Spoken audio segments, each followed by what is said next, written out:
What up? Ramsey gets a belt. There we go. Now I'm up. Congratulations, Ramsey, on the Friday belt. Yeah, hell yeah. We have that button pressed over there. Which one? The one that turns us live. What turns on the mics? Yep. Oh, okay. I didn't make tea today because your boy doesn't have any. There's none over there? Well, there's, I don't know if there's chai over there, but Oh. I don't have any chai.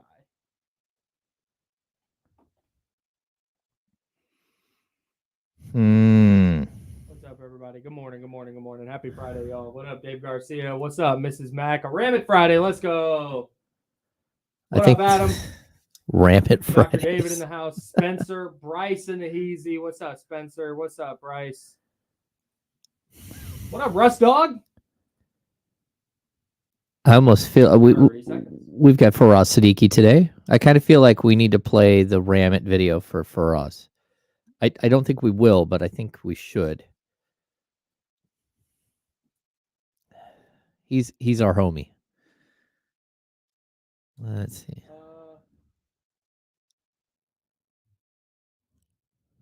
What up, Tony? What up, Katrina? Steven Castaneda in the building. And here we go. It's showtime.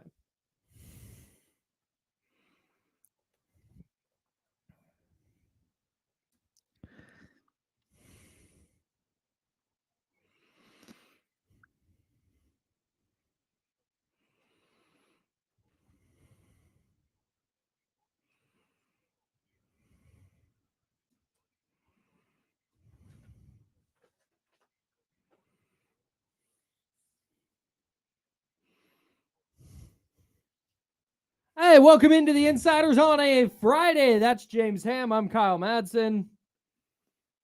What's the matter? I don't hear you in my ears. I don't know. Hello, everybody.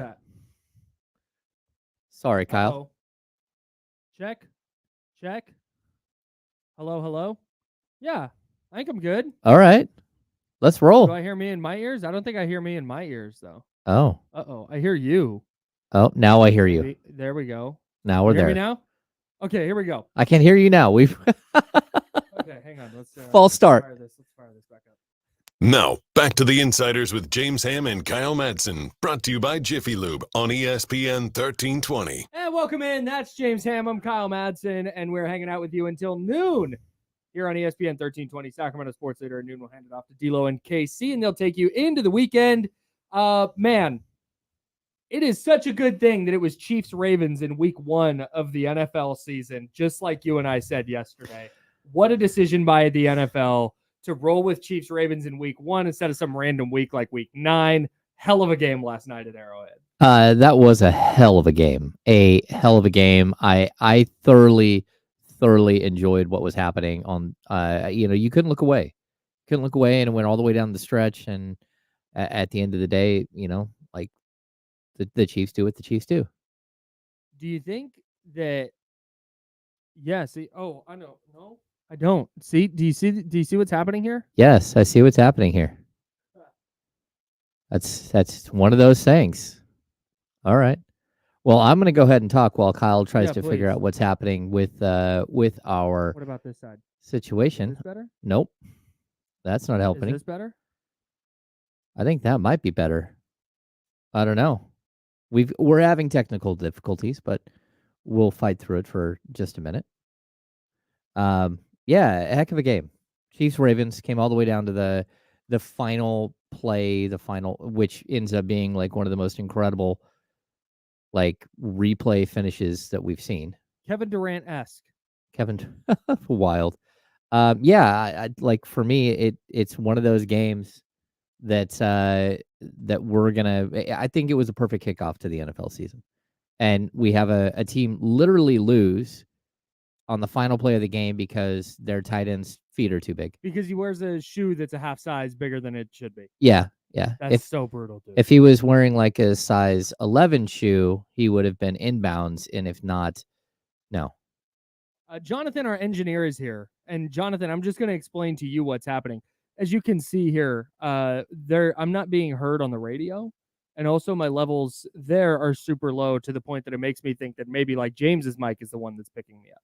I believe that that's thoughts? probably the case. All right, it looks like I'm up, right? Pause. And I hear James in my headphones. I don't hear me in my headphones. And I don't really hear you in my headphones. James doesn't hear me in his headphones either. Unless it's you coming through my microphone. I know, that's what I did. Look, it's registering here, right? And when I tap the microphone, it registers. Oh, now I hear. So you hear that, but not my voice. Now I'm hearing you a little bit more, but I've got to turn. What about now? That's perfect. That's perfect. Okay, so I just have to pop myself all the way up today. Oh, okay. Fixed. Right? Yeah. Anytime you say something and the engineer goes, that's not good. No. Jonathan, thank you. I will 28 is when we break. I'll come. Should I reset the board? Try that first? Okay, great. Okay, great. All right, good. We're working this out.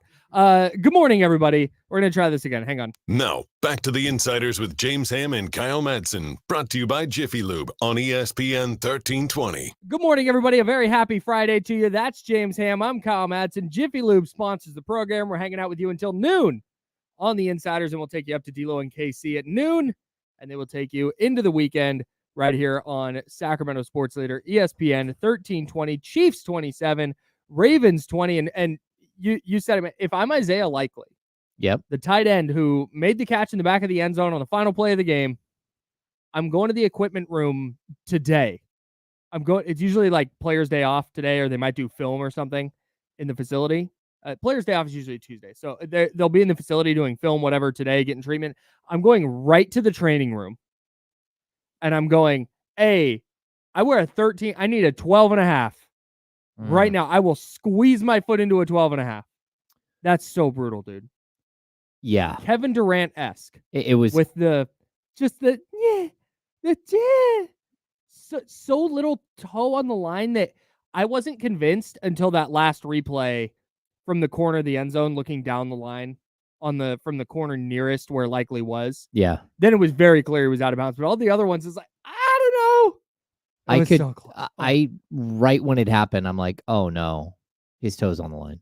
Like I caught it on the first play. I'm like, that's not good. Yeah. So we even had like a text thread with some buddies and like, oh my gosh, and I'm like, yeah, that's not a touchdown. That's yeah. So I don't know. We've had like multiple false starts, like the Ravens right tackle. some illegal formations, or illegal procedures. Last night was the full Lamar Jackson experience. 100%. Every discussion that we have about Lamar Jackson on this show, that D-Lo and KC have, that we have with D-Lo and KC on this show and on their show, it was all encapsulated last night. I didn't think Lamar was great last night. But then you look in the chatty house, and our guy Bryce in the chatty house is like, Lamar was awesome. And everything about Lamar, he goes 16 carries, 122 yards, behind an offensive line that was a sieve. Their offensive line was so bad last night. But he goes 26 to 41, 273 yards. He has a touchdown. He lost a fumble early in the game. And then down the stretch at the end of the game, he gets them in position to win or tie. The Ravens were going to go for 2 if the touchdown counted. Yeah, they were. Which I thought was awesome. But he gets him in position. He has a really bad throw to Isaiah Likely on first down. The second down throw was apparently not to Zay Flowers. It was supposed to be to Rashad Bateman. Okay. Which I have a bigger problem with, because Zay Flowers was wide open. You just hit the wide open guy. Then why did you not throw it to him? Yeah. That's almost worse than, I was on the move. I misfired. He didn't sit down. I thought he was going to sit down. Whatever. But okay. So still, not a good throw. No matter who he was throwing it to. Not a good throw. Yep. And then on third down, throws it where only his tight end can go get it. But his tight end comes down with the toe of his cleat out of bounds. And I think it caught what I've been trying to say about Lamar Jackson and what I've been trying to articulate about Lamar Jackson. Because Damian yesterday said it's Patrick Mahomes is in tier 1, Lamar Jackson is in tier 2, everyone else is tier 3 and below. And I don't necessarily agree with that. I think you can put Lamar Jackson near the top or near the top of tier 2. But he hasn't completely separated himself from players like Joe Burrow and players like Josh Allen to me. And it's this. It is the margins of error in these big games where Lamar Jackson, quote unquote, falls short. The margin of error is so small. It is so thin. It is a toe of your cleat. And if you're going to misfire or you're going to make one mistake in a game, like the AFC Championship game, like a divisional playoff game, like a road game against the Chiefs on Thursday Night Football for week 1 of the regular season, if you make one or two small mistakes that every other quarterback makes, every quarterback fumbles, every quarterback's gonna have a bad pass. But it's in those moments where it's like the margin of error is not wide enough for you to make that mistake, and he just falls on the wrong side of it. He's not a bad player. He's one of very few quarterbacks I think that would have had the Ravens in position to win last night. That is without a doubt. That's why he's a tier 2 quarterback to me. But when it comes down to making the winning play, you have 3 shots at the end zone and you badly misfire on 2 of them. Yeah. I mean, like, look, this is something that I think when you're looking at all of the quarterbacks in the league, there's one guy that separates himself like so far and above everyone else. And the way that I'll kind of like, I think we can all understand that Dan Marino is one of the greatest passers of all time, right? Is incredible. Watching Dan Marino throw a football was absolutely amazing. He's the first guy who breaks 5,000 yards. He, has this magical season. But there was always a Joe Montana that could beat him. And Joe Montana is a player that it doesn't matter. It's all about winning. When it comes down to it, don't look at the stats. Don't worry about how pretty it was. Don't worry about any of that. The only thing that really matters in the NFL is one thing, and it's winning. Can you win a ball game? Yep. And it's why I don't care what kind of receivers, what kind of running back, what kind of offensive line, what kind of defense he has. That's what separates Brock Purdy, and why I keep saying, what are we talking about here? Sure. Not only does he put up the numbers, there's not even 4,300 yards and 31 touchdowns. Like, he did that. But he also wins. He has the same, we looked this up, the same amount of wins as Tony Romo, playoff wins, as Tony Romo and Dak Prescott combined in their careers. Crazy. He's got the same amount of career wins in the playoffs as Matthew Stafford. I mean, like, there's all of these players you can just say, like, there's something about, there's an intangible thing that some guys have and some guys don't. And until one of these other guys gets it and becomes that guy as well, where, winning a Super Bowl is one thing, but also being able to do it on a week in and week out basis. I think Burrow is the one guy who has just a huge number of fourth quarter wins early in his career. Yeah. And it's mostly because his team was bad and he was bringing his team back all the time. Right. Yeah. But these other guys, they have to figure out a way to beat a Patrick Mahomes. And like, look, he had it all laid out in front of him. And Mahomes made the big mistake. He threw the pick, which was not a good play at all. He almost threw 2. And like, realistically, he's the one in this scenario. But the fact is, Lamar once again showed you he can't win it when it's right there. And that's tough. And there's going to be plenty of games he does win throughout his career. 100%. But there are games that matter a little bit more. And whether it's week 1 or it's week 9, where we would rather have seen that game, I thought it was a wonderful football game. I thought it was a perfect kickoff to the NFL season. But at the same time, it once again reinforced what we keep saying. Until somebody else can separate themselves and come up in these situations time and time again, whether it's against Mahomes or it's against someone else, but prove that they're that guy in that situation, then you can't, there's no separation. There is no separation between him and Josh Allen. Like, I don't care about the numbers. Thank you. That's what this conversation is about for me. This is why Lamar has not, even though he has won 2 MVPs, and my buddy Sean, shout out to my buddy Sean. He texted me this morning and said, am I wrong to think, and Sean, I'm sorry if you didn't want me to say this on the radio, but here you go. Am I wrong to think that Lamar Jackson could use a more innovative offensive scheme around his talents? I don't think it's that dire, because we've seen Lamar Jackson win 2 MVP awards with 2 different offensive coordinators. Yeah. One of which he won in the first year with his new offensive coordinator, Todd Monken. That's remarkable. Not that many, and that's why Lamar is very high in tier 2 for me. Yes. It's why he is with Josh Allen and Joe Burrow still, is because, okay, yes, he has the 2 MVPs. And he's done so under different circumstances. Like, that's hard to do. That is so hard to do. And he has the Ravens in position to win that game last night. That matters for sure. Mm-hmm. And it's why he's not lower in tier 2 or a tier 3 guy. He single-handedly dragged the Ravens, thanks in part to miscues by Patrick Mahomes, but down the stretch of that game, he's having to bail out because the offensive line wasn't doing enough. I still think that their overall playmaking at the pass catcher spots is not above league average. Yeah, just kind of top to bottom.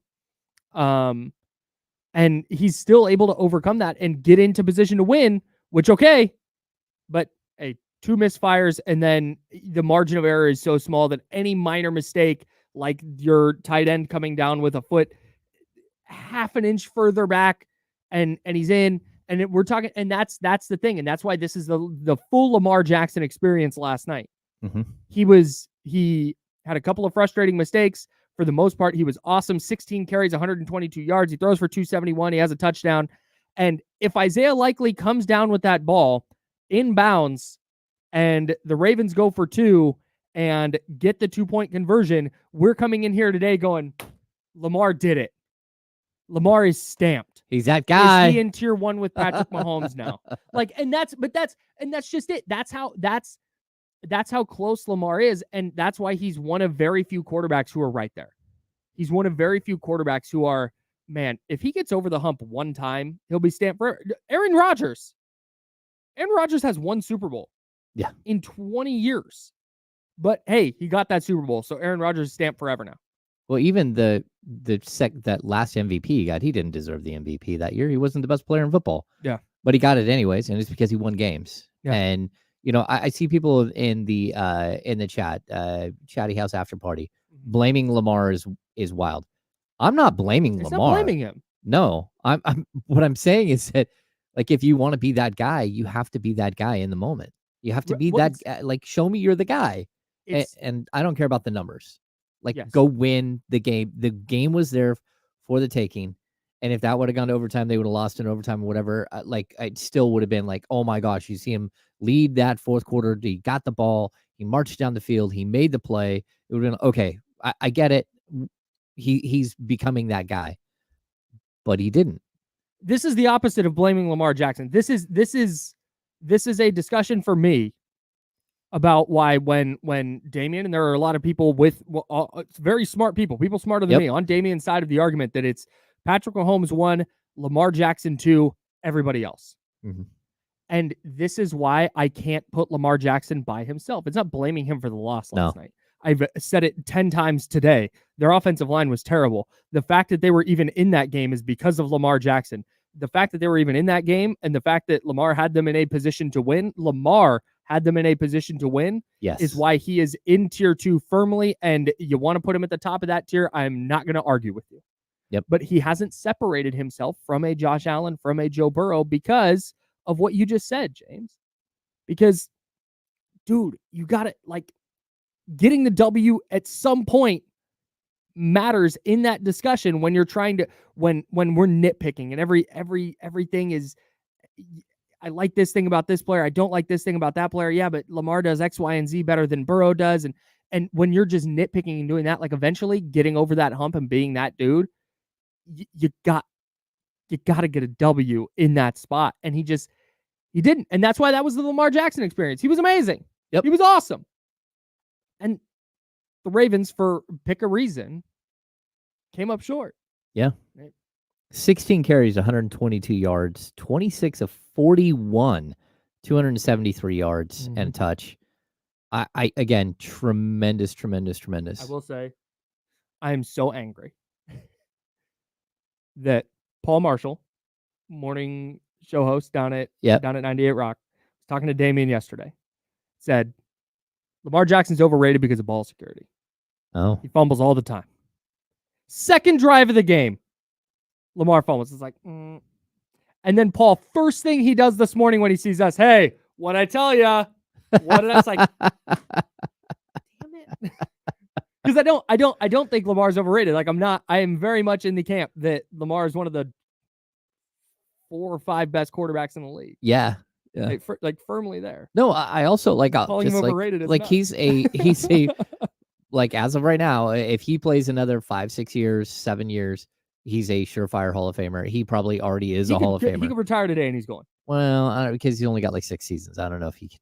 I mean, I know that's Patrick Willis made it in with 8 and was like he had to wait a year when he had to wait 5 years. That long? Mm-hmm. It took that long for him to get in? Wow, it's crazy. Yeah. So yeah, I don't. This is not a Lamar Jackson stinks. Lamar Jackson's. This is not that. It was just, hey man, you want a good example of why he's not by himself? What just happened? The moment was there. Why he's in tier 2? Why he's a tier 2 guy? Yep. Was on display. He is freaking incredible. Mm-hmm. Why he's not a tier 1 guy was also on display. It was it. The Ravens are going to win a bunch of games this year. Lamar Jackson's going to be in the MVP conversation, and that's how it's going to be. I agree. Call me in the playoffs. Call me in the postseason, and that's where I want to see Lamar really thrive. Yeah. I'm rooting for him. I want that. Yeah. I so badly want to see somebody other than Patrick Mahomes come out of the AFC. And I think Lamar Jackson and the Ravens have as good of a shot as any team to do it. Yep. So, a couple other things from last night. I mentioned the Ravens offensive line. It's really bad. How about Xavier Worthy? NFL debut, first touch, 21-yard rushing touchdown. Those 2 catches, 47 yards. Yeah. He's touchdown. Electric. He's electric. He's super fun. I really want to talk to Faraz Siddiqui about this specific player because we watched him score 2 touchdowns. The blown coverage on the pass reception, whatever. I mean, I think he still could have ran right by somebody.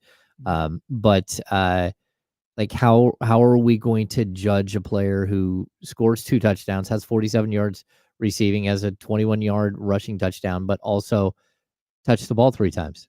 Like he's not going to have these situations all the time, right? Where it's just like that easy. Yeah, from a just watching standpoint, it's like great. Can't wait for Xavier Worthy to touch the ball because holy crap, he's so electric. Oh yeah. But from a fantasy standpoint, it's like, hey, is this a reliable guy week in and week out? That's what I'm wondering. Yeah. So we'll talk to Faraz Siddiqui. Fantasy Friday begins today. That's right. 10:30. Faraz Siddiqui from Upper Hand Fantasy and Odyssey Podcast is going to join the show. You can call in and ask questions. You can jump into the chatty house on youtube.com/ESPN1320 and twitch.tv/ESPN1320. You can fire away with your questions there. James and I ask him some generic stuff. We have a team together this year that we're definitely going to be asking about, but then we try and spend most of the time answering your questions. So get those questions in now. 916-909-1320, 916-909-1320. If you would like to either join the conversation or ask Faraz Siddiqui a question coming up here at 10:30. The thing that was so fun about Xavier Worthy is he moves just different. It's not only that he's fast, but the way that touchdown he scored where he ran the out and then up, the way he ran, he wasn't rounding the route off.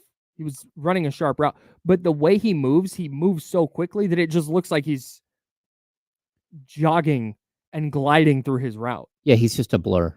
It is outrageous. It's very, very much like why am I drawing a blank? Tyreek Hill. Yeah. Like even if you remember, like it used to be Mahomes would just throw the ball as far as he could, and Tyreek Hill would adjust to the ball in the air in a way that you don't typically see a guy who's running full speed be able to cut back underneath the player and make an adjustment. He just has like this weird ability to be on balance at all times. And I think that's what we're seeing from Worthy. You know, again, like the way that he was so, like, once he got the ball, it was like, whoa, like you're like, holy cow, look how fast he is. Yeah. It reminded me a little bit too of like the way that they're going to use him is going to be very Debo-esque. It's just their different style of runner because Debo's such a big dude. Yeah. And Worthy's not. Worthy's going to get crushed a couple of times and it's going to be like, oh, yeah. If guys can catch up to him. Yeah, that's true. I thought his first touchdown last night, the first time I saw it, I was like, okay, I think everybody's freaking out because he ran a 4.2 and everybody was just expecting him to be fast. And that's why but then I saw a couple different angles because I texted Biederman And I went, Chris Biederman, my friend of the program, friend of the station, my podcast co-host. And I was like, I didn't think that was that crazy. I feel like we've seen Debo do that 15 times. Yeah. And he goes, I don't know. Those 253 and another guy had angles on him and whiffed entirely. And so I watched a couple different angles. Yeah, he's right. Not everybody's running past those guys. No. Yeah. No, I mean, he's super fun, and I can't wait to see what he looks like. But they also had other players that, like, I thought Rashee Rice. Rashee Rice was stellar. And it's the funny thing is he runs the Travis Kelce route. Yeah. But then he's way lower to the ground. Mm-hmm. And, Kelce always catches the ball and makes a spin move one way. And it's like you got to figure out which way he's spinning. I don't know how that's possible that they miss so often. But with Rice, it was so much like in the flow, catch the ball, make your quick turn, and boom, like a bolt of lightning. He is going to be really, really good as long as his career doesn't get sidetracked by stupid stuff.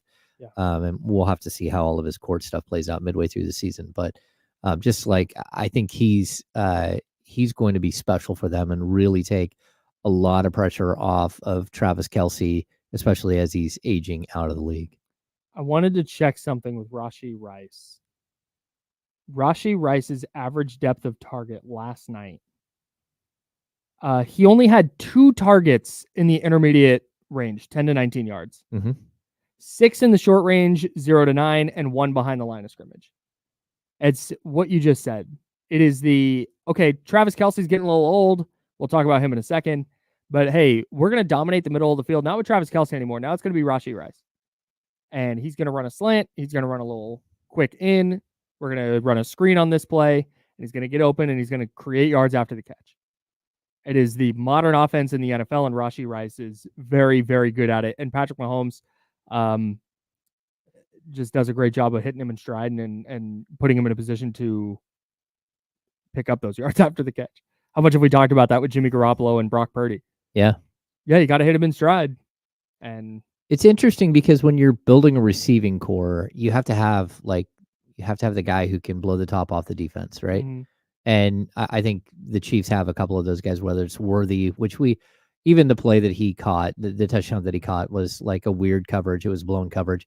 Again, it's possible he would have blown right by somebody either way. But they also have Hollywood Brown, and they've got Juju Schuster-Smith.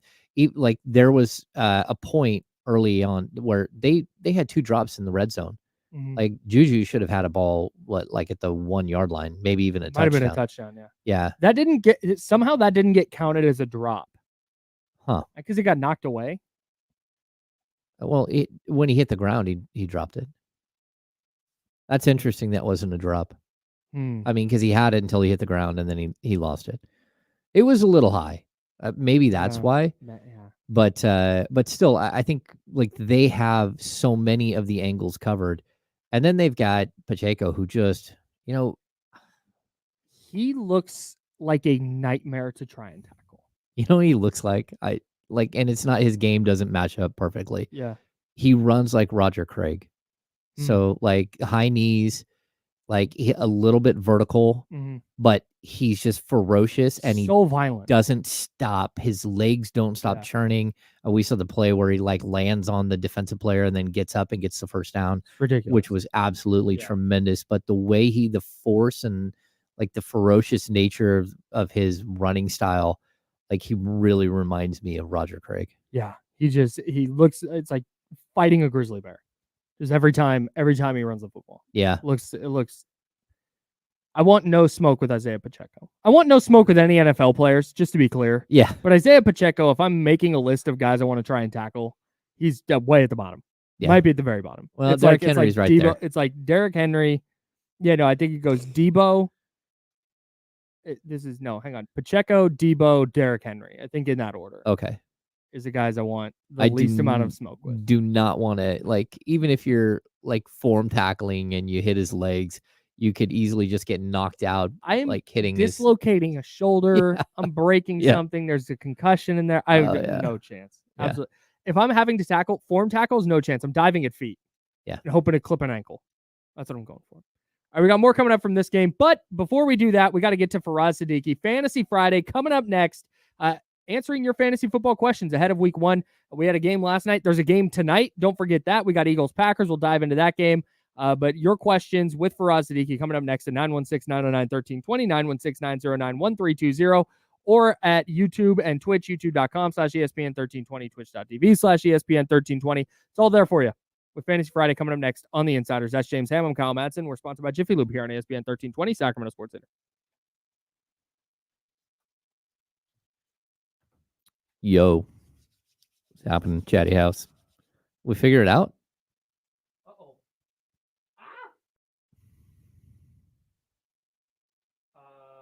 I don't. So Kenny said he was listening on the radio and it sounded perfect the whole time.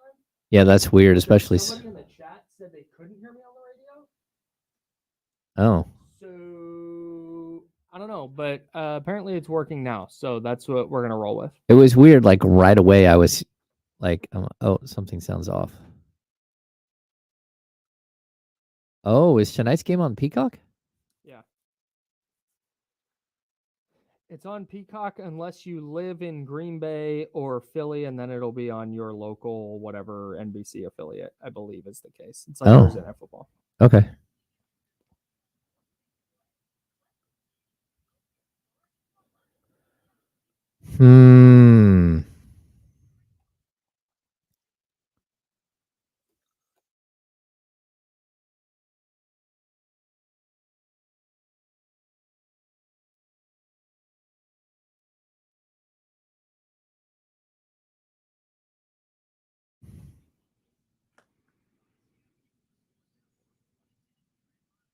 Unreal. Yeah. I mean, what do you do? Like I get it to an extent, but also damn. Not really though, because what happens? What happens if?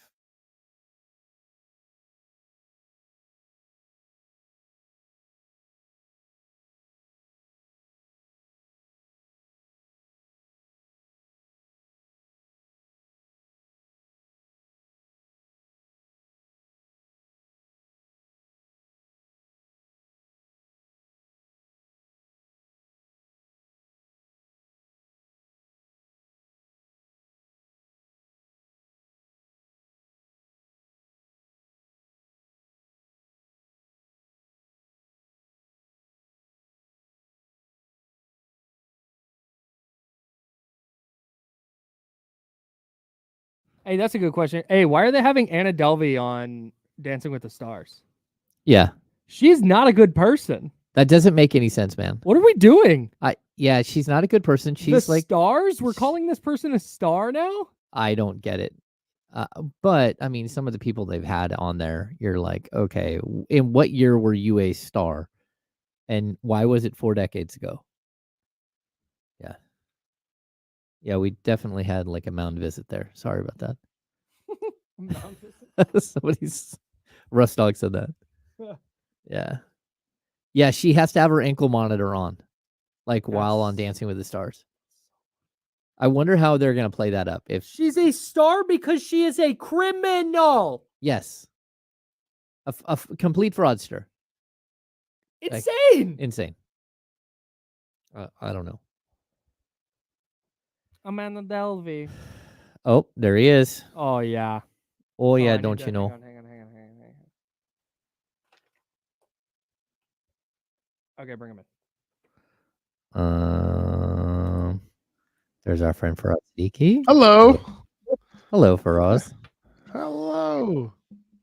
What's going How on? you guys doing? How are you? A+. You guys can hear me, right? Cool. Yeah, we got you. You hear us? Yes. Loud and clear. Loud and clear. Doing really well today because I had the 7th pick in my dynasty draft and went with Xavier Worthy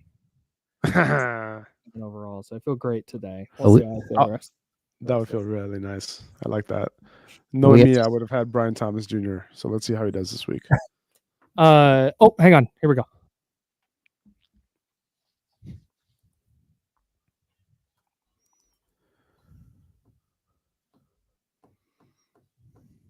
Now, back to the Insiders with James Ham and Kyle Madsen, brought to you by Jiffy Lube on ESPN 1320.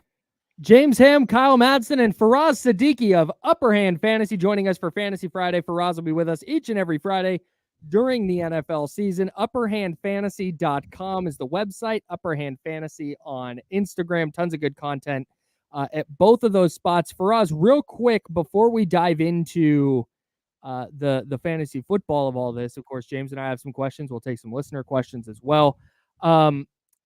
Before we dive into all of that, I wanted to let you know that James and I just this morning jumped onto the Upper Hand Fantasy website, and we're digging around, and we saw a shop on there. And our plan moving forward is to be rocking some Upper Hand Fantasy merch on Fridays. That's something we plan on doing. That's what I'm talking about. And what that basically means is that, hey, Faraz, can you send us some merch? No, please? no, I am gonna text you separately about this because I don't want to spend a bunch of time doing this. What, But your address? Is that what you're gonna text me? You can text me your address. That's what you're gonna do. You text me your address, so I can send you stuff. Yes. No, we don't. We're not looking for free stuff. We want to make sure that you're getting your money. I just said I'll text you. We'll do that separately. No doubt, man. Chiefs 27, Ravens 20. Let's I want to start with something we didn't get to in the first segment. We'll just loop you into this conversation here. You worried at all about Travis Kelce's production this year based on last night? I'm not as worried as I am about him. I'm a little more worried about Mark Andrews personally. But Travis Kelce, listen, it's one game. Like, we know that you can't help but think, he's 35 years old. Like, the drop off is going to come at some point. Like, it's just so hard to accept it. I didn't have Kelce ranked in my top, three tight ends or anything. But like, at the end of the day, Frozen for us. Oh, we have Frozen for Roz. This is a first for us. Frozen. Oh, he's back. He's back. He's back. Okay, here we go. Oh, Okay. Okay. Sorry, guys. Okay. I think my kid's probably like streaming 8 things at once. Probably Maybe I this think that's what's show. going on. And turn the microwave off. You're probably tapped in. Probably. What I was saying was that I'm not super worried about Travis Kelce, but he's 35 years old. You might have to worry, a little bit. But I'm still starting him next week, no matter what. But I am going to look around on the waiver wire, right? Like, maybe I don't know if I'm going to spend up for Isaiah Likely if I have Travis Kelce, but I will kind of, if you're waiver priority, sure. Like, you want to burn your first waiver priority, sure. But fab wise, I'm not dropping the bag on Isaiah Likely or any other tight end who happens to pop off this week. Maybe I'll go pick up Zach Ertz right now. Maybe I'll go pick up Taysom Hill right now, just in case that drop off is here. But I don't know. I mean, Rashee Rice is looking like their number one wide receiver right now, easily. Yeah, I totally agree. And you brought up Likely there, and he just jumped off the page. Like, watching him, you're just like, holy cow, look how good he is. He's big, he's athletic, he's fast, he's got good hands. Where should people be on Likely? I know you just said, don't go out and drop the bag, but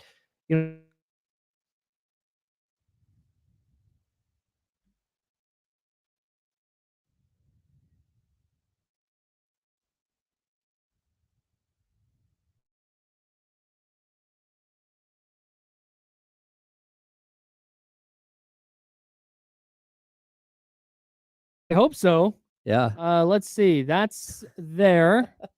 Okay, Faraz, are we back? We've got Frozen drugged out for us. I don't know what's happening. We're having technical difficulties. Hey, Mitch, are you calling about fantasy football?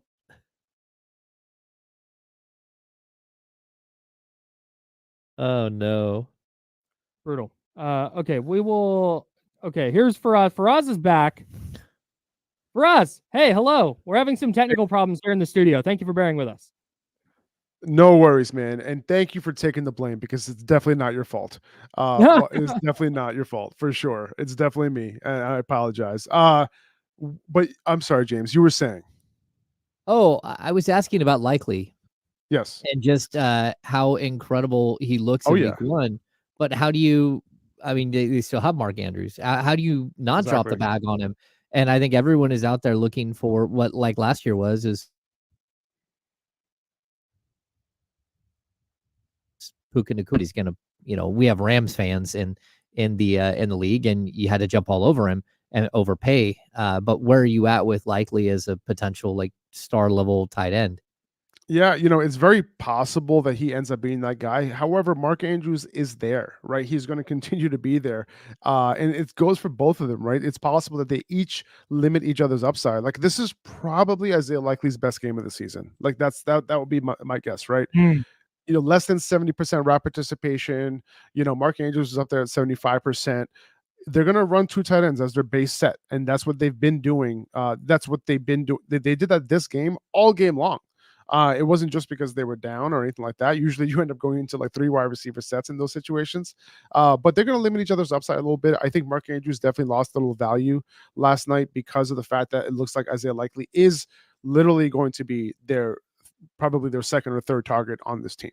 And he's a tight end. And it's because they go into 12 personnel and because Mark Andrews was off the field in 11 personnel at times in 3 wide receiver sets. And it was just Likely on the field. That's going to hurt Andrews as well. But if I don't have a tight end, let's say I punted tight end, that's when I'll spend up on Isaiah Likely, right? Because I could potentially get that top 6, top 7 upside type of tight end, opposed to maybe already having a top 6 tight end who underperformed this week and then going ahead and trying to get, you know, him off the waiver wire. Faraz Siddiqui, Upper Hand Fantasy. It is a Odyssey podcast. You can get it on the free Odyssey app or wherever you get your pods. Upperhandfantasy.com is the website.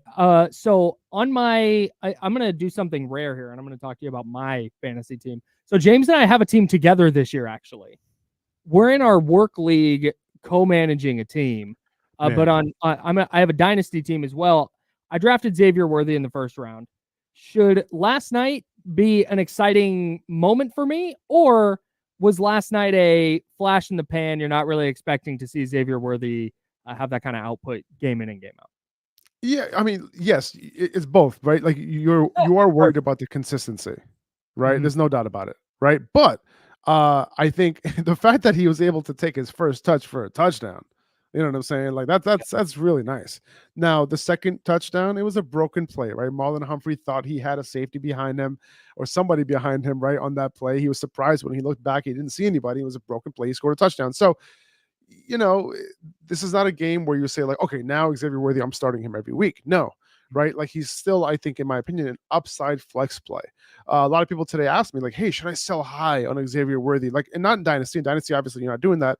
In redraft, season long, should I sell high? And my answer is no, but still put out feelers. The reason why, obviously, you want to see like what is somebody willing to offer you, right? But also, the reason why I don't want to sell high is because it is one game. It is his first game as a rookie.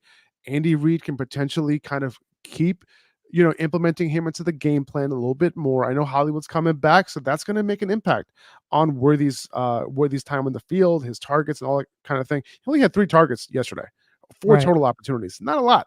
Okay, so you can't really hang your hat on that, but you do hang your hat on the fact that when he was given opportunity, he succeeded. And now he showed that he belongs, and now Andy Reid's going to be like, all right, well, let's see how much he can handle. You know, for us, we watch 2 quarterbacks that like we keep talking about who's number 1, who's number 2 as far as the like tiers, right? We're talking tiers when it comes to Mahomes and it comes to Lamar Jackson. Did Lamar show you something last night, or are you still like firmly? I guess this isn't a fantasy football question as much as it is like a football question. Do you still keep these guys separated, or did Lamar just do enough and just come up a little bit short for the win?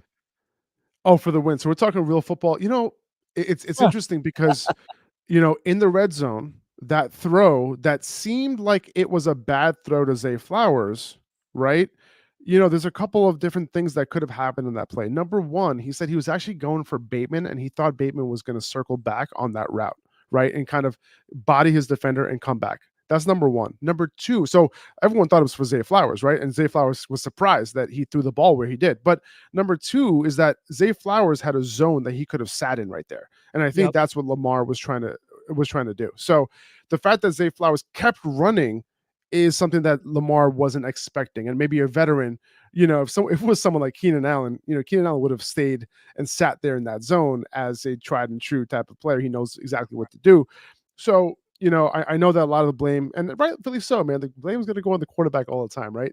But I think he could have made that throw. Now, where he did miss a throw was that Isaiah Likely corner touchdown where he got hurt. I Yeah. do think he was way late on that throw and inaccurate on that throw. So, he made some mistakes. There's no doubt about that. But I think likely would have scored if that throw was right. Yeah, I'm right there with you. Faraz Siddiqui, Upper Hand Fantasy, joining us now, as he will every Friday for Fantasy Friday here on the Insiders. I'm going to take some listener questions now. James, if you have any more questions for you, go for it. I'm just going to rock with some listener questions. Har_San in the chatty house. Would you rather start Gus Edwards or Deontay Johnson at the flex this week? I'm going to go Deontay. They basically said that they're going to run some sort of committee on in the Chargers hot hand approach, right? That's what Greg Roman said. So I think Gus Edwards is going to be the 1A, but we kind of don't know at this point. Deontay's the clear number 1, especially if this is a PPR league, half PPR, even non PPR. I'm still rolling with Deontay, to be honest. I'll hit one from Johnny G. Should I start Mostert or Godwin in my flex? What's up, Johnny G? This is tough. I really like Godwin's matchup. He's going up against a rookie nickel corner this week. So in PPR, if you want a safe floor, maybe you go Godwin, but I think Mostert is the upside pick here. Me personally, the type of player that I am, I go for upside, so I'm going to play Mostert. But if you're looking for a safe pick, in PPR especially, go Godwin. Got a lot of people asking about their flex spots. Loki Trickster asking Rashid Shaheed. Yeah, well, check this out, right? Everybody drafted, right? It's week 1. They kind of know who they're starting based on how they drafted, right? But then it's those flex spots. They're like, oh man, like what should I do? I'm sorry. Go ahead. Yeah, no, I that's a great point. So Loki Trickster asks here we go. Rashid Shaheed or T Higgins in their flex. This one's tricky because T Higgins didn't practice today. He tweaked his hammy yesterday, and this is really annoying because the last time T Higgins was active when he was hurt, he played like 1 snap. And he got you 0 points. So this is not fun. We have a precedent here. And if T Higgins is, he didn't practice today. So we got to hear some more reports. If it's super, super positive, like there's like a report saying that he's going to play and it's going to be all good, like sure, play T Higgins. But if there's any doubt that he's getting on any sort of pitch count, I'm just going to roll with Rashid Shaheed and not risk having 0 points in my lineup. I'm going to go to my fantasy team because this is what I like to do. $1 in the jar. That's right. We chose a group of wide receivers, and I'm piggybacking off of this. Rashid Shaheed is one of these that we chose, but we went for Jaden Reed. We went for Jamison Williams. We went for Joshua Palmer, and then we added Shaheed late. Is there enough upside there for one of those guys to be a wide receiver 2, wide receiver 3? Or did we just completely mess up our draft? No, I don't think so. So you said Rashid Shaheed, you said Jamison Williams and Josh Palmer. Is that right? Those are the 3. And Jaden Reed. Oh, well, Jaden Reed, I don't think is in that category. I think he's above those guys. Like he is, I think, like the guy that you can kind of start every week and kind of hope that he does well. I think he's a low-end wide receiver 3. Those other guys are more so flex plays, I would say, at best. We'll see if Jamison Williams can recapture, who he was, as an elite prospect coming out. Hopefully, that's a wait and see game. Josh Palmer, we'll see who is the number 1 wide receiver, for Justin Herbert, right? Is it him? Is it Ladd McConkey? I think that's a question that remains unanswered at this point. I think McConkey does have higher upside, but Palmer, he has a rapport with him already. And then you mentioned Rashid Shaheed. Rashid Shaheed has a legitimate chance to become literally one of the best deep threats in the NFL. So, boom bust type of option, but think of Brandon Cooks, think of these guys who you can put in your lineup. You don't know whether you're going to get 5 points or whether you're going to get 20 points, right? But if you look at all of the metrics for deep receiving last year, he was probably top 5 in every single one. So he could be somebody that surprises in a better offense. Last year's offense was really, really just all over the place in terms of play design. Now they have a real offense, I would say, real install. So I think he could definitely turn some heads this year. Talking with Faraz Siddiqui on a Fantasy Friday. Upperhandfantasy.com is the website. So James and I have this team together at Odyssey Sacramento. They needed one more player, and they said, hey, you guys do a team together. So we're doing that, and we're doing a whole thing with it on our show. I messed up during the draft because James and I couldn't be in the draft at the same time. Right. What we decided to do was alternate picks. And in the midst of us discussing who we were going to pick and what direction we wanted to go, I auto-drafted Christian Kirk. And You then ruined everything. I just destroyed everything. And then later decided to just lean into the bit, and I took Brian Thomas a couple of rounds. Who do you feel better about between Christian Kirk and Brian Thomas this year, or can we just drop both of them now? No, man. I think, my only concern. So I'll say this: Christian Kirk is definitely the safer option between the two. Brian Thomas is like the upside guy, right? Can he do his thing in year one? He showed some promise in the preseason. He still has some stuff to polish up in his game, but like, I look at him kind of like a DK Metcalf light coming out in terms of like he had a lot of things to do in terms of refining his game, but there's a lot he could do that can impact in year one, right? And that's kind of how I view him. Let's see if Trevor Lawrence, I think he can fit Trevor Lawrence's skill set a little bit. So there's a little wait and see game. You kind of know what to expect with Christian Kirk, man. Like, I think he's either going to be first or second in targets on that team. But short to intermediate PPR type of guy. Is this a full PPR league? Half? Okay, you guys completely messed up then. I just think like this auto draft completely messed up. I think Brian Thomas is probably the guy for you. I'm still starting Christian Kirk week 1 over him because I want to see what happens. Now, if Jalen Ramsey's out, by the way, I'm probably starting Brian Thomas just because of the fact that he can potentially go off against that secondary. I think you guys will be fine. You guys will be fine. Like that meme with like the guy sitting there, everything's fine, and there's a fire around them. Mm-hmm. It's kind of like that. Perfect. No, perfect. That's exactly what I was going for. Right, but I would definitely trade one of them if you can. Okay, perfect. We have a deep roster. I think we're okay there. Let's get to Wilsey. Wilsey, according to Wilsey, he got screwed at quarterback in one of his drafts. Everyone got them super early and took second QBs early in a double flex league. Should he go with Geno? Should he go with Will Levis or Baker? I think I would just end my season now.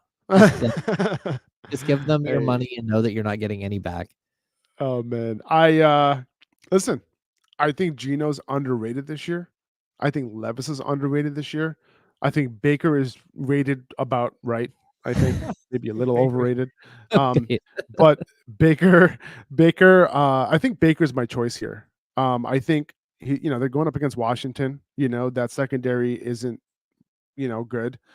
He has solid weapons. Like I said, Godwin's going up against. Godwin's moving back into the slot, guys. It's going to be huge for him and for Baker. So he's going up against a rookie. You got Mike Evans, going up against some, perimeter corners who've given up a ton of fantasy points last year. I'm going Baker here personally, but I don't care about stacking quarterbacks in a regular league. Like if it's not a tournament, there's really no reason to stack. To be honest, it's just fun when they score a touchdown. That's all. Right, no doubt. Faraz Siddiqui, Upper Hand Fantasy, joining us now. Our guy Ramsey in the chat every day. Loyal listener to this station for as long as I've been around. Not a fantasy guy, but wants to know if you've got any best bets against the spread this week. Against the spread, I'm sorry, Ramsey. I don't have any for you because I haven't looked at them yet. I do this all the time to you guys. I come in on Fridays, totally unprepared. Haven't looked at the spreads much. Okay, I think against the spread, I don't know, but I do have I kind of like the over in the Rams and Lions game, even though it's set at pretty high. I think it's set at 50.5, if I'm not mistaken. But Rams Lions Sunday night, I like the over on that one. I think it's going to be fireworks. There you go. We've got one from Alfonso Valdez. For Roz, how do you feel about Ezekiel Elliott this year? Yeah. I mean, if you want to pick him up off of waivers or something, I think it's fine. No, I'm kidding. I think Zeke is probably the goal line back for the Cowboys, but all indications are that Rico Dowdle is going to be the between the 20s back. That's what it seems like to me. And he'll obviously get some red zone work too, but at the goal line, probably Zeke. They'll probably mix in Rico a little bit here and there. But I think that's kind of the limitation on his role at this point. I could totally be wrong, right? Because last year you saw with the Patriots, he was right next to Ramondre, who's a very good running back. So it really depends on how they want to use him. In a high flying, like pass first offense, like I don't really see Zeke having this role between the 20s. I just don't. I think Rico fits that offense way more. Faraz Siddiqui, Upper Hand Fantasy. A couple more here for Oz. Is there anybody in redraft leagues who went undrafted that you see on a lot of free agent or waiver wires that should be picked up today? Yeah, 100%. Let me pull up my list because I have a bunch. Okay, guys. Oh, you got a I have list. a bunch. I got a list. I got a list for you. All right. This is why you don't have bets against the spread for us, is because you're putting lists like this together. Exactly. Jaleel McLaughlin. McLaughlin, he is the RB2 for the Broncos. Okay. Last year, and Samaje Perine left to the Chiefs. We saw him last night, right? If you missed that move, you were probably surprised. Like, what is Samaje Perine doing on the Chiefs? But the Broncos cut him because that room was really they had a lot of running backs. They have a rookie coming in too, but I think it's going to be a two-man backfield between Javonte Williams and Jaleel McLaughlin. Jaleel McLaughlin was one of the most efficient running backs last season among all running backs, not just rookies. And he was the most productive college running back ever. So I would pick him up and I would stash him because last year the Broncos led every team in targets to the running back position. And this is a common theme with Sean Payton. So that's what I would do. That's one guy I would pick up. If you want a bunch, I have a list, guys. It's all good. Dontavian Wicks for tonight, before tonight's game. I think that's a good move too, if he's available. Okay. Let's hit Stephen Castaneda's question. Is Jonathan Brooks worth the IR stash? Oh, 1,000%. Oh yeah, definitely. I think, he can come back, after week 4 and then, maybe ramp up a little bit, week 5, week 6, and then maybe become a full go by week 7 or week 8. He's very, very talented. Keep him on IR. We've seen this before with talented backs, and some of them as rookies, finish as RB1s on a points per game basis. So 100%. All right, last question here for Oz. Yeah, you're always super generous with your time. We appreciate the heck out of it. And then I'm going to try and take a phone call. We're going to try that before we get you out of here. Okay. Soren Smith, his girlfriend wants to know, Achane and Mostert, she has them both. Would you hold both or trade one? I would wait until Mostert has a big game or two and then trade him and then keep Achane. Okay. Oh. I'm going to try and get to the phones here. We're going to do this for the very first time. Okay. And it's none other than America's favorite sports talk radio caller, Mitch in New Jersey. Mitch, what fantasy question do you have for Faraz? Mitch. Oh, I got a cold back. Classic. That was so good. Typical New Jersey. Okay. That's just right. want to say, right. I'm kidding. I'm in Jersey right now, so I get it. Okay. Go find Mitch. He's got a question for you. That's my people. I totally get that. I totally get it. Okay, so we have homework for you before we see you next week. We need you to go to YouTube and type in "Let's Ram It" and watch the 86 Los Angeles Rams hype video, which is playing off of the 85 Bears Super Bowl video. All right, I can't wait. I can't wait. Unbelievable mid-80s content. You're going to share it with others. I'm just going to tell you, you're going to share it with others. Thank you for that. I appreciate that. Faraz, thank you so much. We appreciate you for dropping by. We can't wait to talk to you next Friday. And I'm going to text you, not texting the address to the station about merch. We're going to rock some Upper Hand Fantasy merch. That's right. Fantasy Fridays. Awesome. Thanks, guys. I appreciate you having me. Thanks, Faraz. See you, buddy. Upperhandfantasy.com is the website. Follow him on Instagram at upperhandfantasy. Just a terrific Instagram follow. Oh, incredible. Yeah, just a couple of little bite-sized pieces of information for you. Maybe a question you hadn't even thought about considering. And you got a post right there answering it for you. Dontavian Wicks, he brought up. Oh. I have him in Dynasty. Maybe I'll start him this week. Oh?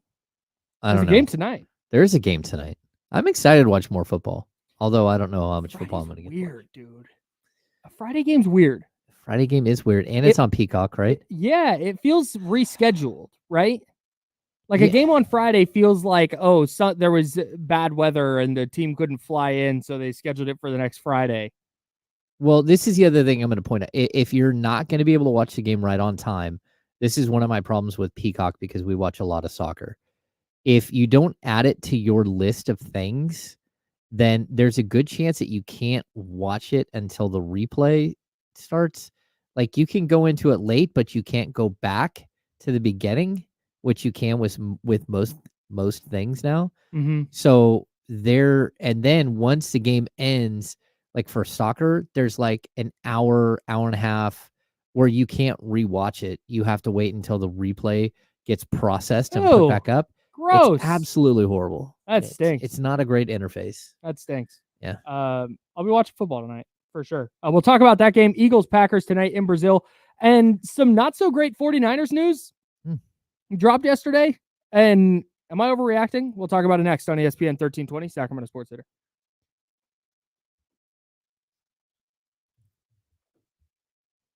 Oh, good. I'm glad Mitch called back. Oh my gosh, our Wi-Fi is trash. I don't know what to say. I need to get coffee. Yeah, sorry about that on the stream, guys. I don't know what's happening. Yeah. We definitely knew that our Wi-Fi sucked, though, because when I looked at our screens, everything was black. It just had a circle for a while, and then James was not in the screen. His screen was just black. And then I was frozen, and then we were fine but pixelated. Then Faraz is frozen. So what I wound up doing was I just closed out of the stream, like minimized the window because I didn't want to look at it anymore. It was stressing me out. Sorry. There's just only so many things we can do like mid-show to remedy something like that.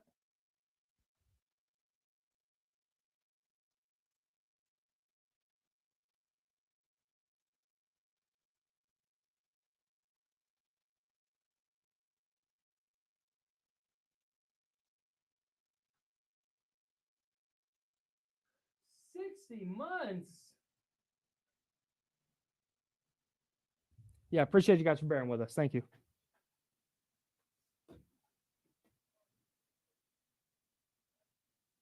Jesus Christ, Manny.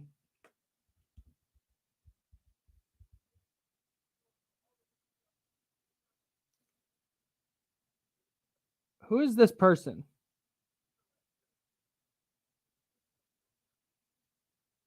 Hmm.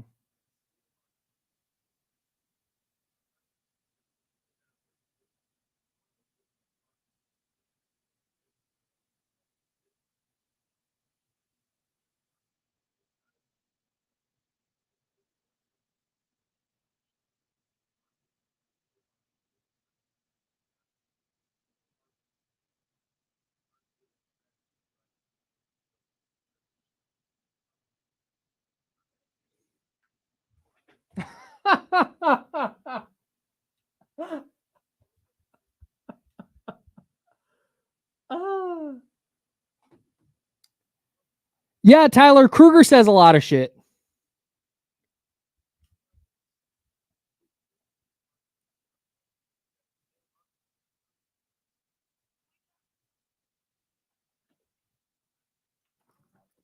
Kruger's also convinced that, let's see, Kellen Mond is great. He thinks Terrace Marshall is going to be great with the 49ers. Spencer Waege was a player that he liked a lot. He's a big Tanner Mordecai guy. Like he's just everybody. Everything is great always. So I take what Lair Bear has to say with a grain of salt and a shot of Vicodin. Oh.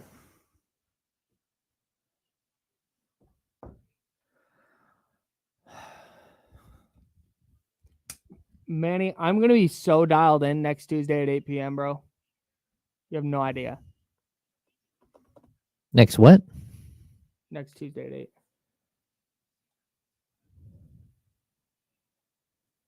What is Tuesday at 8?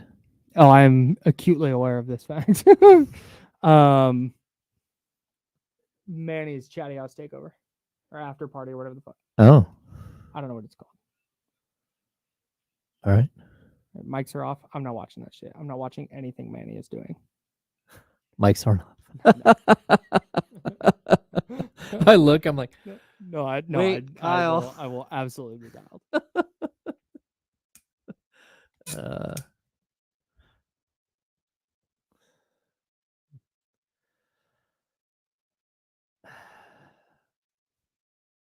Hey, for real, what's the impetus behind that? Like, what's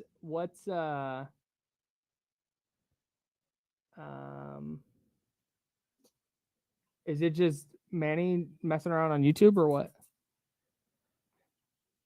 We just got Chicago Sports Talk on Sacramento Sports Theater. What's the deal with the Chicago Cubs? Okay, here we go.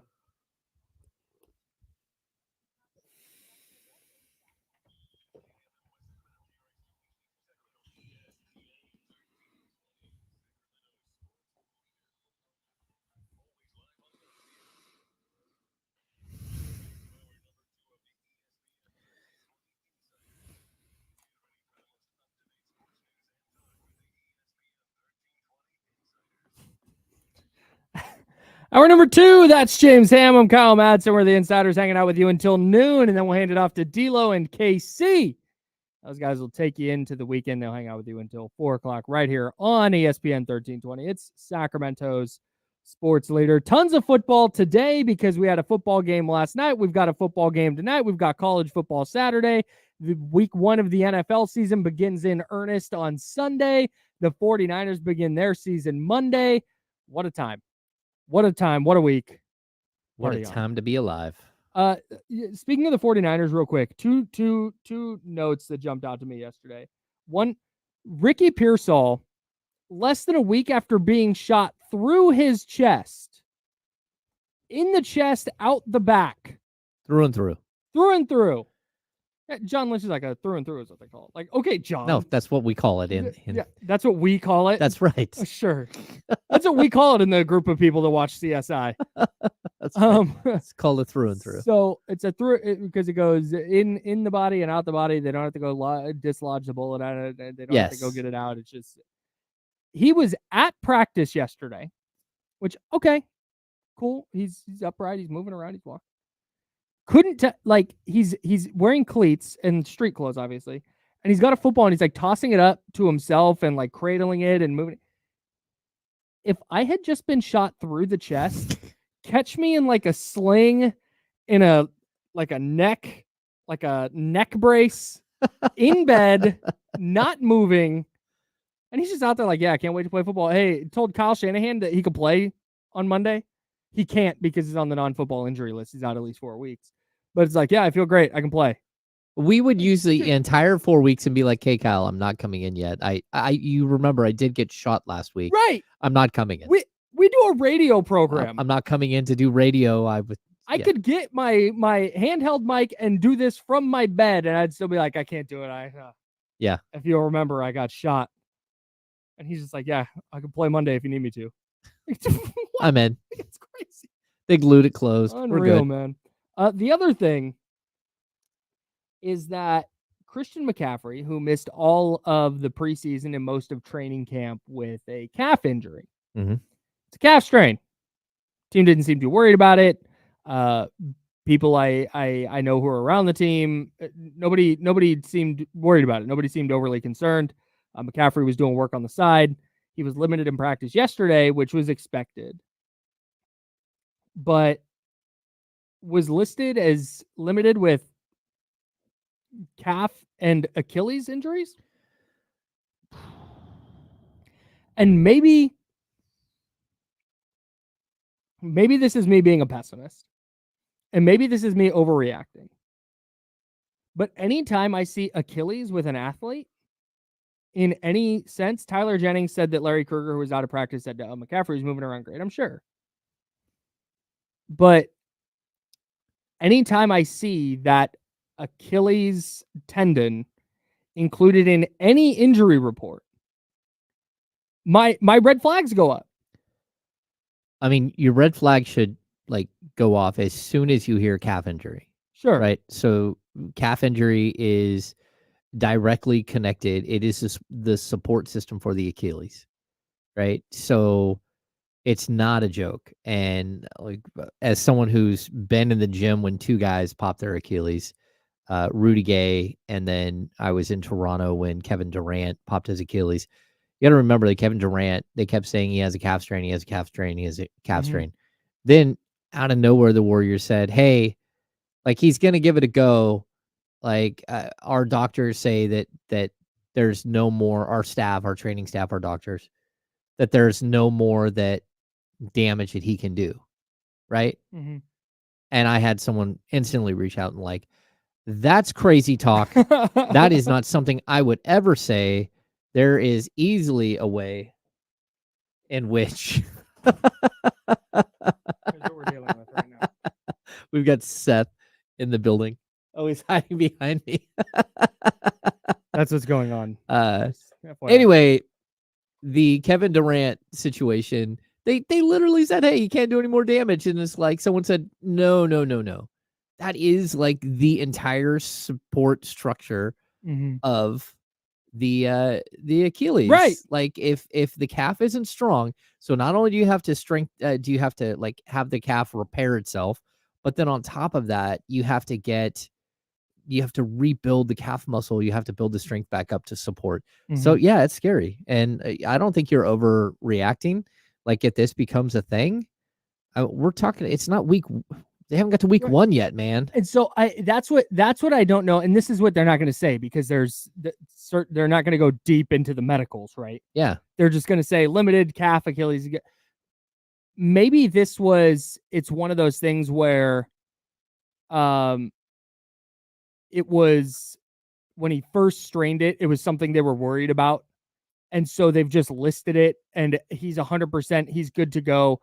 But still, 4 weeks ago, 5 weeks ago, whatever it was now, it was a potential concern. And so they're still just listing it just to be, I don't know, safe or whatever. This might be gamesmanship. It could be, for sure. And they got me. Consider me gamed. Yeah. I've been gamesmaned. I'm just always concerned. Anytime I hear calf injury, my instant thought is, I hate it. Like Trey Lyles last year, right before training camp ended and right before the start of the regular season, calf strain. And he missed 13 games. Right. It depends. Right. And it depends, there's severity of strains, right? There's a first degree and second degree. And we haven't even heard a calf strain, have we, with McCaffrey? That's what it was classified as at first. But again, they don't have to give details during they don't have to give details at all. But they don't have to give injury reports or practice reports during training camp.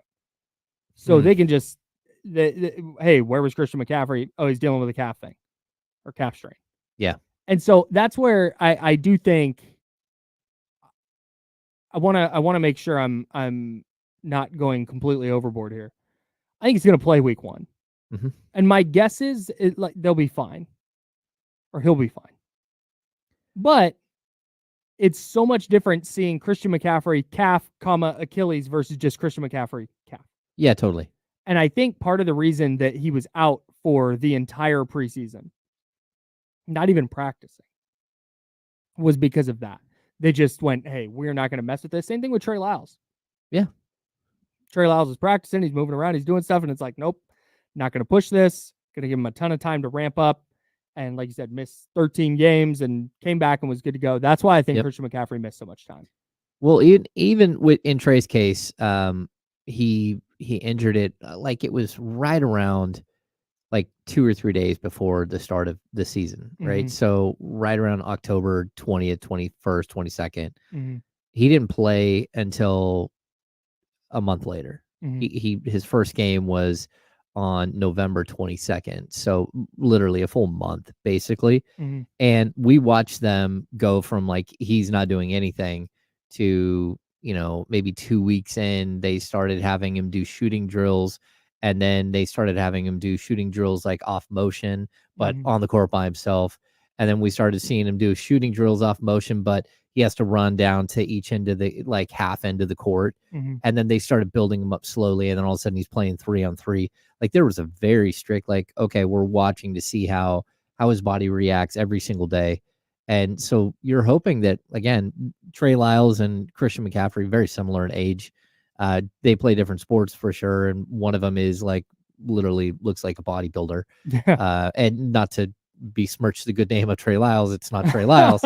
Trey Lyles has done great work on his body to get in great shape. Sure. But there's a big difference between basketball players and Correct. yeah. I mean, this is The physical rigors are substantial in both, but very different. yeah. Like in the 80s and 90s, I think like 3 NBA players had found the gym, like the actual weight room, and it was like Karl Malone and Michael Cage. And everyone else in the whole league was like, "What is that? I'm not lifting a weight. What does that mean? I play basketball." I think Nate Thurmond invented the NBA weight room. Yeah, probably. Which is a hoss. Yeah. And then, yeah, like you said, a couple players in the 80s, and now it's There's like very few and far between. Now it's like everyone works out, but they don't work out like football players do, or even for that matter, they don't work out like baseball players do. Like baseball players are yacked. It's crazy. It is baseball players sneaky jacked. Sneaky crazy. Do you remember Eric Sogard? You remember Eric Sogard? Yeah, I'm asking the general populace. Remember Eric Sogard? Nerd power. Right, nerd power. Little second baseman. Yeah. Just looked tiny, right? And then you meet the guy, and he was 5'9", maybe, but his forearms are just massive. Yeah, it's like, oh, you're yoked. Like you are super duper strong. Yeah. But he just doesn't. He just looks like a normal, just your run of the mill nerd. Yeah, like I wouldn't. I don't have like chicken legs, like like. But I would tell you, like Matt Chapman's forearms are almost the size of my quads. Yeah, dude. Shout out to Matt Chapman, by the way. I mean, like absolutely, the baseball players, whatever the angle is, I don't know what it is they do that makes them not look big. But when you walk into a major league clubhouse, you're instantly like, what is happening here? Like Jed Lowry's like an older guy and doesn't look big at all. Stacked. Just like, yoked. What is happening? I think it's the perception of the sport. Yeah. I think in basketball, like, man, physical sport, these guys are getting up and down, they can leap and they can shoot, and they're crashing into each other in the post, and they're getting, these guys are. And then in the NFL, of course, they're gladiators on the gridiron. The NFL, everyone has a V, like except for some of the offensive linemen. Sure. Their shoulders like are out here and they taper down. They're just totally huge dudes. But when it comes to when it comes to Major League Baseball, this whole thing, I've punted the idea that we're gonna get through this without going nuts, without them going crazy. Yeah. So, but then in baseball, you're going, oh, it's just baseball. Yeah, they're just lounging around out there, pitch, hit, field, throw. I genuinely think that's what it is. Okay. Yeah, I like except for Starling Marte. Oh, Starling Marte looks like wiry. No, he looks like an NFL player in an MLB uniform. Oh, okay, yeah. He is just rocked up. Yeah. Pause. Wild. Mitch, are you built more like an NFL player or an NBA player? Mitch, you're killing me, bro. Mitch, where are you? He's done. Mitch is done for today. I love you, Mitch, but yeah. That's the third time. And I wasn't going to take his call during Fantasy Friday. Yeah. Because I figured Mitch is probably not a fantasy football guy, but I kept putting him on hold, and he kept hanging up and calling back. Oh, no. So I thought maybe he was trying to get my attention, like, yo, I want to ask Faraz a question because we can't screen the calls. And so, no, Mitch, you can hear me. I know you can. At least I hope you can. I'm not going to take your call today because I've tried 3 times and we're 0 for 3. I feel like he might be pocket dialing us. Maybe. maybe, but Mitch, I love you. We'll talk to you next week, but anyways, Mitch got me sidetracked. We're talking Niners. We're talking bodybuilding. Yeah, ridiculousness that is Major League Baseball players. We'll have mad props coming up in the next segment, by the way. Oh yes. Yeah, I've got some mad. We're gonna because typically what we do with mad props is we do an NFL game, we do the Niner game and the Kings game. Whatever going into a weekend. Yeah. If the Kings play Friday, we'll do the Friday Kings game and the Sunday Niners game, right? But I'm doing Niners and Raiders until basketball season starts. So we'll do Raiders game Sunday, Niners game Monday. I'm trying not to be like it won't be Brock Purdy pass attempts or Gardner Minshew pass attempts. Yeah, that's tough. I'm trying to cross match like positions and different things. So we'll have a fun discussion. The Raiders open their season against the Los Angeles Chargers, Jim Harbaugh's Los Angeles Chargers, down at SoFi Stadium in LA tomorrow. Sunday, 1:05 kickoff. We'll have that for you right here on ESPN 1320. Mitch is calling back. I'm telling you, he's just I'm letting it ring. Letting it ring this time. He's just like accidentally like calling us repeatedly. Yeah, maybe. The thing that bums me out is I know this shows me he's not listening. Like he's not listening to the program. Oh. Yeah. He's just hanging out. I thought we had a P1 in New Jersey. Just randomly calling in. It's all right, Mitch. Still love you. We'll talk to you Monday. Raiders, Chargers, Sunday down in LA. Home game for the Raiders at SoFi Stadium, for sure. Mm-hmm. It is going to be so full of silver and black. I think by the year like 2080, the Raiders will have played in like 7 or 8 different communities. I think they'll just keep moving. Like they think Vegas is cool now, but then they'll be like, you know what? It's kind of hot here. And the tickets, we've got declining. Let's go play in Utah. Let's go play in Coeur d'Alene, Idaho. They're just going to try to own the entire West Coast, but by slowly taking on one community at a time. Maybe. I think the NFL is never going to leave Las Vegas. You don't think they'll let them be the Albuquerque Raiders? No, I don't. I don't. I think the Raiders have found a if they go anywhere, I think it would be back to through different various teams moving around. I think they would either go back to LA or back to Oakland. I don't think they would leave Vegas for a city they've never been. Isn't that wild? And I don't think the NFL is going to leave Vegas. What if they just kept going back to Oakland?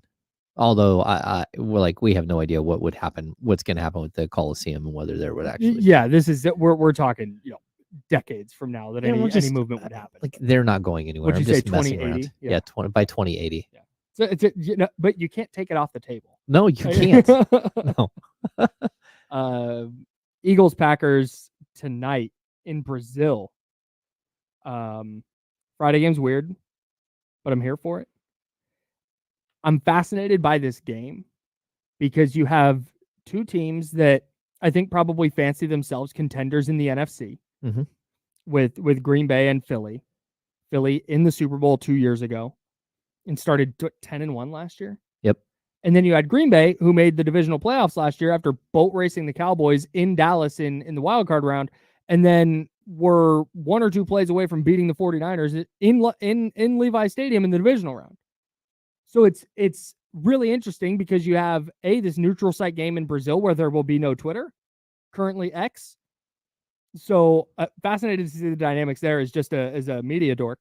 But then you have Green Bay, who is very much ascending at the end of last year.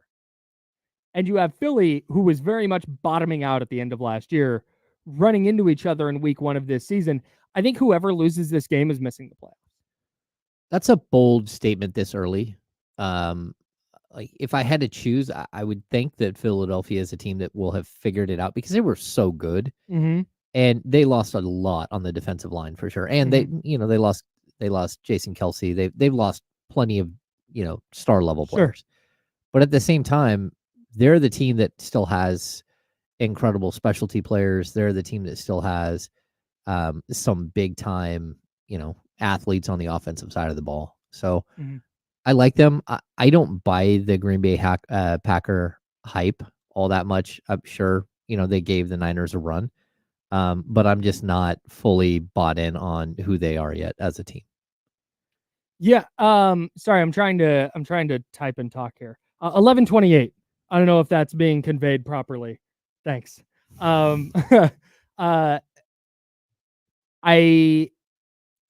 I'm kind of worried. Here's what my concern about Philly is not that they are not good enough or talented enough or whatever it is. My concern is that they hate their head coach. Oh. And if Green Bay goes and loses this game, I could see this season being a just bump in the road. I think Green Bay is ascending and is going to be really good for a while. But I could see it being the kind of season where it's like rocky and a little bit back and forth, where they go 9-8 and they miss the playoffs. Yeah. Whereas Philly, okay, they got that week 1 win over Green Bay. They're bouncing back and they kind of get things rolling the right direction again. 2 years removed from their Super Bowl loss. Whereas if Philly loses tonight, you might just get full-blown turmoil. You might, that story that came out about how Jalen Hurts and Nick Sirianni like don't get along, it's the big expose that came out on ESPN. That might all like come back to the fore here during the season, where Philly just never quite gets the engine turned over and rolling, despite how talented they are. No, I think that that's totally a possibility. But also, remember that the reason why they were so like dominant 2 years ago was because they had this incredible defensive line. I mean, they had great offense, right? But their defensive line like was set records. It was like a problem, and almost all of them are gone. They're all somewhere else, and so I guess maybe you can get some of the same production by using the same scheme out of someone different. And maybe that's what they will do. But still, I don't fear that aspect of their team nearly as much as I did 2 years ago.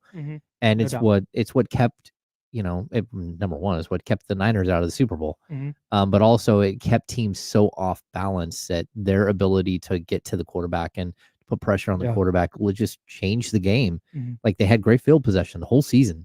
Jalen Hurts, did he play? Well, yeah, he was great. But he also had a lot of advantages because of his defense and a lot of mistakes that their defense caused that put him in a good position.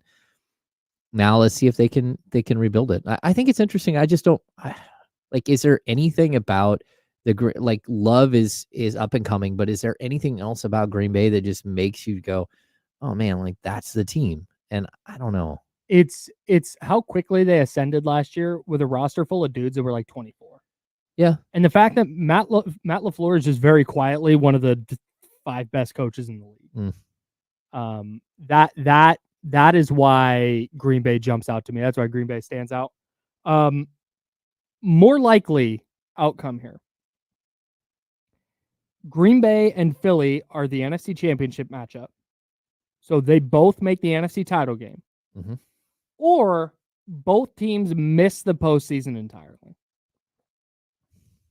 I think it's more likely, I mean, in all honesty, that one of them makes playoff and one doesn't. But I would say, like, if your question, to answer your specific question, I'm telling you, one of these two things happens. I would say that it's both teams miss the playoffs. I'm closer to that because I look at the Niners, I look at the Rams, I look at the Cowboys, I look at the Lions. Yeah. The Lions are a team that stand out. The Bears might legit be a problem. Yeah, but I look at like some of these teams that are up and coming and I go, okay, both of those teams getting to the NFC Championship game is really, really tough. Yeah. Just because like one of them, sure, one of them can get there. Yeah. And I don't care which one. Like I think both of them have their quality teams and like they've got opportunity. But if I were to bank on it, if I were to make a bet based on your question, very specific, they're closer to not making the playoffs than they are to both being in the NFC Championship game. Yeah, I think I lean that way too. But your initial response, where you said, I think one of them makes the playoffs. Yeah. That causes me to want to lean the other way. Because if I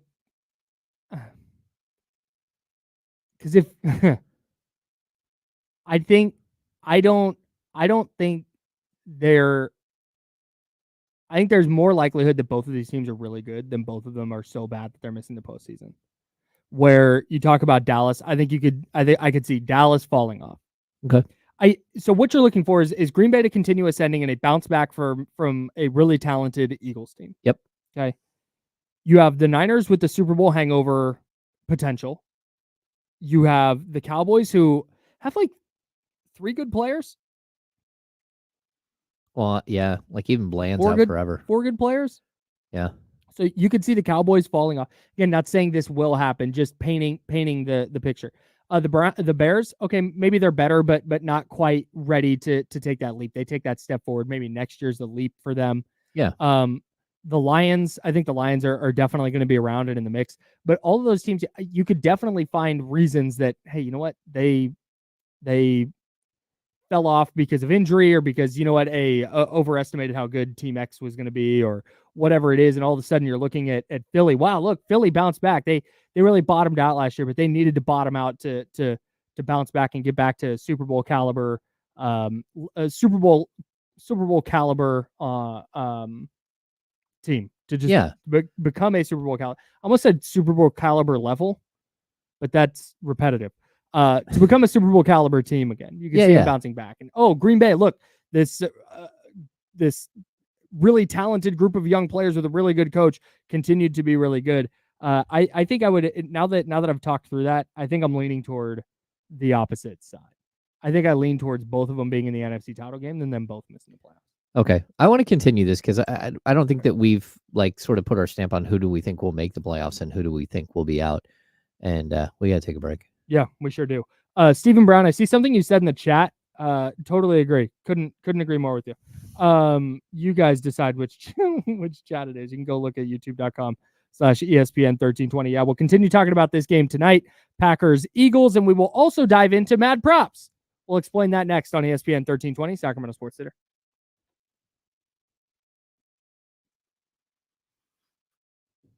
Okay, so we need to restart the stream? Yeah. Okay. The internet's fine. I don't know why. Okay, so let's back out one at a time. So I'm just going to remove, and then I'm going to leave the studio. Oh, nice. Okay. Okay. You can do the same thing at the same time. I'm going to go back in. I'm already back in. So just leave the studio and try to rejoin. Yeah, something.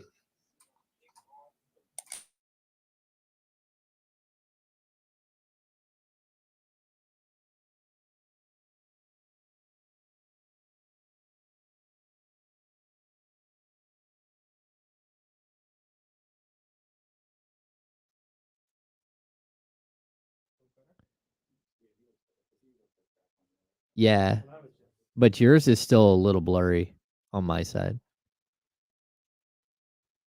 It's a lot better than it was. No, the little. Okay, there we go. Yeah, we had a glitch in the computer. That's what that was. We should have done that before, because dropping out and going back into the stream isn't that difficult to do. All right. Yeah, that was. Thanks, man. I wonder if Seth, everybody. Seth.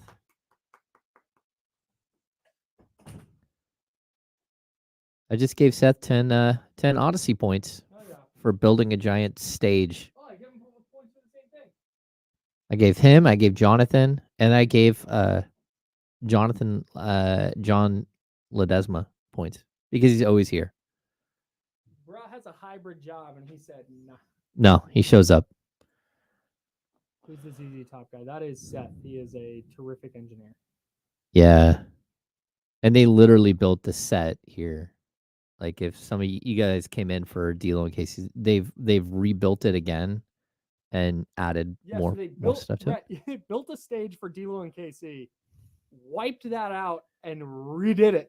Yeah, they redid all the carpet. They added some features to it. I'm gonna check my Twitter mentions. I have a mention on Twitter, not to brag. If this is Mitch tweeting at me about not taking his call, oh no, I'm going to. We're skipping Mad Props. Actually, you know what? I have to finish these real quick. Wait, go back to Mad Props. Rustock, I'll answer this. Who do you trust more to win a big game? Jordan Love or Jalen Hurts? I mean, Hurts was bad for stretches of last season, but I just like him as a quarterback. Like watching him play, I think that he's got a ton of upside. I get that Jordan Love is a good player. I'm just not there with him yet. I'm not there where I'm putting him number 12 in the league or whatever, what Steven Ruiz did. I mean, I think he's going to be really good, but I don't know. Why am I crowning the Lions? To be honest, the Lions were like super impressive last year, and I think we all wanted to question the Lions and say, "Oh, is this just like a flash in the pan type thing?" And then they showed me that they weren't. I mean, they went 12-5. They were a force in the playoffs, and I think they got better. I need to come up with one more. Here we go. Okay.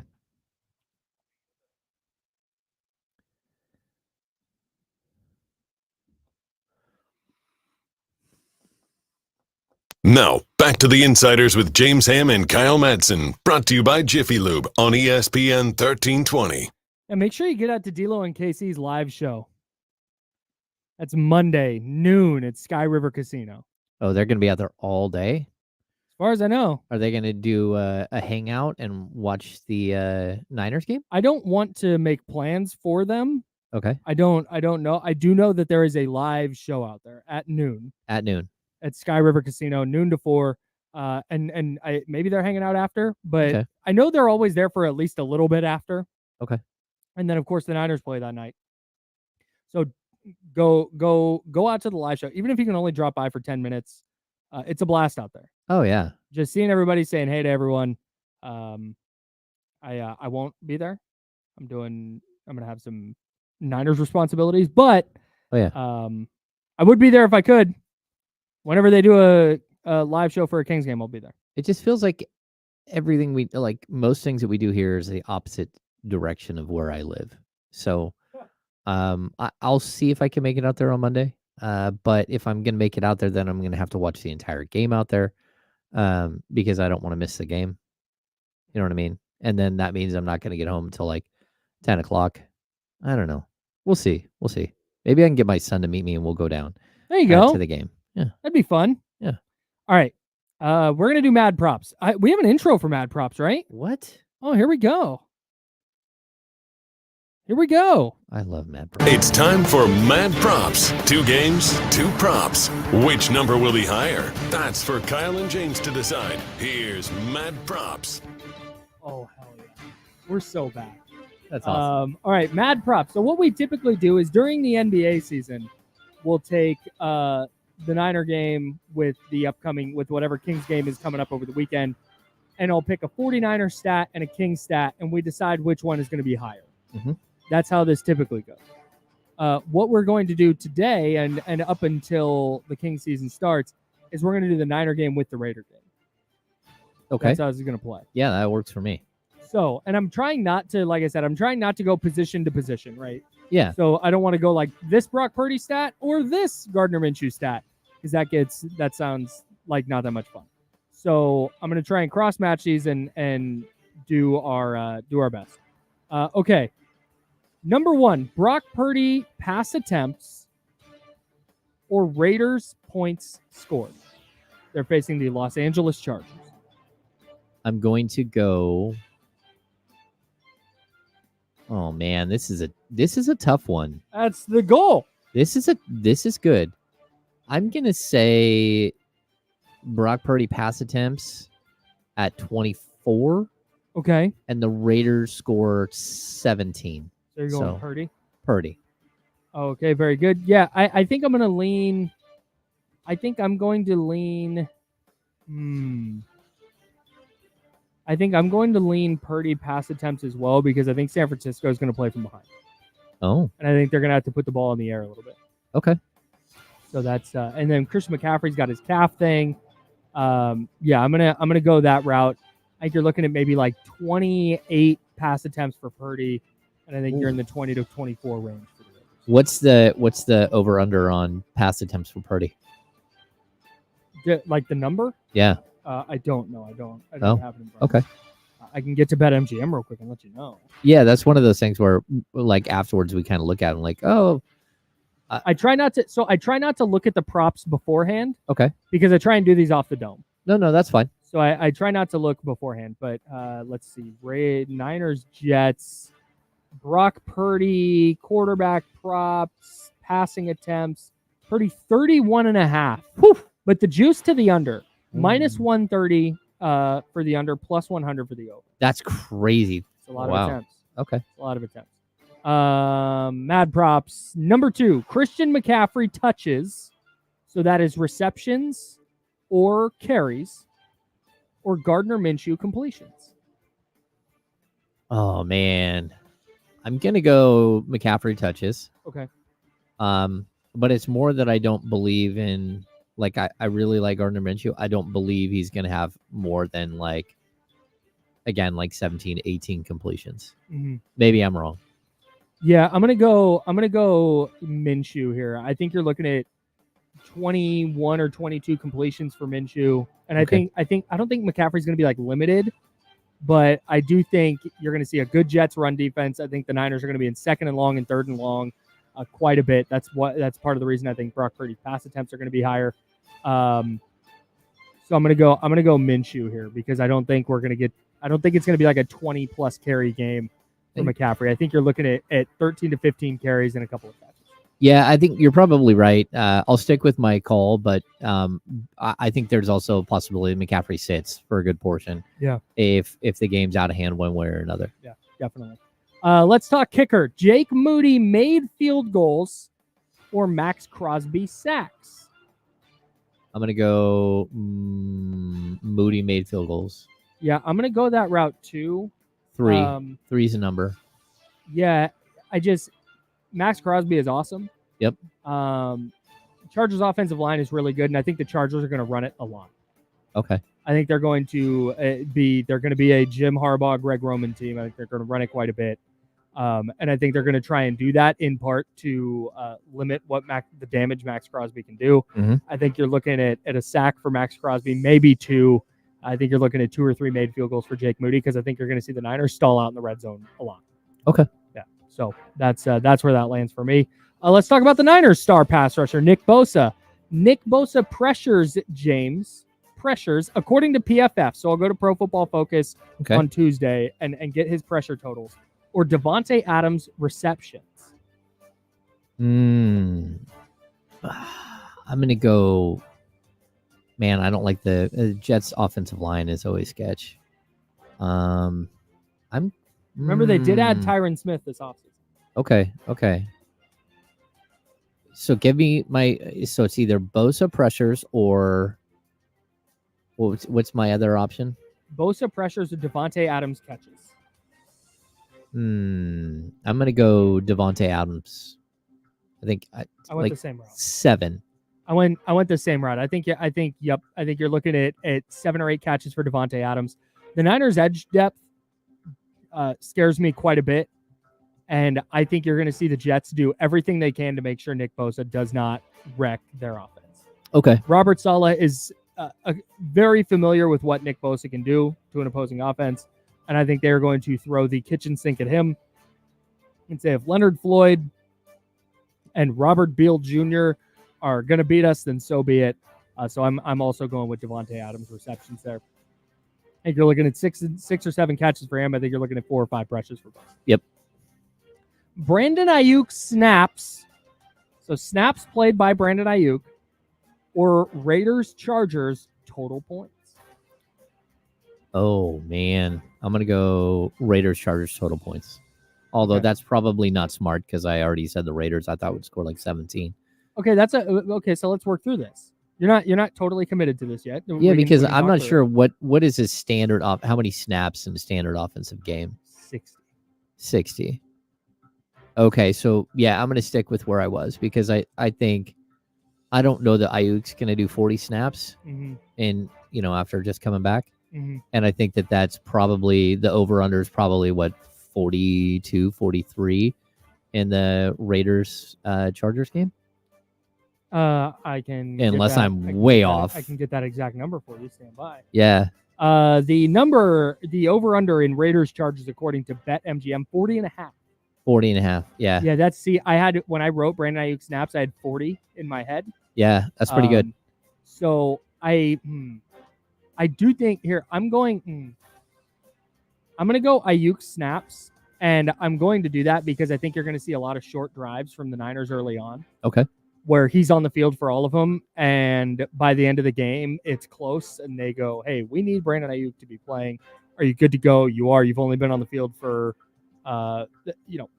one long drive, so I'm gonna go Brandon Ayuk on that one. Last one: 49ers, Packers total points scored or receiving yards for Raiders rookie tight end Brock Bowers. Oh, I'm gonna go Bowers. Going Bowers. Yeah, that's my lean too. I think Bowers might have a huge. Yeah, even I don't know that the Chargers have anybody who can cover a tight end like that. I think they're going to move him around a lot, and he has not played in a professional game yet, so there's not a ton of tape on him. Mhm. And I think the Raiders are going to be able to deploy him in a couple of ways where even if he only has 3 or 4 catches, I think at least one of those goes for an explosive play. I could see him having 4 catches for like 78 yards. Yeah, I was thinking like 65, like 5 for 65 or something. Okay. So, all right, that's Mad Props. We'll go back over those on Tuesday. Well, we'll go back through and I will add up points and totals, and we'll keep track throughout the year this season. That is Mad Props. If you would like to sponsor that program, let us know. We'll do that every Friday.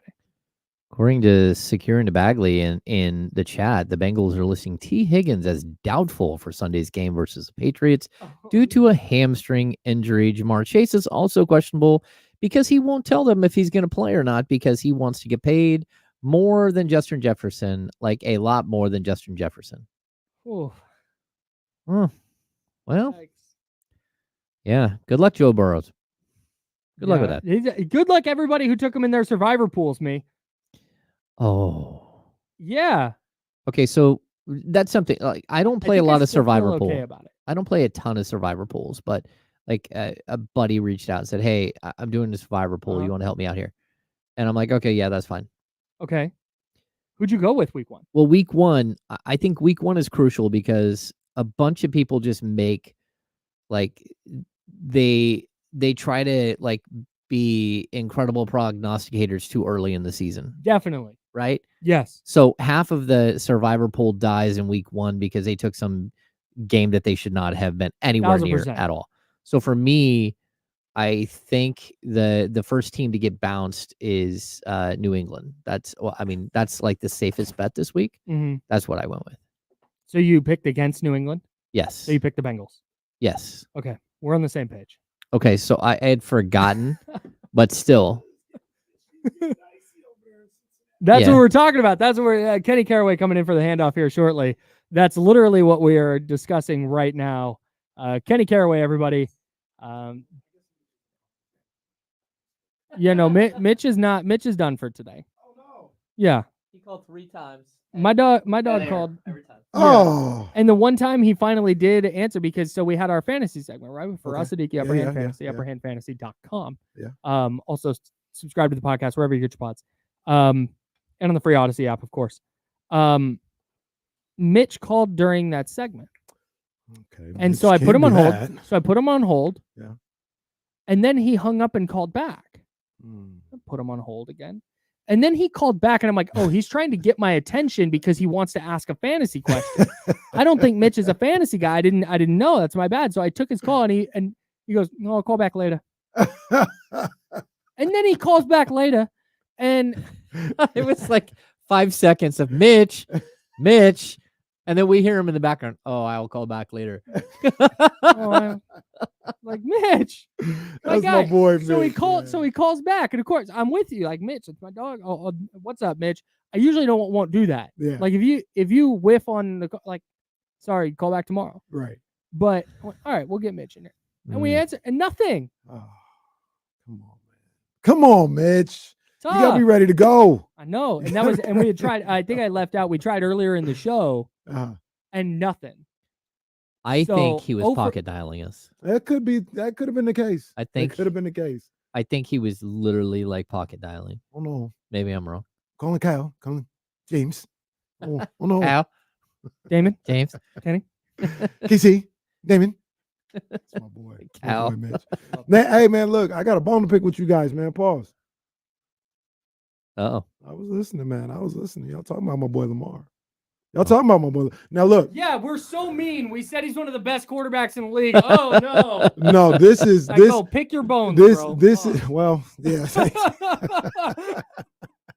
Well, this is the issue I have. It's all whatever, right? Like we're talking about sports, we're having a good time, Yeah. all this other stuff. But the notion that Lamar can't win the big game because of what happened last night, I completely reject. Because wasn't it 2 years ago when he beat the Chiefs on Monday Night Football and the come from behind win? Remember when he does the front flip into the end zone after Kelsey? Mm-hmm. Like, what's the difference between that game and last night? It's consistency. You got to do that consistently. My issue feels so strong, but my pushback on what Damian said yesterday. Mhm. Damian said it's Patrick Mahomes is tier 1, Lamar Jackson is tier 2, everybody else is tier 3 and below. Mm. And my contention is, well, he would be tier 2 by himself if he consistently came up in spots like that. And you see the reason he is a tier 2 quarterback because he's the only reason they were in that game. Mm-hmm. Oh yeah. If you had a replacement level quarterback in there, they're losing that game by 40 freaking points. Mm-hmm. They're in the game. They're in position to win because of Lamar. Those 2 throws into the end zone before the last play were abhorrent. They were really bad. And it's like, it's not that he's bad. It's just, that's why he's not separated for me from Joe Burrow and from Josh Allen, these 2 really good quarterbacks who just also happen to be behind Patrick Mahomes. He's not in a tier by himself. But he has done it. Sure. Like he has. I think that, every quarter, Dak Prescott has won big games before. Yeah. Like can you consistently do it? Or are you gonna, in a big spot, make 2 really bad throws into the end zone on 1st and 2nd down? Wow. Okay. But I guess that's my point. You're gonna fumble on the 2nd drive and prove Paul freaking Marshall right. In a that was crazy. That's where the real salt is. in a big spot, he has done that, and I think, like, so you agree with Damian then that he's in a tier by himself in tier 2? I think he's clearly better than Josh Allen. Okay, like, that's what we're talking about. Like, but what makes him better? I think he's a better runner, and I think he's a better decision maker. Okay. Than Josh Allen. That's fair. But like, if we're playing that game, Joe Burrow's the one in a tier above Allen and Lamar Jackson. Sure. Because Joe Burrow consistently wins. He's beat Patrick Mahomes when it counts. Yeah, he's just AFC not Patrick Mahomes, so I'm not going to put him above him or on the same level. But it would be Joe Burrow by that criteria. Yeah, I think like there's such a small difference between like they all do something different. They like very much so they're very specific types of players, and they all bring something cool, nuance to what it is that they are. But it kind of comes down to if everyone is equal, and again, anyone can beat anyone, right? Mm-hmm. But if the criteria is you got to win, like let's just say what happened last night, 1:30 left in the game. You get the ball back. You need a touchdown to tie it. I'm taking Mahomes first without any question. Mm-hmm. And so like that's what elevates him into tier 1. I don't care about the stats or anything else. But then after that, there's just like this mumbled up, who is it that I want? I probably want Burrow first because he's won so many games coming from behind at the end of a game. Burrow's issue is health.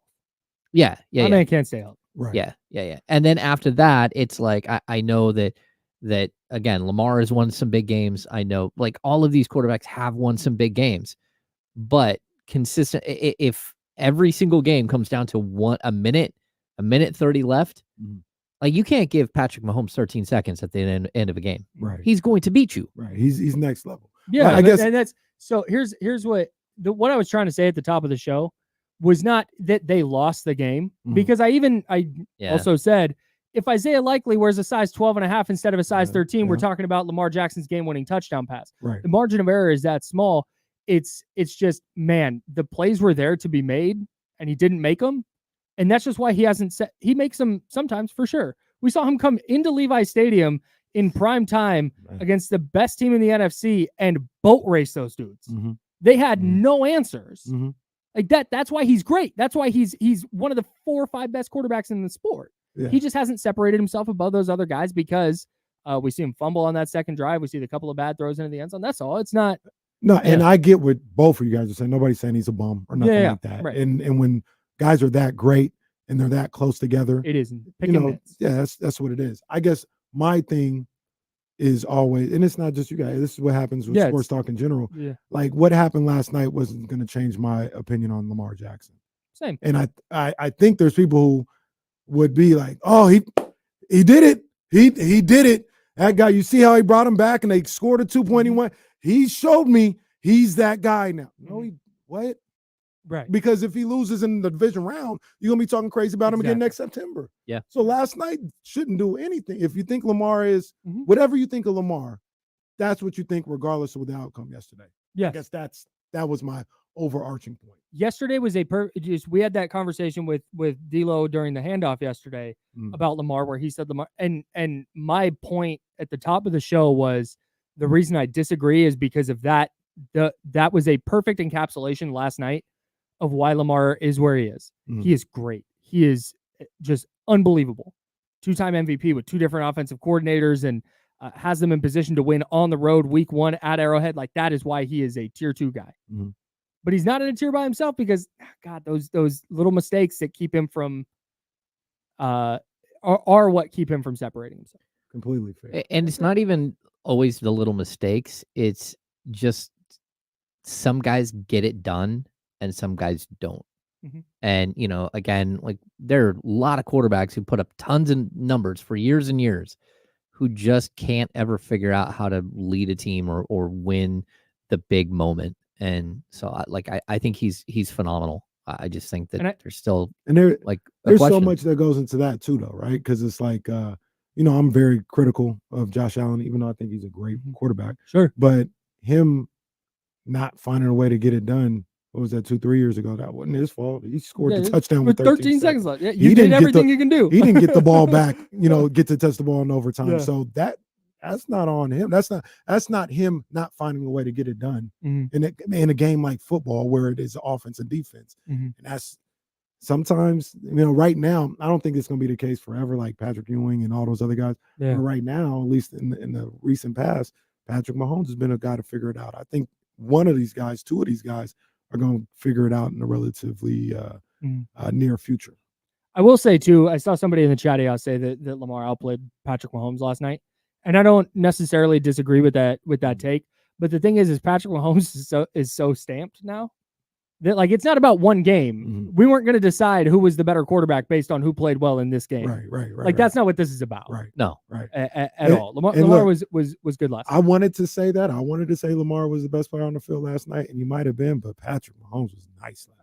Yeah, that nice one play where he night. escaped and then slung it sidearm. We gotta run here, but we're both gonna be on with you and D'Lo today. James at 3:00. Me coming up at No, I'm not on. Oh no, today. you're not today because you got a party to get to. Well, it's going up. Well, tailgate.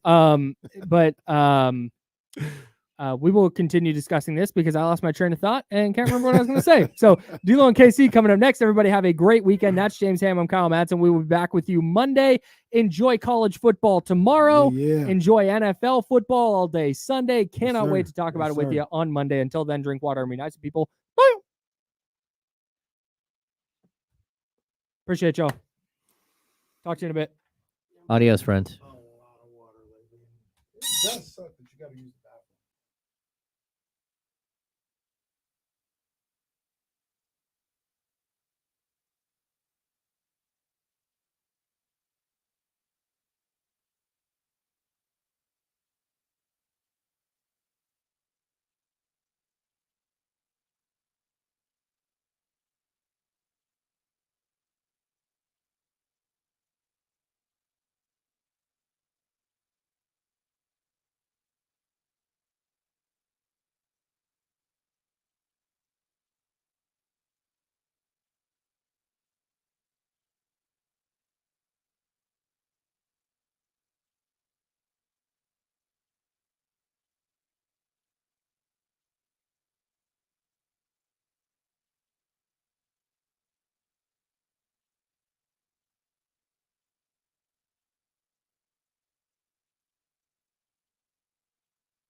shot.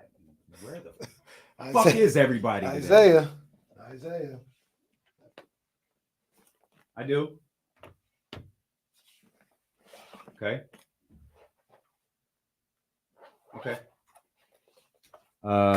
Yeah, mine's working. It's functioning. Okay. Is that the, just for future reference, that's the yeah. Okay. All right. Hey,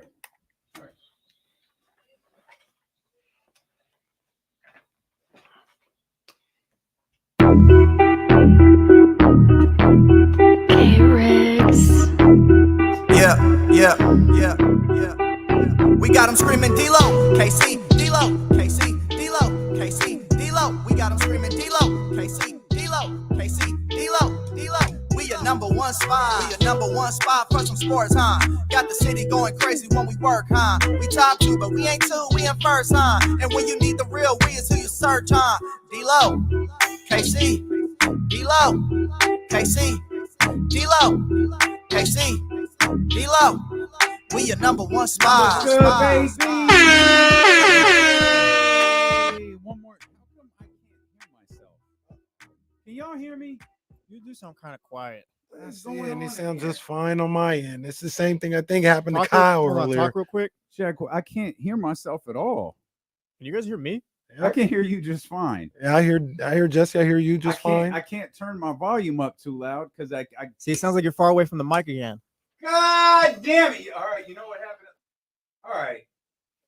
Jonathan! Hey, check one. I hate this place. Oh, no, I can't. No, yeah, I can't hear you. I'm just hearing you in like real All right, time. D-Lo and Casey have gone 3 days since last nonsense. 3! I'm pretty sure we did this like beginning of the week. Now, so look, let me tell you this. Stop yelling at me, first of all. Kyle seemed to be going through the same thing earlier. He was heard perfectly fine over the radio and on the stream. So I know that is frustrating, but they hear you fine. Let's just quit. I was listening to Kyle. He's like, I can't hear anything. That sounds terrible. And I was like, bro, you sound perfectly fine. So I know it. I know, but I think it's the same thing going on. And Jonathan came in and couldn't fix it. So, well, if Jonathan can't fix it, the whole world is coming to a goddamn end. The remote won't charge out there from the sun. Kimberly's nowhere to be found. The TV is stuck. I can't hear anything. And it's fine. Jesse has no idea what's going on. Well, no, I'm looking at the board. Like it says, like the levels are fine. So the board says we're fine. So it's fine. Who cares? It's whatever. This is what we're doing. No, that's fine. This is freaking fantastic. It's good. What I hear is myself talking through a tin can. That's what I hear. All right, fine. What the hell with it? We're here. No, it's the show. No, that's fine. It's good. This happened before. It's all good. What are we doing today? No, we had football last night. I'm gonna tell you, your stupid little laugh is pissing me off. I'm gonna tell you that right now. The interesting is you and Jesse are hearing you sound perfectly fine to me. Although I don't know if it's the earbud or I'm just hearing you next to me. I don't know. But you sound fine. Yeah, and I can promise you the most important thing, you sound crystal clear on the radio. That's all that matters. Shout out to the folks on the radio. I might send Jonathan in there during the break though. Yeah, that wouldn't be the worst idea. Wouldn't be the worst idea.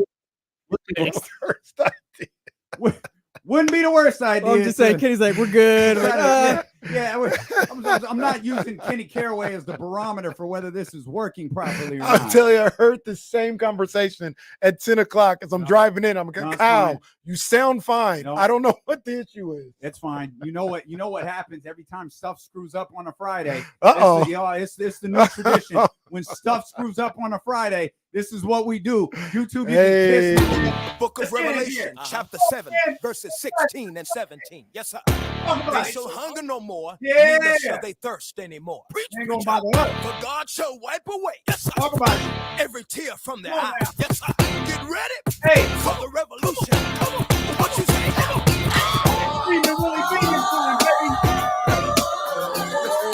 Do you want a revolution? Say, do you want a revolution?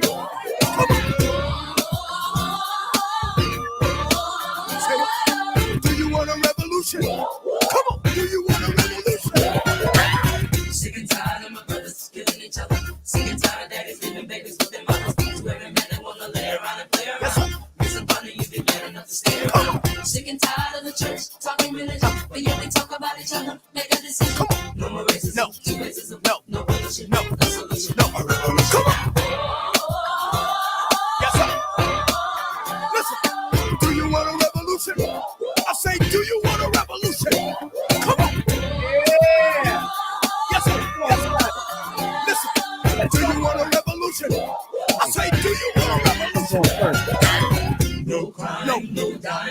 competition's hard.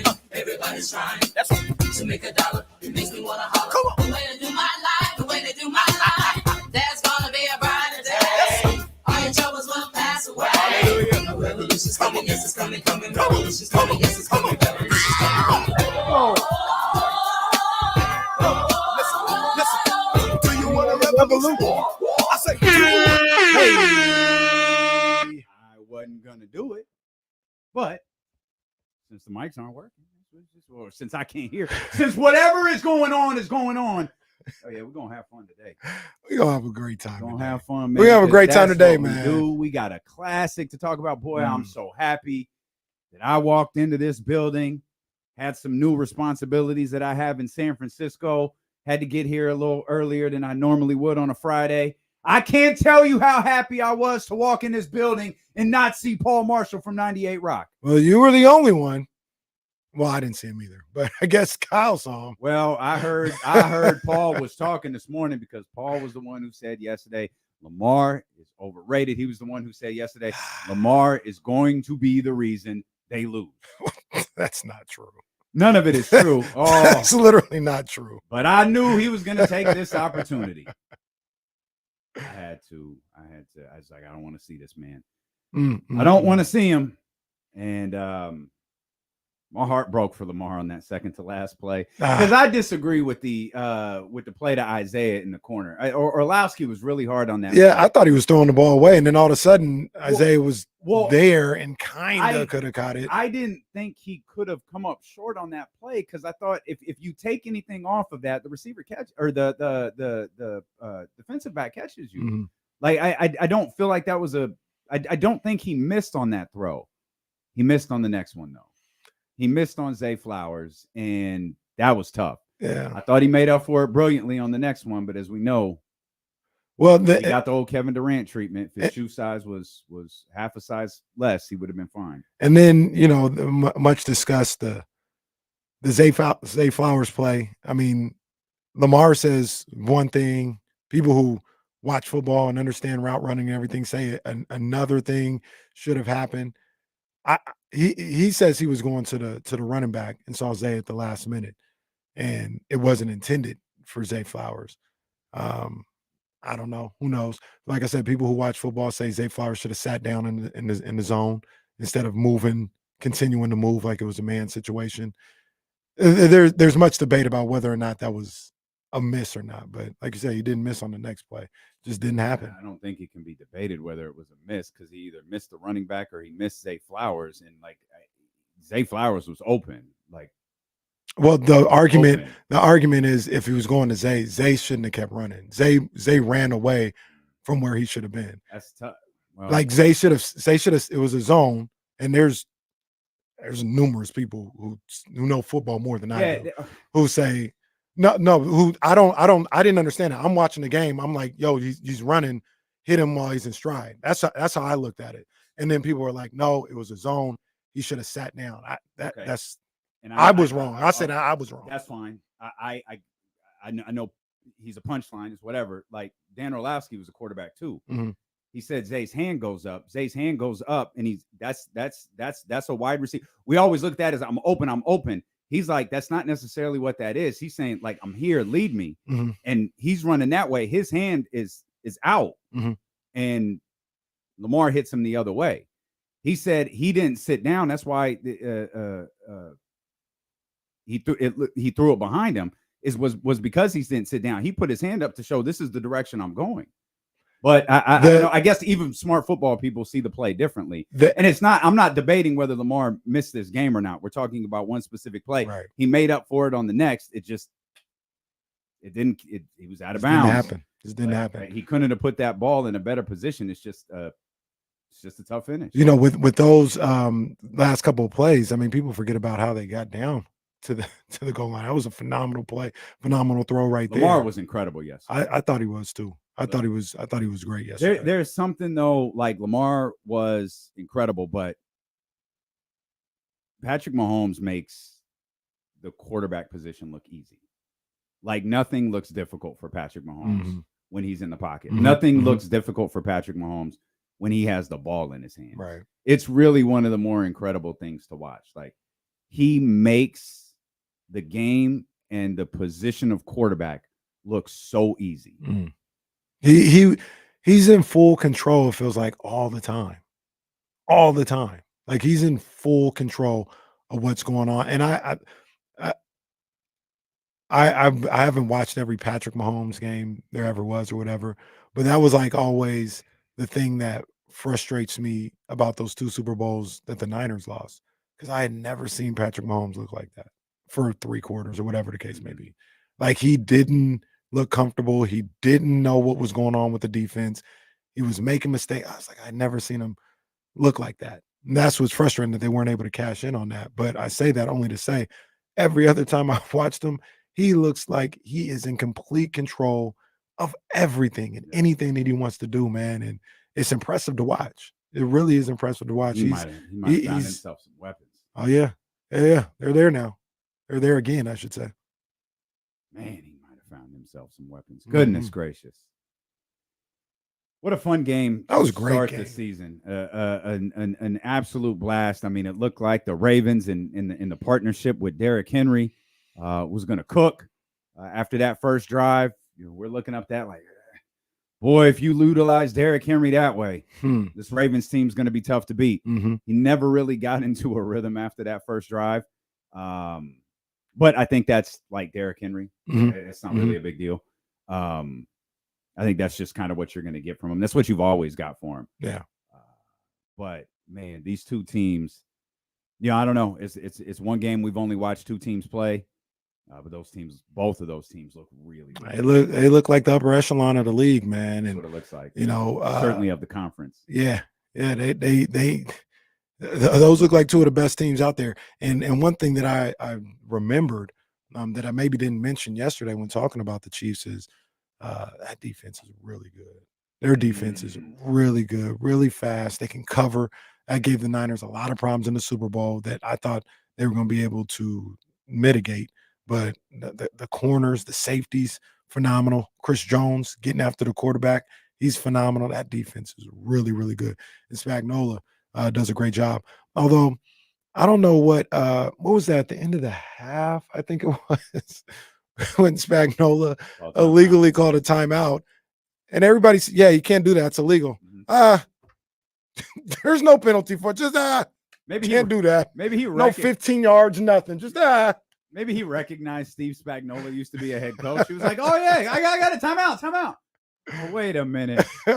Well, they said the corner judge came in and was like, "Hey, you can't get the hell away from it. No flag, no penalty. Just it didn't have any bearing on the game. Well, it would have been like half what they always do, half the distance to the goal or something. It would have been something like that. But I just found it hilarious. They did something you couldn't do. Award them to the timeout. Just you can't do that. But maybe that's just an official's error. Maybe that's the official's fault more than it's Spagnuolo's fault. Yeah, but once you because true, I mean, right? Because the referee said, "You can't get out of my face. You can't call a timeout, sir. Get your ass behind the line." Well, he probably got to get a mark. Maybe that's where the penalty comes from, sir. You're on the field, right? Maybe 15, that's the penalty 15 right yards. There. Yeah. But the ref is probably going to get a mark on his report card this week because of that. Very possible. He's not going to be able to referee the Pro Bowl. I don't know. I think the teams with I think the officials with the lowest marks referee the Pro Bowl. They referee the Panthers. Oh, that was unnecessary. That was unnecessary. We'll come back. Kyle Madsen joins us here on Sacramento Sports Leader, ESPN 1320. This is brutal. I don't know. So your mic works. Can you hear? You heard the radio or the app or whatever? Well, I heard the YouTube and stuff. It sounds like there's something off with your mic, but I turned his sound off like when fucking dog shit. Yeah, I don't think it's that bad, but it doesn't sound great. I turned his mic off when you were talking. Yours was still going, so I don't know what it is with yours, but it's not like you're talking to Kenny's or whatever. It's like something with that one.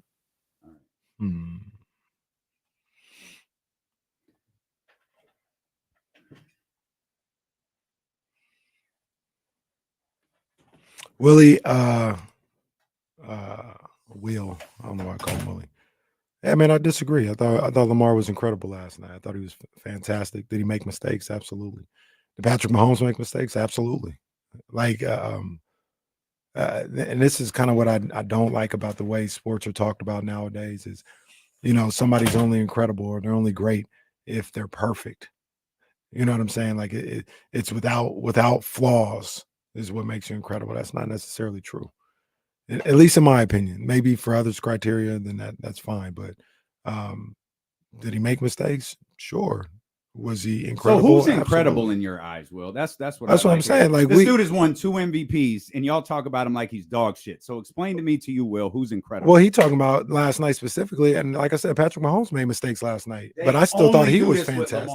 They only do this with Lamar. So Will, speak up. Talk about it. You probably one of them dudes that think Lamar is a bad quarterback. Explain why. All right.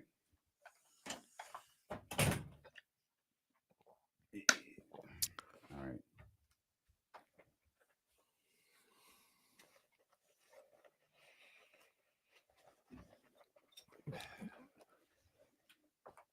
Because by that same criteria, y'all told me Josh Allen was incredible last year in the playoffs against the Chiefs. I didn't think he was that good.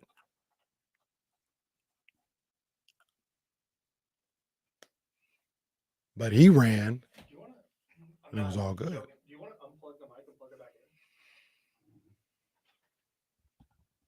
Just that extra right there.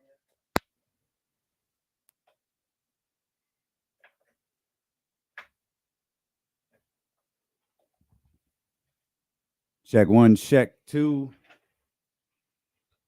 Check 1, check 2. Check. Yeah, just unplug shit and plug it back in. Oh, so it's Nintendo. That's what it is, huh? Okay. Blowing the cartridge. See, we're back. Blowing the cartridge. That's all you do. It still says too soft, which is weird. Whoa. Whoa. Which Like, is you got your weird. mic picks. We're all happy. No, Hold on. the whole combination. It still says too soft, which is weird for me. It's all good. Like, I know you've never run the board before, but that's literally what I have to go off of. So between you and Will, you motherfuckers are gonna get on my goddamn nerves today. Oh man, no, I had to take the jokes last Will, week. he ran for 122 yards yesterday. Threw for what, 270? And Will said, and led a 2-minute drive. Will said Mahomes was incredible last night, and Mahomes made mistakes. I thought Mahomes was incredible though. I thought he was great. They each had 1 turnover. Yeah, I thought Mahomes was great too. I have so many thoughts on this. I can't wait till we're back. Check 1, check 2.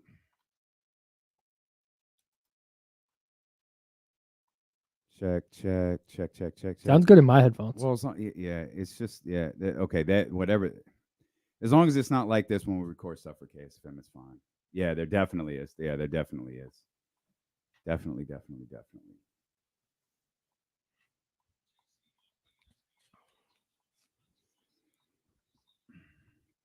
Kyle Madsen of the Insiders joining us here. Busy day, by the way. Eddie Gonzalez going to join us about an hour from now. Excited to talk to our man, Eddie Gonzalez. Tony Rock supposed to be in the building. Oh, my man, Tony Rock. Tony Rock performing at the Punchline. Tony Rock, hilarious. This weekend. He should be with us in the 2:00 hour. And then no James today. So we'll just vibe out, have fun. Cash Caraway ahead in game number 17 of the top 20 games of the Kings season. As we welcome in Kyle Madsen here to the show. You said you had some thoughts on the game, specifically the quarterback play, I'm guessing? Yeah, man. I think that last night was not about Lamar Jackson. Okay. Patrick Mahomes has very quietly become the quarterback everybody says Brock Purdy is. Break it down. What did Patrick Mahomes do last night? Manage the game individually. If Brock Purdy had gone 20 of 28 for 291, a touchdown and a pick, and had an average depth of target of like 6.5 or whatever it was, it's over the middle to Rashee Rice and it's a bunch of yak. It's a short throw to Travis Kelce. It's a 35-yard touchdown on a blown coverage. Those are all nitpicks that the Steven Ruizes of the world would have had with that performance last night. But because it's Patrick Mahomes, we're like, oh my God, he was incredible. Oh, he's amazing. And I know why. Patrick Mahomes has 3 Super Bowls. He's the best quarterback in the league. Like, don't get it twisted. But over the last couple of years, Patrick Mahomes is a yak merchant. Everything. Patrick Mahomes is I'm going to dump it short. And Rashee Rice is going to run after the catch. Travis Kelce is going to run after the catch. Oh, there's Isaiah Pacheco. And we're going to rely on a blown coverage. Oh, there's my 35-yard touchdown. And and the issue with that for me is that's perfectly fine. That's it. That's perfectly. That's how you're supposed to play the game of football. I don't know what people are expecting. That's it. That's it. This is not trying to take away from Patrick Mahomes. I know exactly what you're saying. Patrick Mahomes is incredible, but when Brock Purdy does that exact same thing, it's See, that's why he's not Patrick Mahomes. It's like Are you suggesting that perhaps Patrick Mahomes also plays with skilled football players? With a great coach?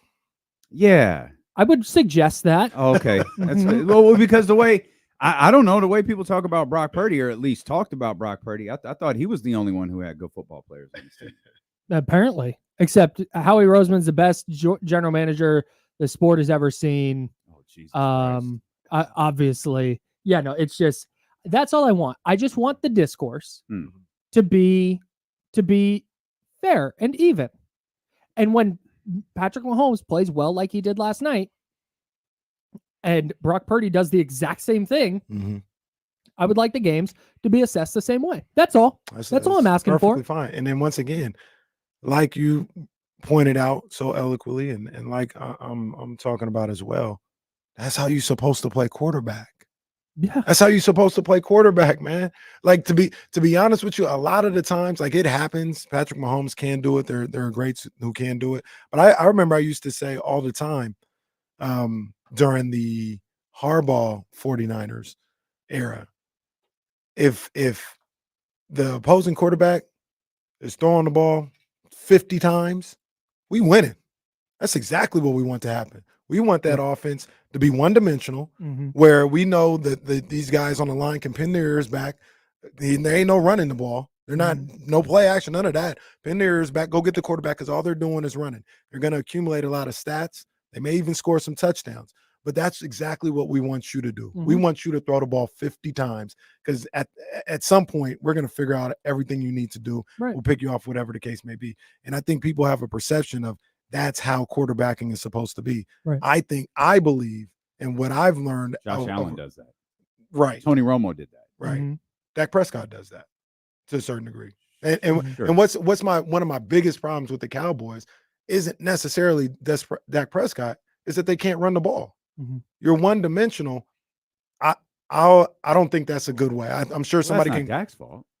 Or are you just talking about the Cowboys? Just the Cowboys in general. Yeah, that's what I'm saying. It's not just Dak that I have an issue with the Cowboys. It's that. And I think there's a perception that that's how you're supposed to play quarterback. And I've learned over the years that's not. I wouldn't want the offense to do that. I like the balance offense of it. And and real quick, they got my guy Will, and Will's just having the dialogue back and forth in the Matthews Chatty House. I don't have no problem. Matthews Chatty House is for. I don't have no problem with him. But he said Well, earlier, you do. You blocked him because he's. I didn't block him. You timed him out. Yeah, put him on timeout. No, not no. Will the Dodgers my fan. God. Will the Dodgers fan. Like he had to go on timeout because what's going on right now in the match. Fine, have the discussion all the time. Bring the Dodgers up and see what timeouts you get put in. Okay, let's just be perfectly clear. But it'd be a very simple go Dodgers and okay, Will. All right, Will. That's enough. No, that's exactly the case. That's disrespectful. That's exactly the case. But Will said earlier, he was like, Pat Mahomes made all the plays when they needed to be made. I'm sorry, he almost threw a pick on his last throw. He did not make all the plays when they needed to be made. He made a lot of plays, though. He was really good. I think Patrick Mahomes was sensational last night. But this whole misconception that Pat or any QB always is just perfect, and that's what makes them incredible. Exactly. That's crazy talk to me. Yeah, man. You find the open receiver and you hit the open receiver. That's it. I don't care if he's 22 yards down the field or 5. It's gotten so side. Hit him. Have we announced what you're doing this football season? No, but let's just do it right now. Hey, Why Yeah, not? I mean, that'd be nice. It's like 4 days away. Yeah, You're I've not got- going to be able to be with us at Sky River for a very specific reason. And I think there's a lot of people who would care what you're doing. Okay, great. I'm going to be doing some work at 95.7, our station in San Francisco. There we We'll be go. doing Niners post game. Hey, is and it I'm still gonna be- called overtime? overtime? Yeah, There we go. Yeah. Yes, indeed. So I'll be doing that after games, and then the day after games. So typically Monday, but sometimes Tuesday, sometimes Friday. Mhm. I'll be doing a 1 hour show, the football hour, from 6 to 7 Come on, p.m. man. talking about. That's awesome, talking about man. Come on, man. Yeah, Let's thanks. go. Yeah, Let's fired go. up. Fired up. There's Man. absolutely no one better to talk 49ers football than Kyle Matson, which is 100%. why it Appreciate it, really sucks you can't be with us at Sky River on Monday. Yeah, man. But totally understandable. we need to. I'll probably jump on the stream. Man. We got Yeah, no, we'll talk. We about haven't figured that it. We can. out yet. Okay, we'll talk. Well, no, okay. I don't know. I'll say it off the air. It's okay. I got ideas. Okay. All right. Yeah. I like it. Kyle Yeah. Matson. I'm hyped. Fired up. Good stuff, man. Good stuff. And I'm getting paid for it. That's always Really? Yeah, dude. That's always a good thing. Wow. Especially from this company. Yeah. That's bosses, crazy. And the bosses at all the places were like, we're only doing this if we can figure the money out. Very good. Like, wow, thanks. No, guys. that's This is good. great. Oh, yeah, No, that's great. yeah. They asked me to record some stuff for jams in San Francisco. I said, how much did I get paid? And Complex looked at me and said, oh, sweetie, just go into the end studio. Don't Hey. forget game day. Salute to you Oh, guys, by the way. Christ. Salute to you guys, by the way, because I did a lot of driving around over the weekend, over Labor Day weekend, and you guys were in here every single day Yep. on were. 102.5, That's right. D-Lo and KC. That's right. Shout out Do to what you we had guys. to do. That's- Yep. yeah. Do Saturday, what we had to Sunday, and they no day. Crazy, No man. days off. Crazy, no man. days off. Get a gift flag. I got 6 jobs. I do want to ask the question: aren't you a little bit worried about us being overexposed? But I guess no one cares about that. So we just keep it moving. We're here. Can you learn anything from week one? Like, did you turn the TV off last night and think anything about Kansas City or Baltimore? Nah. I think Really? Baltimore is one of very few teams in the AFC that can knock off Kansas City. Yeah. I think we learned that Baltimore's offensive line's not very good, which could be a problem for them. Sure. But Or him. or It could be a problem for or- him. or Lamar Jackson specifically. But yeah, man, no. You can take little things. I this early in the year, through the first 4 or 5 weeks, there's just little things I'll like file away as I'm gonna keep an eye on that. Because by week 6, the Ravens are a good enough team and a good enough organization that these first few weeks are going to be a feeling out period. Where are we at? Adjusting things for their offensive line and for whatever they got to do. I don't know. I don't follow the Ravens close enough to know exactly what they got to do. But Just wait. Ravenswire.com is going to call. no, they're not. Ravenswire. I promise you that. No, but shout out to Glenn Irby, who runs Ravenswire. Does a great job. No, I file things away, but I'm not gonna make sweeping declarations based off week 1. We've just seen too many times where something weird happens in the season opener, and it just doesn't manifest.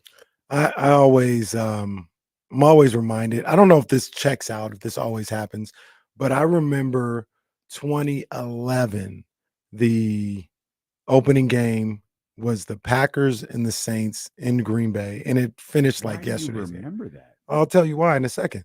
I watched that game. I was in some bar in Antioch. I was watching the game, and it was a great game. It was like last night's game, right? And everybody was like, "We'll see the rematch again in January." No, it was the Niners who went 13-3 and all this other stuff, right? And like, I think I don't. It feels like that happens a lot, right? We see a great game week 1, and whether it's the Thursday game, we're like, oh, can't wait for the rematch. This is gonna, and it never really ever happens. Well, and This one it might happen though. Yeah, this one really might happen. Well, and that's what's funny is last year the Lions beat the Chiefs week 1, and it's like, all right, well, no Travis Kelce, no Chris Jones. The Chiefs are going to be fine, and like, yeah, the Lions, like whatever. And the Lions go on, they go to the NFC title game, and the Chiefs really struggled to pass the ball all season. And the Chiefs end up going and winning the Super Bowl. I don't think So, it was Lions, whatever. I think the Lions had a little buzz. I don't know if it was NFC Championship. right. Yeah, type it was buzz, a nice but win for them, but Oh no, Paul Marshall is here. God damn, his ass just watch him.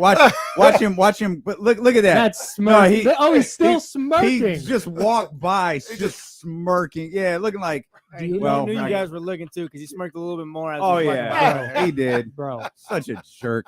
When Lamar fumbled in that second Yep. drive last night, because he talked to you, you relayed that to us. Yep. I happened to walk out of the building with him. I got the same spiel, and I'm like, all right, second drive. Pressure, fumble, Chiefs recover. You would have thought I was a Ravens fan and they just lost the Super Bowl. The funny part was I threw a hat. I slammed my hand on the counter. I'm just walking in. We had just left. I'm walking into the house. I don't have the TV on. I get Kyle's text, and it's like the text was something like, "I'm so upset. Paul was right." And I'm like, my first thought is, "Who's Paul?" And I'm looking at this, and then it was like, "Oh no." Oh no. Turn the TV on. Yeah, the Ravens turned the ball over. Damn it. I said, I'm so effing mad Paul was right. Actively pissed at Lamar for fumbling. But they regrouped. And when you talk about like takeaways or potential takeaways from week one, I think when you have takeaways of those teams, it's when you go in with ideas already of who they are. And I went in with an idea of who Kansas City was. And I went in with an idea of who Baltimore was, and I just turned the game off like I was right. Yeah.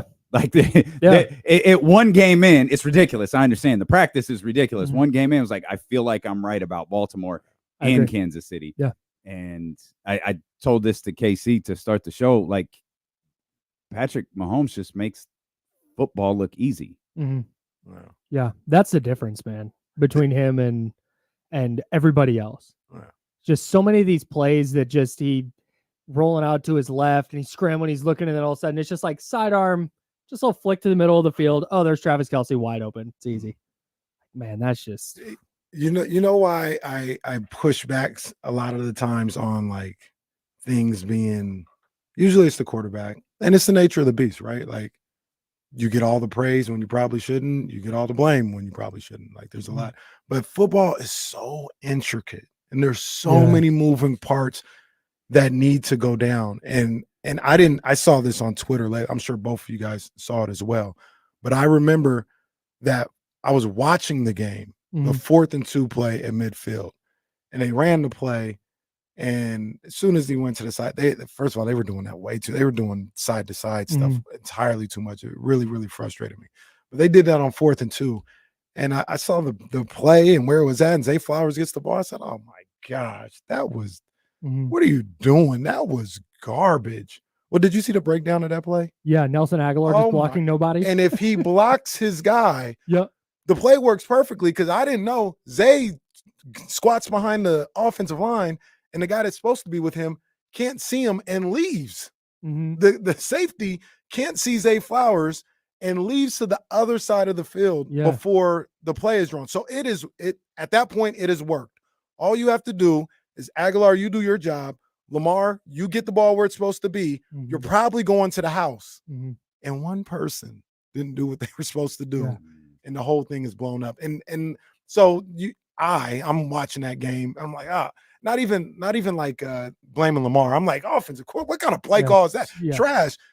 Just they made a perfect call. That was a perfect call, and one person didn't do their job, and everything's blown up. And that's why I always kind of push back on the notion of it was this person's fault or that person's fault. There's just so many moving parts a lot of the time. Sometimes somebody just does miss a throw or just does miss an assignment or something like that. But there's so many things that go on from play to play that I'm like, it's a team game, man. It's a team game. You ever watch the people who break down offensive line play, like the former offensive lineman on Twitter who will like do the all 22, but just the offensive line. And they'll be like, see, this is a bad rep here. And you watch it and you're like, what? It looks fine. He's like, he got his left hand onto the chest. It needs to be on the outside of the shoulder. Like, what?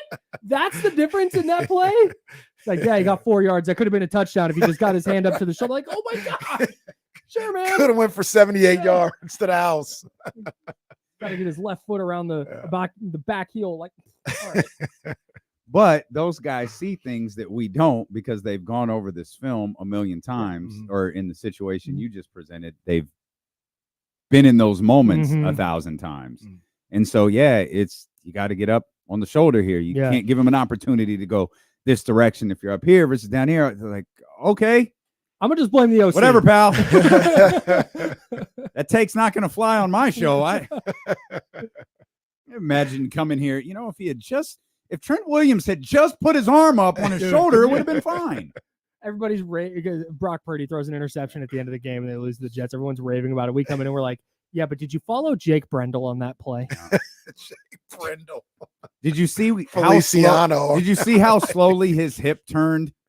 You got to be quick. You got to be quicker with the hip turn. Everybody knows. And that. then That's James will come in. No swivel in his hips. No swivel in his hips. Is Jake Brendel clutch? We'll tell you next. Another thing As people frantically Google Jake Brendel. I thought his name was Brock Purdy. It was Brock Purdy. Man. Another thing. That's what I want. I want an offensive lineman on our show. They're out there. I've got him. Yeah, they're out there. They break it down. Hopefully, they don't treat you like James Worthy did. Well, No. Still waiting Every back. offensive lineman's cool as heck. still waiting to hear back from Old James. Left me on At least red. he read it.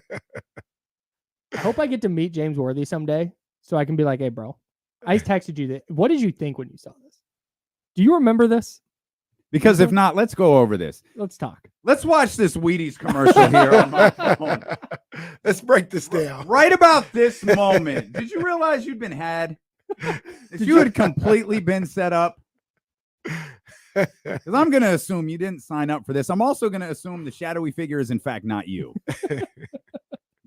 That's what was Michael's brother's name? Larry. That's Larry. That's Larry right there. 4 or 5. He's filling 4 or 5. Larry. He's filling in for you. He's filling in for man. you. You got a game you're looking forward to this weekend? Obviously, the 49ers, they play Monday. Is there something you're looking forward to Sunday? Or tonight? That Rams-Lions game is going to be a blast. Okay. I really can't wait for it. You want to talk about learning things about a team? I think we're going to learn a lot about the Los Angeles Rams on Sunday. I like that. Are you iffy on the Rams or? I am big on the Rams. You are. I am. Okay. Yeah, I just when you look at this is a weird betting thing, but like when you just look at markets and like value, quote unquote, and you look at what the Rams odds are to win the NFC West, that it's just like I love that bet. That's a good bet. That's a I think they're plus 240 something last I looked, 340 something. And it just there's so many paths to the Rams doing that. So yeah, it's a good bet. I'm really high on the Rams. It kind of reminds me. It reminds me of the time Canelo Alvarez fought Sugar Shane Mosley. Oh yeah, same. me too. Yeah, me too. Where I said I saw the match, right? And I was telling the homeboy we was going to be in Vegas. I was like, Sugar Shane fighting Canelo. Hey, bro, I'm going to tell you right now, I'm putting some money on Sugar Shane. That's good money right there. Mm-hmm. And then, we planned it out for about a month or something like that. And then we get to Vegas and it's fight night. And we're like, yo, we got to find a sports book, man. We got to put that money on Sugar Shane, bro. It's Sugar Shane Mosley, bro. Mm. And then we are like walking towards the sports book. I say, hold on. Canelo's about to beat the brakes off Sugar Shane Mosley. What are we doing? No, we're not putting this money on Sugar. That's what the Rams and the Niners remind me of. The Rams look good. Seattle, I'm telling you, the Super Bowl hangover, I'm telling you. And before you put that money down, be like, wait a minute. The Niners aren't losing the division. They're not losing the division. It's not happening. Not this year. Maybe next year. Maybe next year's the year. But there's nobody in that division ready to win the division. Win the division. But I agree with you. It is a value bet. I understand that. If the Rams, what? Why did the greatest football player to ever exist retire, and it seemed to not have an impact on how people feel about the Rams at all? Because of Sean McVay and their offense. I don't hate that because I do not feel the way that you do about the Rams. Why? But well, one, the absence of Aaron Donald. Two, okay.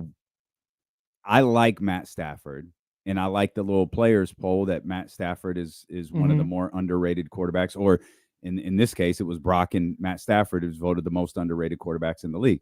I'm all for that. I am concerned about his durability. Okay. I did throw one caveat in there as we chuckled at their backup quarterback. if there's one guy who could potentially replicate what Kyle Shanahan did with Jimmy Garoppolo, it might be Sean McVay. Sure.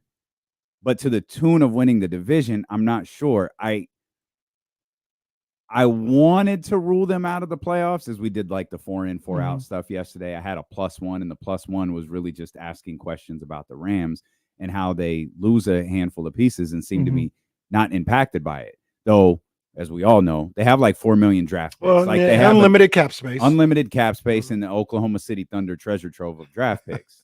People probably say it about the So do Niners. the 49ers. Probably. Yeah. Yeah, probably. The Niners have. How are they signing all these guys? Unlimited cap space. Below and JC in LA saying the same thing.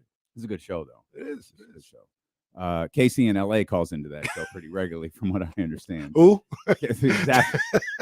Exactly. I was kind of in on the Rams as we, as the offseason progressed, and then when it got to, as to use Kenny's, put the money down, it's like, oh, wait a minute, did a little more. I don't like it as much. So here's where this is when you're. I loved the segment you guys did, the 4-in, 4-out segment. I thought that was great. I always come back to when you try and do that. The thing that makes it difficult is, well, almost every year the teams that were good last year, it's good again this year. But there are so many things that happen in a season that you just don't. Whether it's injury, whether it's this player just not having a great year, or maybe drama in the locker room. There are so many different things that can happen. And I think like the 49ers, I'm with you. On paper, they are winning the division, going away, and should be the number 1 or number 2 seed in the NFC. But if you're trying to pick a team that's really good on paper, who just has a weird year, there are a lot of ways that things could just go be weird for the Niners. And again, a lot of this is vibes and feel. But there's a Super Bowl hangover thing. There's the Christian McCaffrey all of a sudden having an Achilles injury thing. There's Trent Williams holdout. There's Brandon Ayuk's hold in. There are so many things that can happen that if the Niners finish the season 10-7 and the Rams are 11-6, we all sit here going into round 1 of the playoffs going like, well, yeah, I could have seen this coming. They had a weird offseason. But again, I'm not quantifying that with numbers, and it's just a feel. Just a feel, just vibes. Absolutely. Do you? I know a lot of people are kind of high on Seattle. No, that's a bizarre one to me that people are like, watch out for Seattle. I don't see that at all. Yeah, I don't buy that. I can picture the Rams thing. Like I see what people were talking about. I don't know if that team is ready to win 12 games or 11 games. That's really my big reservation. Yeah. But the Seahawks thing, first year head coach, somehow things were Pete Carroll's fault last year. They got him out the way, got Grandpa out of there. He don't know how to coach defense. Like, I don't think that's the case at all. Yeah. So I just didn't know if I was alone on that. I don't see the Seattle thing at all. I don't either. Maybe Michael McDonald's an awesome coach. I'm not gonna bank on that. Wow. Kyle Madsen, the Insiders, NinersWire.com, and 95.7 pre and post on the Odyssey app. Welcome back to cover the San Francisco 49ers. So great stuff as always from our man Kyle Madsen. We'll come back. Eddie Gonzalez joins us around 1:15 or so. We got much more football conversation ahead here with Dylan Casey on Sacramento Sports Leader, ESPN 1320. Hell yeah. That is dope. So on Monday night, you'll be doing the post game for the Niners. And I remember you refresh my memory. You're doing it at the studio or at home? Studio. You're doing the football hour from home? Yeah. Okay, got you. Hey, Jesse, by the way, can you be here on Monday for my show? Yeah. Okay. And that's this studio. Yeah. Oh, okay. No, I'm doing no. I'm doing my show from there, from the city. Oh, got you. So I'm not going Oakley got it. to San Francisco to home. Yeah, got it. Yeah, I'm doing 10 to noon from San Francisco. Got it. And post game from 6. Got it. Understood. And the football hour is. Don't let them stick you in that closet. Oh, they're in a new studio now. That's right. That's right. Nice new studio. I've never been there, but a nice view. Football hour is every day after the game. So most Mondays, sometimes it'll be Friday twice, and so I was Tuesday. pick that up. Put that on at 7. 7 on Tuesday. Someone would probably have to run it. That might be why. I mean, it's worth asking Charlie, but I feel like someone would have to run it as opposed to Jesse setting the system and leaving. Someone might have to run the board to pick it up. Gotcha. Because I feel like Jesse used to run the board for Damon Ratto and Kolsky, no?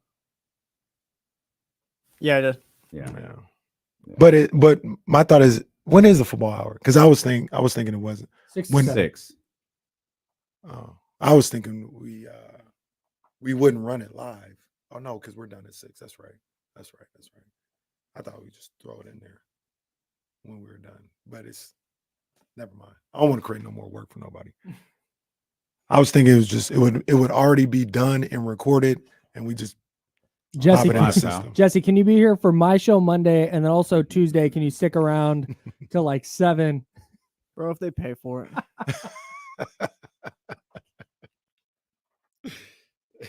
All right. I'm going to go, everybody. Appreciate you, bro. Hope this weekend goes fantastic. Absolutely fantastic. Can you turn my off real quick? Huh? Can you turn the mics off real quick?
Big Za. Terrific.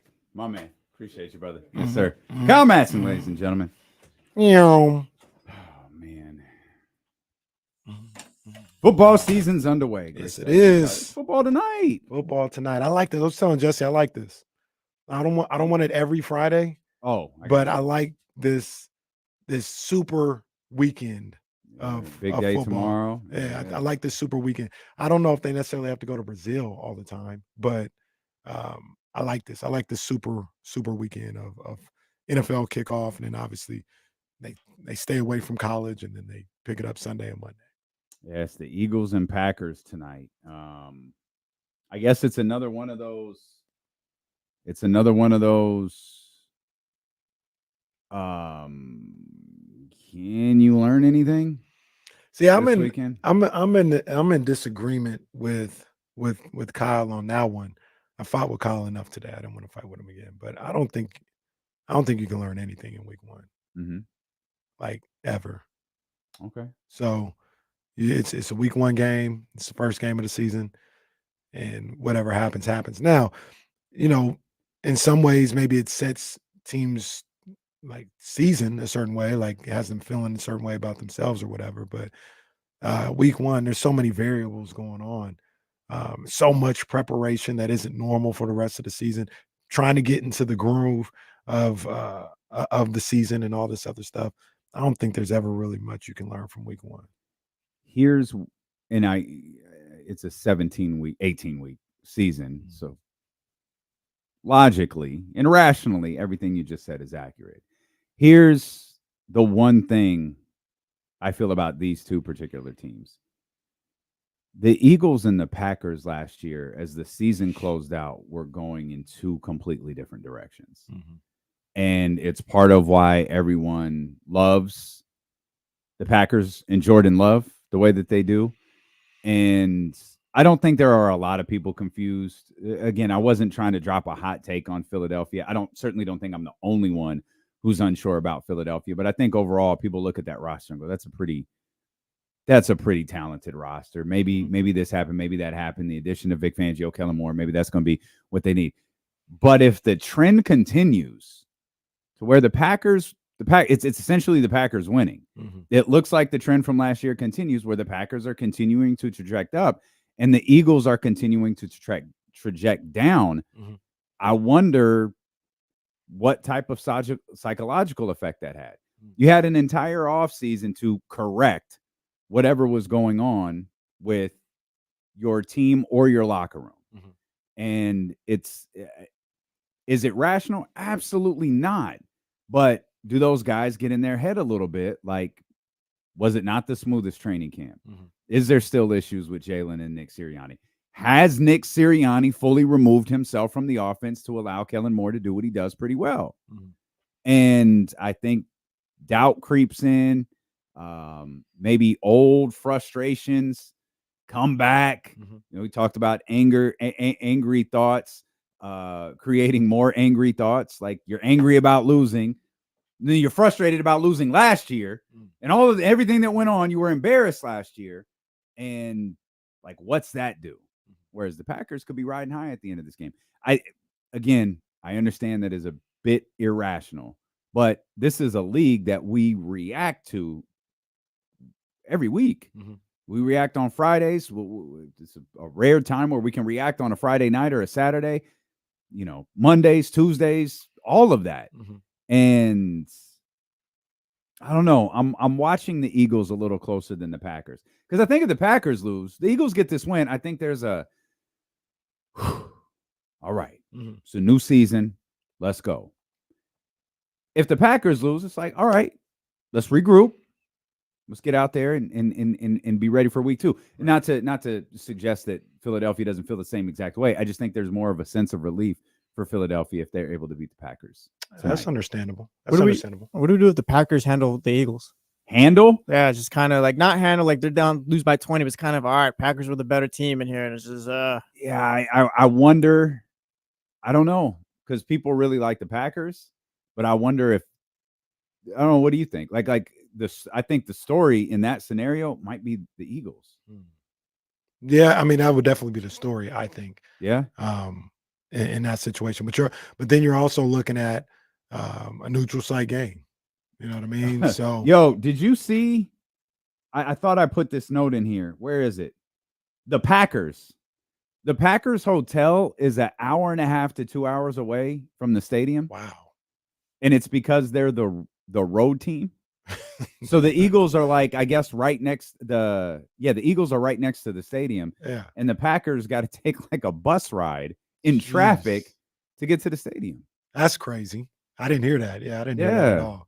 So yeah, I mean, there's a lot of, in this game in particular, like probably even more so than any other. I feel that the way I feel the same for all week 1 games, but even this one is probably a little bit more because they are in another country, and there's no, like, this won't be replicated again. Like, even if for instance, like if these two teams made the playoffs and played each other in the playoffs, and say the Packers win this game, but they got to go to Philly in the divisional round. Like, it's a completely different game. It's a completely different game. Like, number one, when you first played them, you was playing them in Brazil, not in the link. So like, this is a true road game. Like, how you gonna do the same thing? It's just not as comparable to me. But I do think that, like you mentioned, the story of if Philly like looks terrible or doesn't look cohesive, or Sirianni and Hurts still, don't seem to be on the same page, that will be a massive story going into week 2. I'll be tapped into WIP Saturday morning. Oh, I want to hear that. What does that sound like? I want to hear that. Oh my God. That's going to be a dark place. That is going to be a dark place. If that's I want to the case. hear that, boy. I want to hear that. If they win, I ain't never tapping on WIP. But when they lose, I'll be up in there, boy. Understood. The media has kind of crowned Jordan Love as next. And we talked a little bit about this yesterday. I think a lot of it is because the Packers, their rich history, and the unique, the really, really, I mean, one of a kind situation that they've had at the quarterback position, going from Brett Favre to Aaron Rodgers to a guy who showed like a lot of promise at the end of last year and gets his big contract extension. And that's got people like, Jordan Love is the next one. He's the next one. 3 quarterbacks in 60 years going to be crazy for the Green Bay Packers. I do think Jordan Love is. I thought at the time last year that I liked Jordan Love a little bit more than others. Now I don't think I like him anywhere near the way other people do. But I do think he's a good quarterback. I think he's on the way to being a very good quarterback. But asking him to just continue to make that upward climb with no hiccups, like putting him in the Super Bowl this year, is crazy to me. That is crazy to me. Maybe a lot of that is something that you said yesterday that I didn't take into account, and it's their coach, who is obviously very, very good. Yeah, no, he's one of the top coaches in the league to me, no doubt. But the record shows it. Yeah. Jordan Love, though, like I said, I think he's a cool quarterback. I'm not even as high on him to like speak about what he could be or what he might be. Like right now, I just look at him like another young quarterback. I got to get more of a feel for him, and we'll see what happens. And so, to your point, like I don't see him the same way as others, and saying that he's going to lead the Packers to a Super Bowl in really his second full season after what I saw, it's kind of crazy. Like, it's, to me, Jordan Love is not CJ to me. Like CJ, and I don't mean to talk about Jordan Love that way, but CJ is one that I'm very confident in what his future holds and what he can do. And I don't think, like I said, I don't think Jordan Love stinks or anything like that, but I don't have the same feel. Like, I'm like, I got to see a lot more from him before I have any kind of declaration on what he might be. Good or bad. Kind of a weird question. In my head, it makes sense. I don't think it's going to make sense to you. So this is great radio. I'm so good at this job. So excited. This is awesome. Is Brock Purdy closer to Jordan Love or CJ Stroud? CJ Stroud. Okay, I think you know where I'm going. I heard your reaction. Do you want to explain why you reacted that way? I think CJ Stroud has a level that Brock Purdy can't hit. Well, I didn't mean that. Well, I mean, as far as like CJ is like, I think CJ is the reason the Texans did what they did last year. Like, I think that CJ, and that's not to take away from their coach, their roster. Like, CJ was the difference maker to me. I think a lot of people like the Packers, and Jordan Love kind of accentuates that, which to me feels closer to Brock Purdy than CJ Stroud. CJ feels like if you think the Texans are going to go far in the playoffs or get back to the playoffs even, you think CJ is going to repeat what he did last year. And you're probably not pointing to a ton of other things. But if you are, and you can, but the first thing you mention is going to be CJ Stroud. When you talk about Brock Purdy, or when you talk about the San Francisco 49ers, you're going to talk about a lot of different things. And you can mention Brock Purdy first, but you're not going to have any problem mentioning Christian McCaffrey right after that. And maybe you're going to mention Christian McCaffrey first. Maybe you're going to mention Nick Bosa and Fred Warner and all those guys. Maybe you're going to mention Trent Williams being back. Maybe there's a lot of different things you could do over there. Maybe you're doing the same thing with the Green Bay Packers or Matt LaFleur, the Kyle Shanahan aspect, the Matt LaFleur aspect. I feel like CJ it's because of CJ. And those other two haven't quite gotten to the it's because of me yet. And that's why I asked about that comp, because the Packers love fest is a little weird to me, especially when there was so much at the beginning vitriol directed towards but so much vitriol is the wrong word. It was so much dismissiveness to Brock Purdy, and not really the San Francisco 49ers. The argument was the San Francisco 49ers are propping Brock Purdy up. And Not that Brock Purdy can't be the one. I just don't know that he is yet. Mm-hmm. I think a lot of people look at Jordan Love as the reason why, and I disagree with it. It's you know what I mean. But they don't. But he's a part of it. He's a big part of it. Yeah. But think about their roster. Don't nobody talk about nobody else on their roster. No. They got some good young ball players. Yep. Like it's not, but they don't have any super duper star players. I don't think, especially on the offensive end. So I think they look at it as Jordan Love. They think Jordan Love is going to be what CJ was last year. I think that's where all this comes from. And they don't necessarily look at Brock Purdy that way.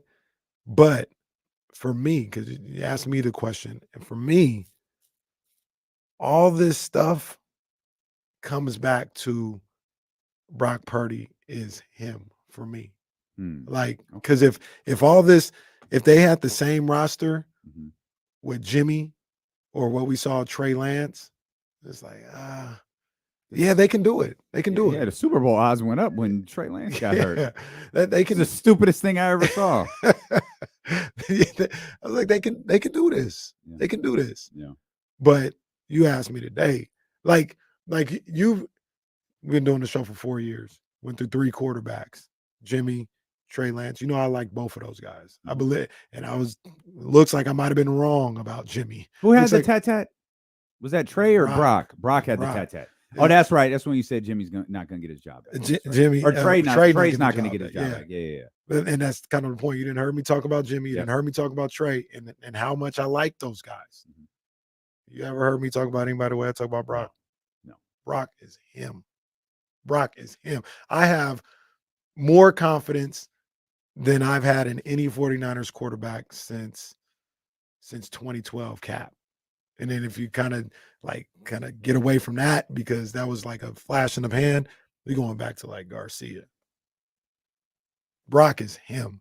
He's the truth. And he's the reason why all this stuff, like, to me, I think Brock is the type of guy where if they were to lose Ayuk or they were to lose Debo or something like that, when all that was going down, Brock's good enough where you could still stay afloat. You could still be good until you get good players back in here again. Can he make a star?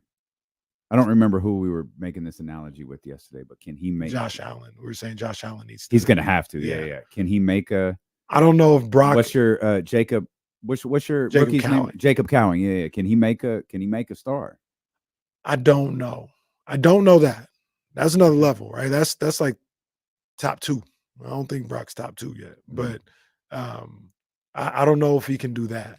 But if he can play the quarterback position where if it's there, he ain't gonna miss it. He's not gonna miss it.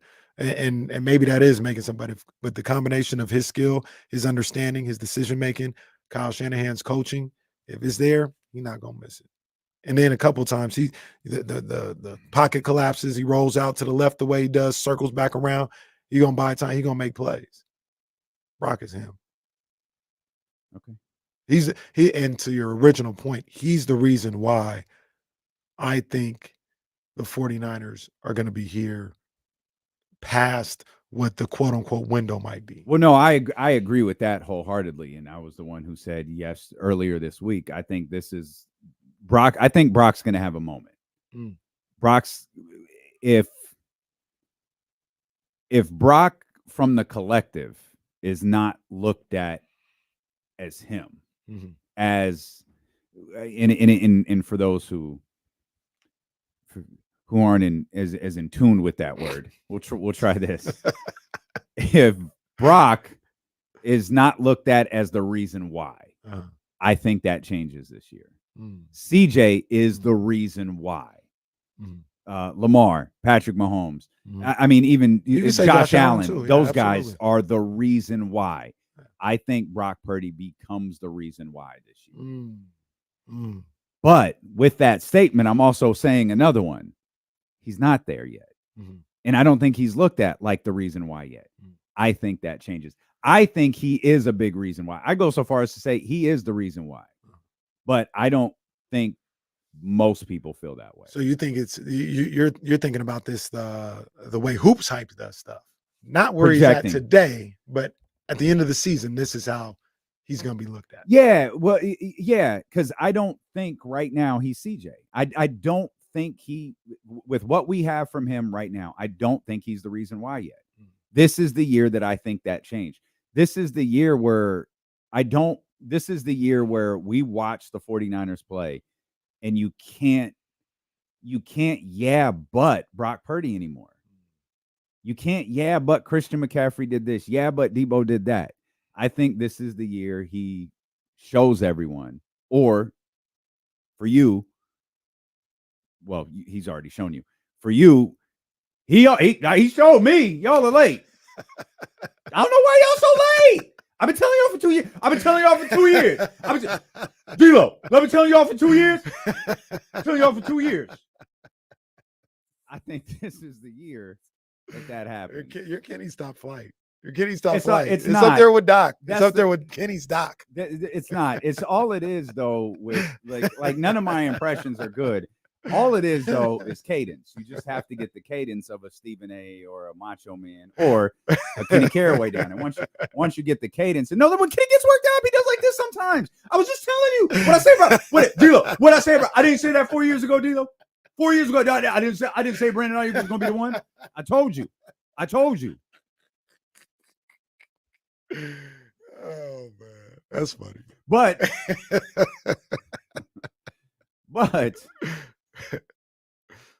you do talk from a fan's perspective of this team, but I don't feel like you've ever been off in your assessment of this team.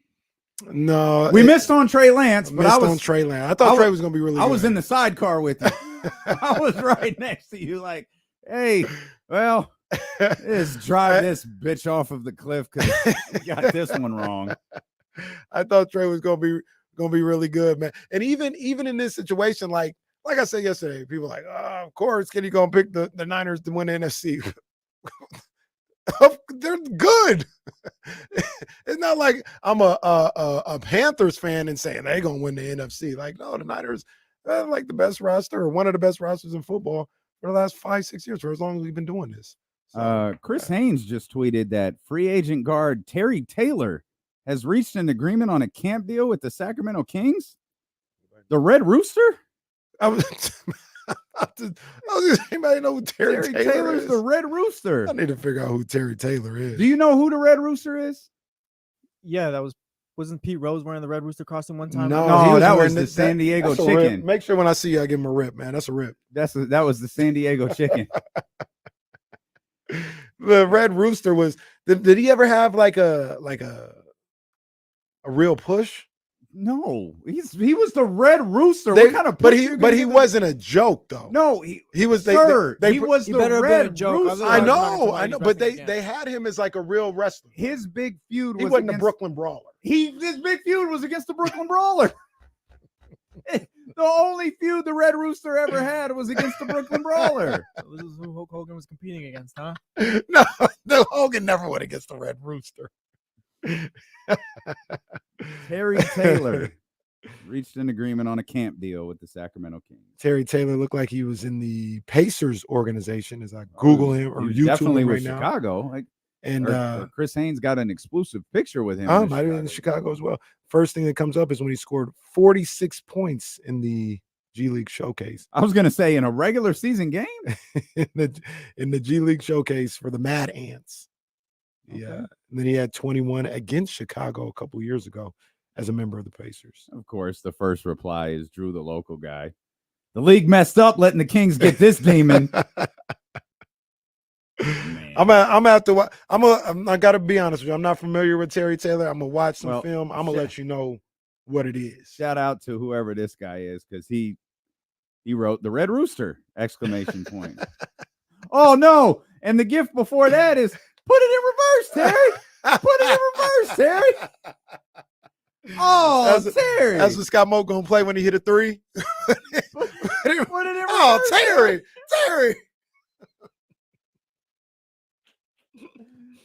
Oh man. Kings went ahead and got the Red Rooster. Man, we ain't playing this year. Salute. We ain't playing this year. But But out Chris Haynes, who will announce his free agent. Yeah, he's gonna announce a new landing spot soon. I'm sure he ain't gonna be a absolutely. free agent for long. No. That's my decision. That's my choice. Yeah, that's only Chris right Haynes right there. He knows when the ship's going down. Getting out of there.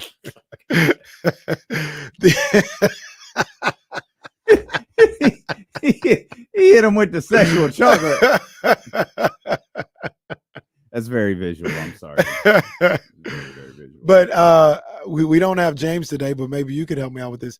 He signed a what kind of deal? He said a camp deal. A camp deal. Yeah, Okay. camp deal. Okay. So I don't know if that's it's like that's just an invite almost. Pretty much. Yeah. Okay. Yeah, pretty much. Let's get Mitch in here. 916-909. Oh, well, Mitch he's out of day, apparently. Oh, has he? This is Jesse, do you know this? Like the 7th time we've heard from Mitch today on ESPN 13. How? 7th? Well, because Kyle just answers the phone blindly. Well, no, he answered, and they said Mitch didn't pick up when he answered, and Mitch called during an interview and said, "I'll call back," and then he called back, and they picked up, and Mitch was like, I don't know. This is Mitch. How many times have you been on ESPN 1320's airwaves today? 4 or 5 or 6 times? I tried, but the Wi-Fi. I mean, I pay my taxes. I don't know what's going on with the Wi-Fi when I go see my in-laws. Well, taxes ain't got nothing to do with your Xfinity. No, that's a bill. That's the problem. You paid your taxes thinking it would cover your Wi-Fi. You get a separate bill for your internet, Mitch. Well, I paid that too. Okay, all right.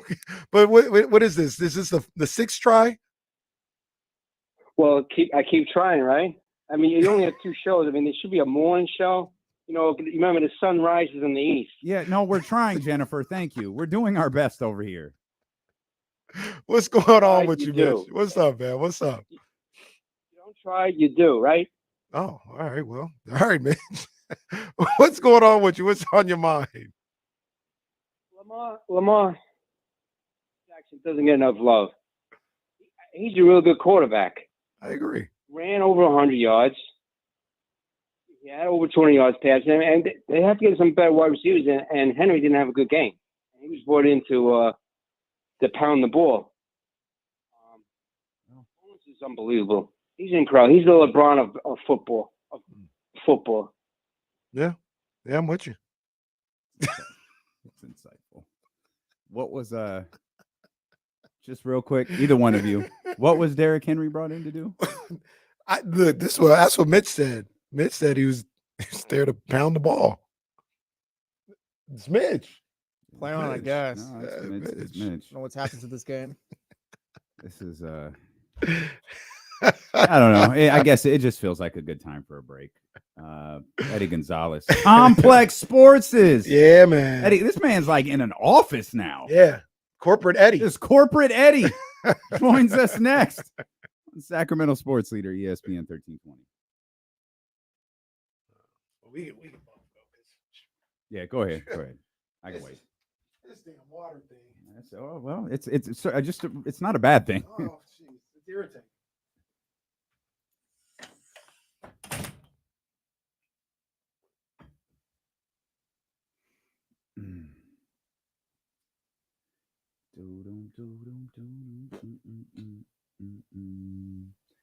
Patriots at Bengals. Oh Lord, that's a good 10 a.m. game.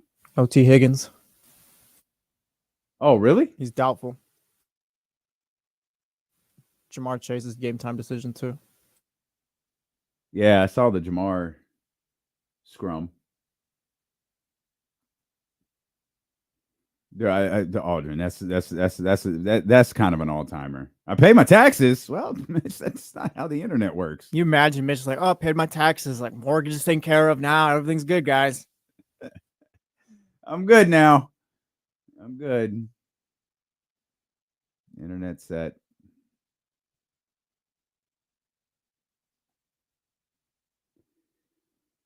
Oh man, we need another Flashback Friday song today. What y'all thinking?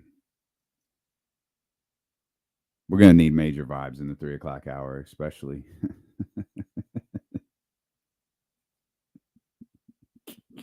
It was Lamar. I don't know why seeing it spelled out made me laugh. Yeah.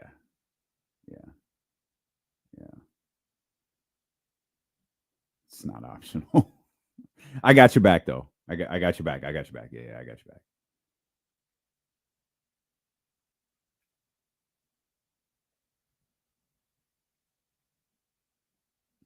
I got you. Don't worry about it.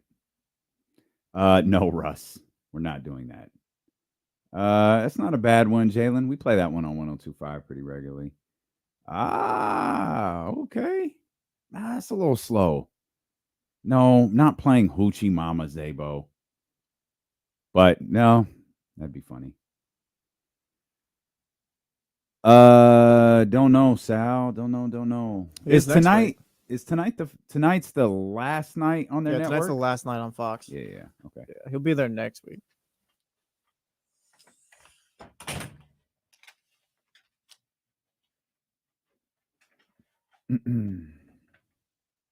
Erwin R. Shyster is tracking Mitch. That's hilarious. That's hilarious. Erwin R. Shyster. Bringing out boy Eddie. Eddie. There he is, man. Corporate Eddie. This guy. What up, boy? What's going on, man? Am I sound all right? Am I good? Good. Yeah, you good, bro. Good, man. All right. Good. Thank you, sir. Yeah, you are good. You are good. We should be coming back about 30 seconds or so. The way this computer is, I had to choose the mic. That whatever you just did was like loud, like really loud.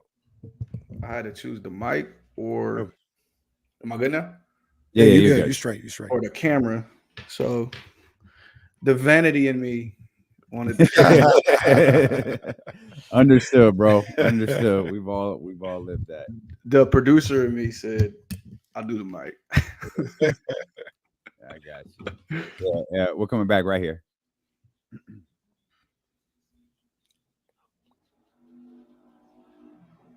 Sky River Casino, where we will be this Monday, 32 Brew Street.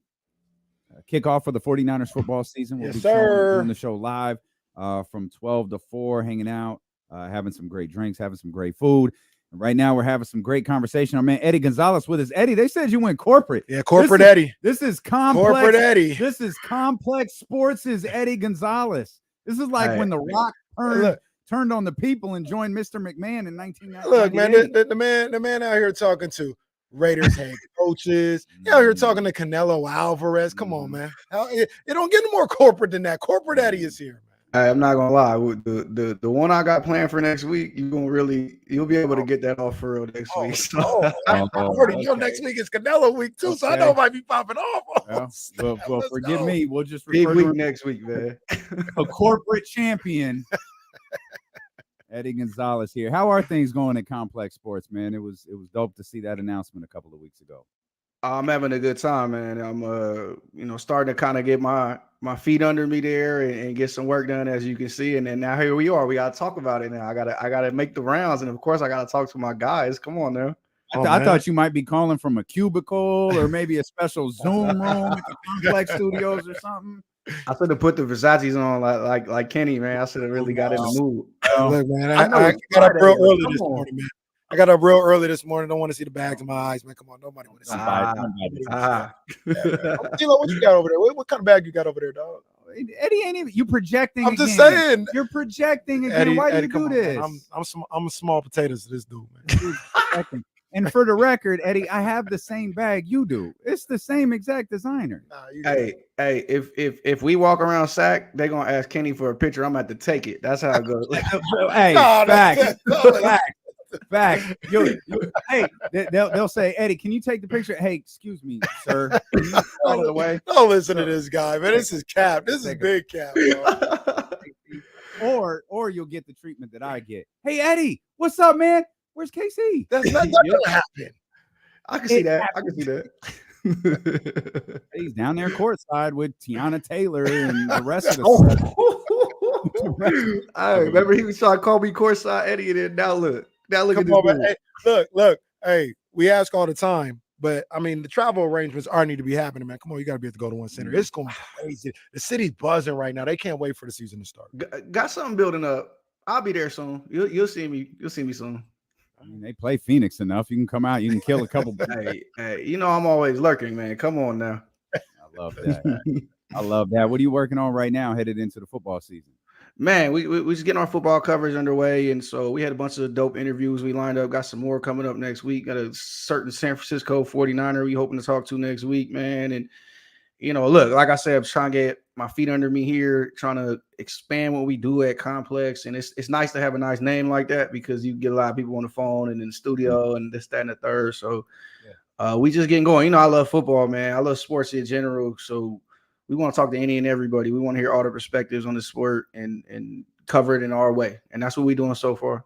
Hey, man, you did probably what I would do if I was head of Complex Sports. I'd probably reach out and be like, Kyle Shanahan, I need to talk to you. I talked to my people first. You talked to Antonio Pierce, man, had a nice article on him and a nice conversation with him as he gears up for his first full season as head coach of the Raiders. And it sounded like you were pretty impressed by a lot of the things he had to say in that conversation. I was, man. I mean, I was impressed by him in general as a fan last year, but now he's got his chance to give it a full go. He gets a full camp. He gets to tinker with his roster a little bit. And he's an inspiring dude. Like, even outside of being the Raiders coach, you could tell he speaks with admiration for everybody, but he also speaks firmly and stands on his own. He got that California in him, that Long Beach in him, and he also has the confidence of like, yo, I've done this at the highest level. I've won the championship. I've done this, that, and the third. So he just is a guy that's real comfortable with himself, and that was kind of what I took away from the conversation. And it's easy to see how he galvanizes guys. And even you look at last year, the way they turned that team around from 3-5 to finishing 5-4, and it was a tough 5-4, and you game where you scoring 60, and you just look like a whole new team after that.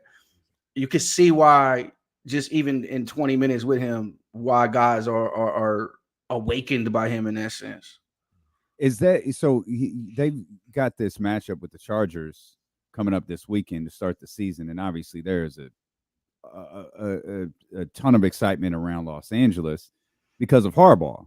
But you just noted this, Eddie. Like, this is, or Casey, you said this. This is AP's first full season as the Raiders coach. Is that excitement that we saw at the end of last season? Is that excitement still there? Does this feel like is that new car smell still there with Antonio Pierce headed into his first full season?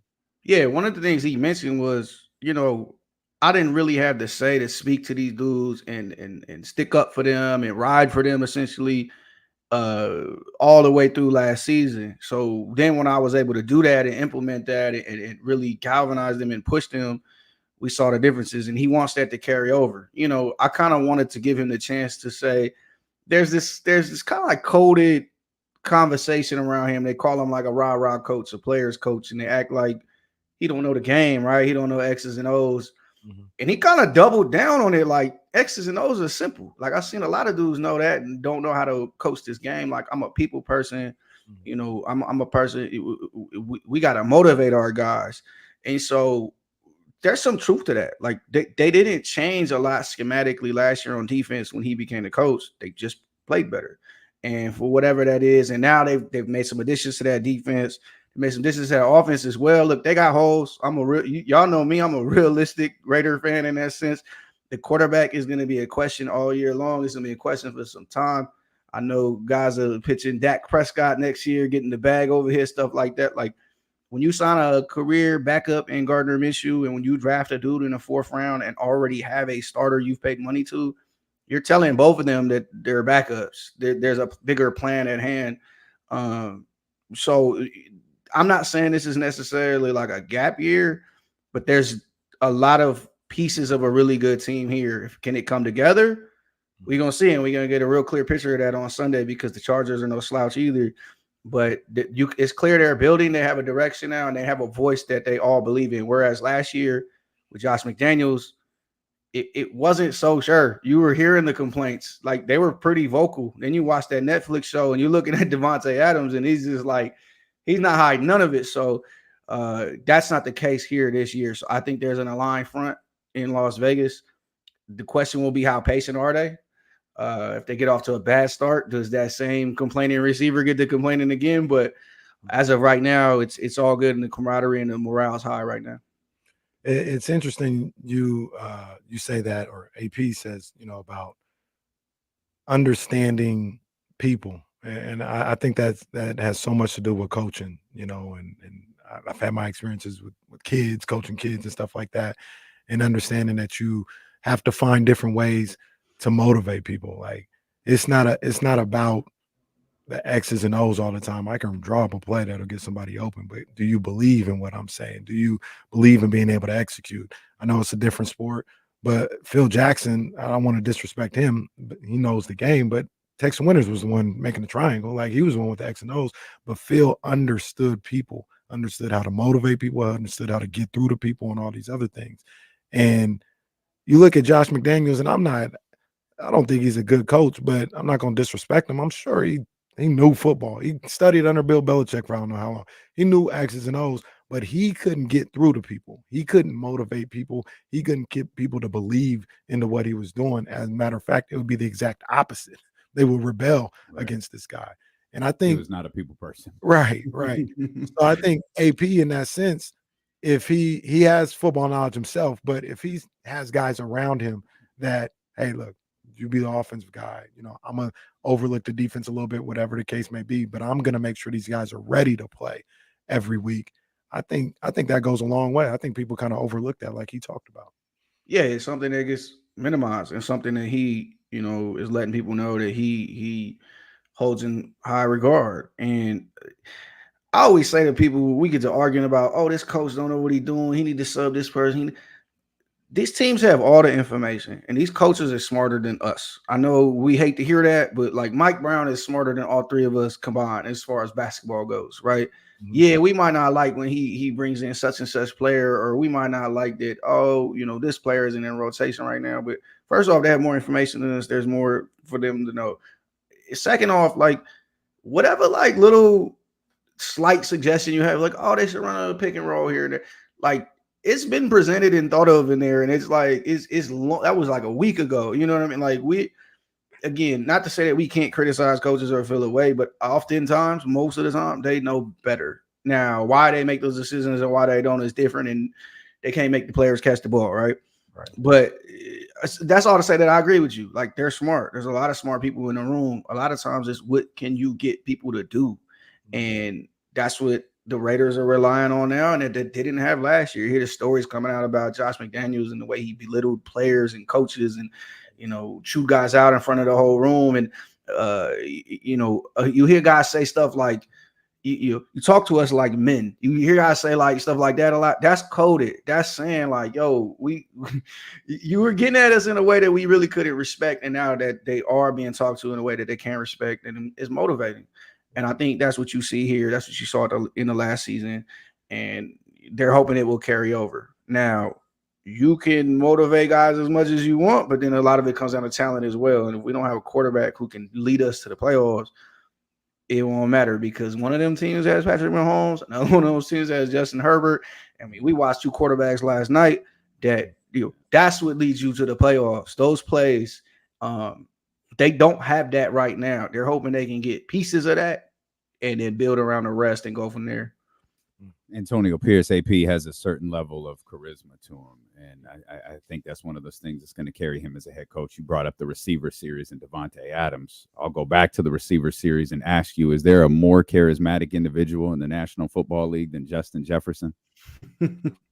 I don't think so, man. I think he might be the biggest star in the sport, and that's a lot. Saying a lot for a guy who's not a quarterback, a guy who is not playing in a marquee city, who has not had major playoff wins. He's only been in the league for 4 years, but like he made the gritty a nationwide craze. He's we've watched our kids do it. You know what I'm saying? So that's a dude who has all the talent in the world, and he's being treated like that, and he's performing. I think that's the most important thing. Whereas, again, fastest start in the history of the league for a receiver, and it's not even really close, pretty much in every metric. And you could say, oh, they play 17 games now, but he missed 7 games last year and still lapped the field. So it doesn't even matter. He's missed a couple other games before, but he's there. He's as good as it gets. Like, I had Raider fans chiding me for calling him the best receiver in football, and I love Devontae Adams, but it's hard to argue against that guy. So to answer your question, I don't think so. And the receiver showed that in a ton of ways. You know, Like in 10 telling seconds. people, The second he hit the opening screen. scene, I said, Yeah, the "Oh, this second guy's he a hit the star." screen. I keep telling people I walked away from that show and I loved everybody on that show except for Devontae Adams. No, so it's funny you say that, man, because I like Devon. I don't have no problem with him. But Right. there were things, and maybe I wasn't as tapped into what was going on, and sure, there's frustration as well. But he didn't come off very well in that show. I was like, Devontae, obviously the one that always sticks with me is they win the game, and he's like, I don't play for wins, I play for greatness and all this other. What? I didn't remember that. I didn't remember when that happened. I guess it was a big deal, but yeah, it was interesting to see him in that series. Yeah, it's one of those things too where, if people don't know, team and player have a ton of control with this type of stuff. And, working at different places I've seen, even when you get like mic'd up content, that filters through the team. They get to pick and choose. We don't want to know our strategy here. We don't want to know this, that, and the third. So I look at that series and knowing that, and I go, man, I wonder what else was happening over there, because we saw a lot, and it was probably not the worst of it. So, look, I understand his frustrations in a lot of ways. I understand, like, look, he's chasing greatness. He is one of the greatest receivers we've ever seen. He was great last year. Still a top 5, top 3 guy. He helped them win games. He also knows kind of the situation he got into. Now, whether or not he feels miffed by Derek Carr's gone and all this, that, and the third, and can say, oh, well, that's not what I signed up for. He knew what the Raiders was when he got here. He knew that what that bag would do to their salary cap and all of that stuff. So, he's not a victim. He's a volunteer in a lot of ways. But again, I love him. I love the competitiveness. Like, I'm not necessarily coming down on him in the sense of, like, nobody on the show was upset at him. If anything, they got it. They felt like they let him down. Me as a fan, me as like a watcher of TV, I'm like, this is like the most fun guy to be around. That's kind of what I walked away with. You think Devontae finishes the season with the Raiders? Fellas, I was just in Vegas for a weekend, right? You saw me. You follow me on the ground. Trying to keep up. I mean, I can't always keep up. Between New York City and Vegas, I can't keep up with my man. What I say is this: if the Raiders start slowly, and it's very likely they could, the same issues they would have had trading him last year with dead cap and all of that good stuff, they don't exist anymore. So if the Raiders start slowly, and a player who we know is pretty well disgruntled and has been for some time, and has a good friend of his, it's in a big city, and might be a contender. They talked it up a bunch about how they met up last year and had a really great dinner and all this stuff. Yeah, I mean, trades are weird in the NFL, but wide receiver is one of those positions where you can slot you in and say, hey, we're running this route on this. This is the play. We've seen it happen before, and we know those guys have chemistry. So does he finish the season there, to answer your question? Probably not.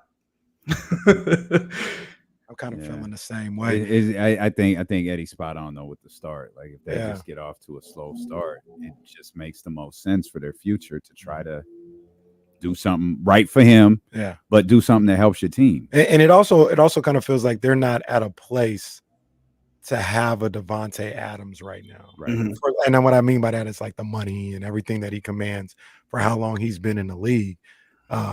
It just doesn't match up with where they're at.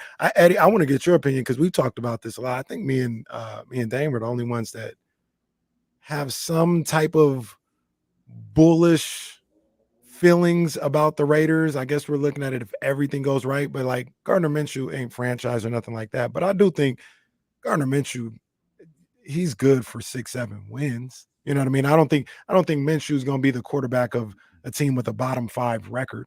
You know what I'm saying? So if you get him, playing well and winning 5-6 games or something like that, and then you got this top flight defense, I think there's a world where the Raiders can be a 9-8 team and either make the wild card, or we're in the last 2 weeks of the season, and if team X and Y and Z wins and the Raiders win, then I think they can find themselves in that situation. No, I agree. Look, I'm kind of coming down on him a lot here, but there's a lot to like with that team, and there's weapons on offense. They believe in Zeus as the running back going forward.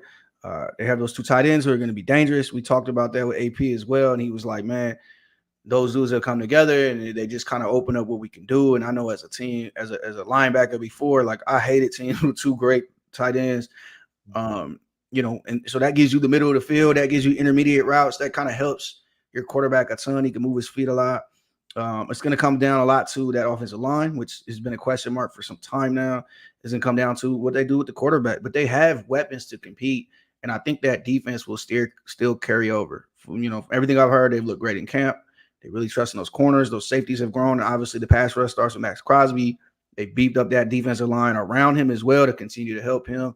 And we talked about Max for a while, and what AP said, I asked him, how does a guy like that get better? What's the next level for that guy? And Pierce essentially said, it's making the team better. And what he was getting at was like, sometimes he has to make plays that help the team and may put his teammate in a better position or what have you. And there's a little bit of unselfishness on the D line. Not that he hasn't had it before, but if he has it more now, he can make other guys look better.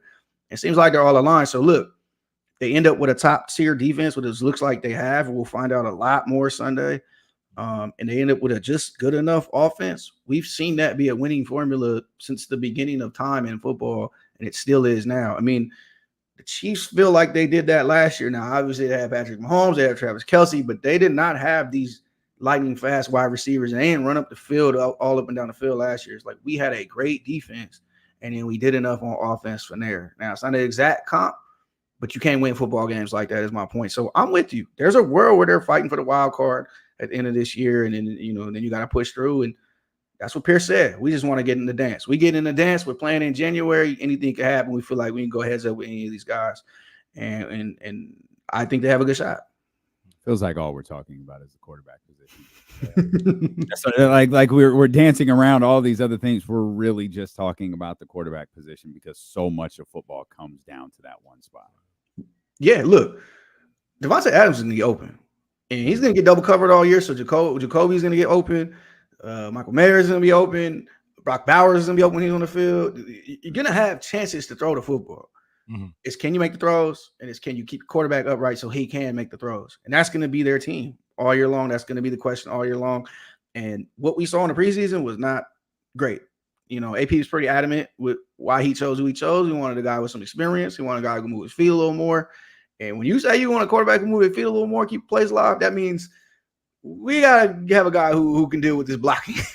Yeah. So they're well aware what their team is. Nobody knows who their team is more than the coaching staff. So they're going to build on this defense. But like you said, this is all about the quarterback in a lot of ways. And he's going to have opportunities to make plays. Like, can you make them? Make some great plays last year. Then made some backup Gardner Minshew plays as well. It's almost one of them things where if I asked Eddie, I said, Eddie, man, you can go 10-7, make the playoffs. Hell, win a game. Feel good. AP feeling good. Everything great. You could do that. Or you could go 4-13 and get Shador. What you want to do? And I'd be like, give me Shador. I'll take one more because Shador is true.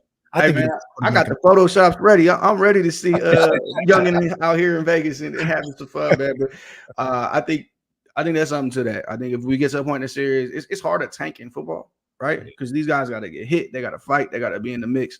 And they got to protect themselves. And you see teams that are supposed to be – we had that a couple years ago. It's like the team lost the number 1 pick on the last game of the season, winning the game they should have won.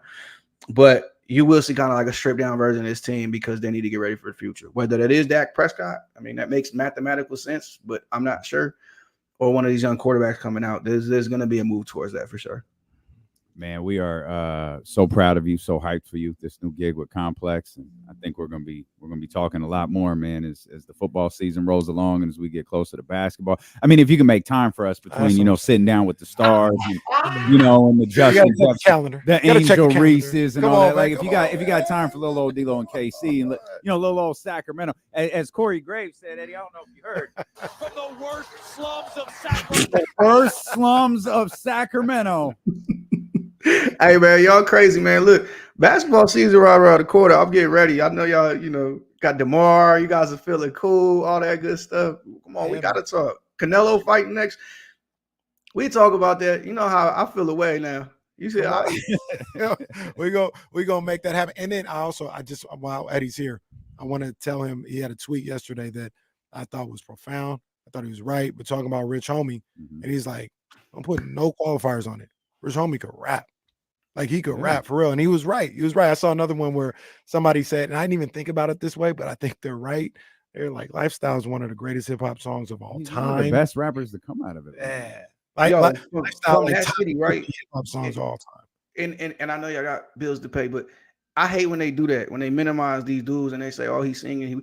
He had flow, he had witty punchlines, he did all the stuff you want rappers to do. He made hits, he had deep cuts, he got personal, he did all that stuff. That Rich Gang album is one of my favorites of all time. And I think it's that great. So, like, rest in peace, Rich Homie. You hate to hear that, you hate to see that. Such a young dude. He was on his way back to doing stuff. So I appreciate you shouting him out. I appreciate you mentioning that as well. And like, I hated how people drag down Lifestyle as like this, this disgrace to hip hop. I'm like, dog, that's two dudes at they peak creating new energy. And it's been adapted ever since. Like, they were trendsetters in every way. So I'm happy you brought that up, man. I get to say my piece. But yeah, rest in peace, Rich Homie. I've been playing Rich Gang all day, man. I love that dude. I love his music.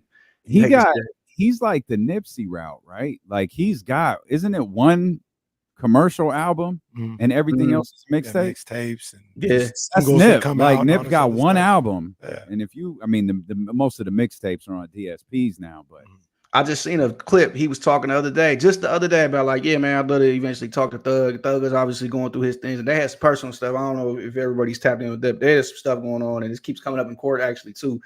But it sucks that we're never gonna get that reunion and get some more of that. But we got a ton of great music out of them two dudes, and it sucks to see them go like that though. Yes, sir. We appreciate you, Eddie, man. You're doing great work over there. Looking forward to talking more, my brother. Fellas, have a good one, man. Yes, sir. So, man, Eddie Gonzalez right there. Complex Sports is Eddie Gonzalez. Corporate Eddie, the corporate champion right there. Corporate Eddie. We'll come back, man. We'll talk more football, a little basketball stuff. A little comedy. Tony Rock. That's my boy, Tony Rock. I can't wait to talk to him. Tony Rock, scheduled to be here. Coming up at the top of the 2 o'clock hour. Is he going to go the way? What was the last one we had? I was Big Sean, but he had COVID. Well, he wasn't coming in the studio. True. No, we've gotten ghosted. But Pilo didn't ghost us. No. We've gotten ghosted by comedians before. Like, actually, the comedians are pretty good though. We've had only one, maybe that you're aware of. Well, yeah, only one has shown up, and that was Darnell. Yeah, but Stanfield came through. I mean, that's family though. I mean, not Stanfield, but Mikey. Yeah. That's because I text Mikey. I didn't go to anybody else to get that done. We'll come back. We're thrilled you're here with us on this Friday. It's dealing with KC on Sacramento Sports Leader, ESPN 1320.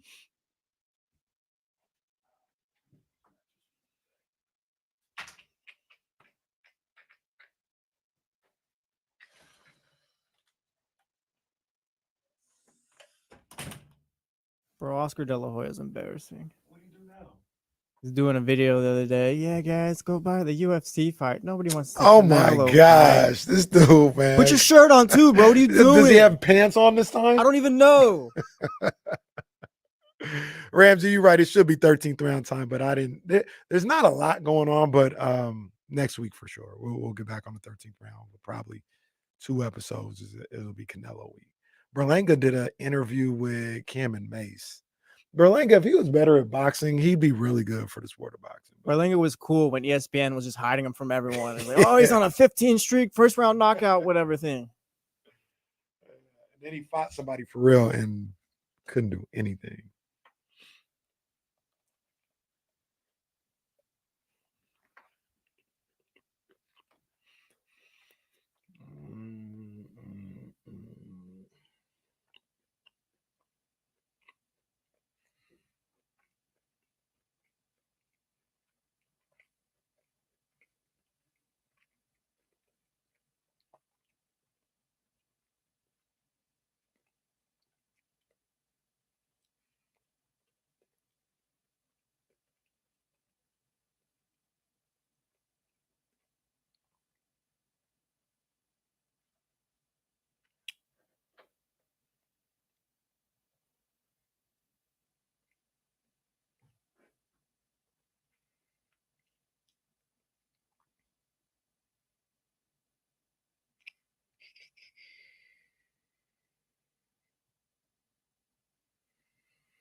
Boy. What? No, Filthy McNasty. Canelo about to go to work. Asinine question. He's never even been knocked down. I don't even think I've ever seen Canelo buzzed. The closest was probably Floyd. I don't think he was like really. He just got his ass kicked that day. Yeah, I don't think he was ever like in the stunned. 11th round. Floyd started to let the hands go, and he had a little moment. I don't think Canelo was hurt. I think the punches were just coming from all over the place. He couldn't get out the way, but I never even seen Canelo buzz. I saw the highlight when he knocked out Kovalev. That was sad. Oh, that was a vicious little. I think it was a left hook he gave him too to send him through the ropes. Yeah, he hit him, and then Kovalev's like wobbling, and then boom, just finishes him off. Oh yeah, it was overhand right that he hit him. Yeah, that's right. Canelo's got one of the best chins I've ever seen in the sport in my lifetime. Like I said, I've never even seen the man buzz. Triple G couldn't even buzz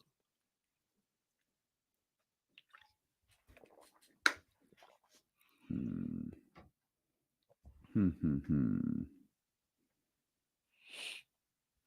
The thing I don't get about this, if it was anyone other than Benavidez, everyone would say the same thing. There's nobody else.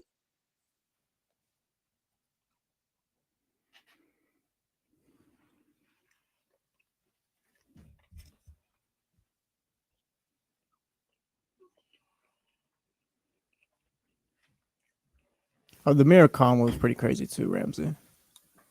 Yeah, the Amir Khan. I wasn't sure that Amir Khan was getting up. Yeah, the Amir Khan one. That was brutal. What's a cinnamon KO? What is that? They call him cinnamon. That's what Canelo. Oh. Canelo means cinnamon in Spanish. Oh, Lord. He's called cinnamon because he's a redhead. I thought that was some type of special knockout. He needed some. Amir Khan needed some cinnamon to wake up. It's facts. That one. Check one. I told Seth everything was fine. It's very much. It's not fine. It's still sounding crazy. It's not. It doesn't sound crazy. It's just not. Well, right. Kyle's mic sounded like it was super high or whatever. Yeah. Like it was loud, so we had to pot him down. And mine's the opposite. Yeah. Yeah, it's the exact opposite. I think they got to go in and do the little tech stuff with the computers and stuff to change the mics. I'll let Seth know. Just something is off though. Like it's Yeah. fine. We'll get through it. It sounds fine, but.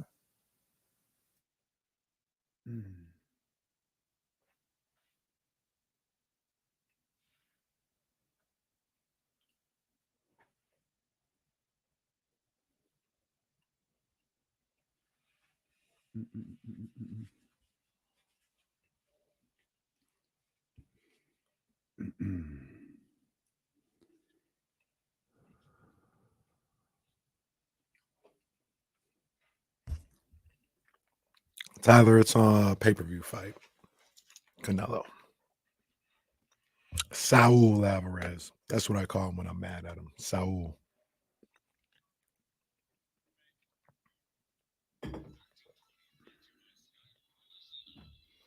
Well, man, let's keep them vibes up. Let's keep them vibes up. Oh, we got more. Let's keep them vibes up. What we talking about? We're gonna go way back. We're gonna go back. Y'all know about this. Y'all know about the boys. Taking it back here just a little bit. Expecting Tony Rock to join us at the top of the 5 hour. We got Cash Airways picks on the way. We got game number 17 of the top 20 games the 23-24 season. But right now, we got Flashback Friday, baby. Come on. When I think about you, baby, I want you here. I want to put my arms around you. I tell you, dear, you have touched my heart. I'm so in love. You're the only girl I'm thinking of. Ooh. I call my baby on the phone. Got to get a message to let her know that if she ever feels alone, to dial my heart. And if by chance you're not at home, you can reach me, baby, by the music phone. I gotta cross my fingers and pray, you know, to dial my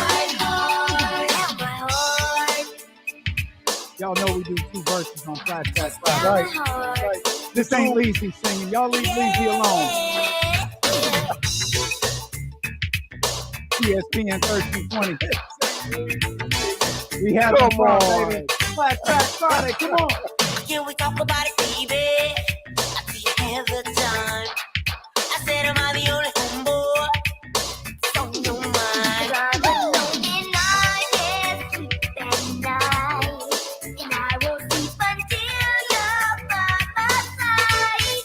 Yeah, oh my baby, oh my baby, relax and know she never feels alone. I've had y'all waiting on you. You can reach the baby by the music.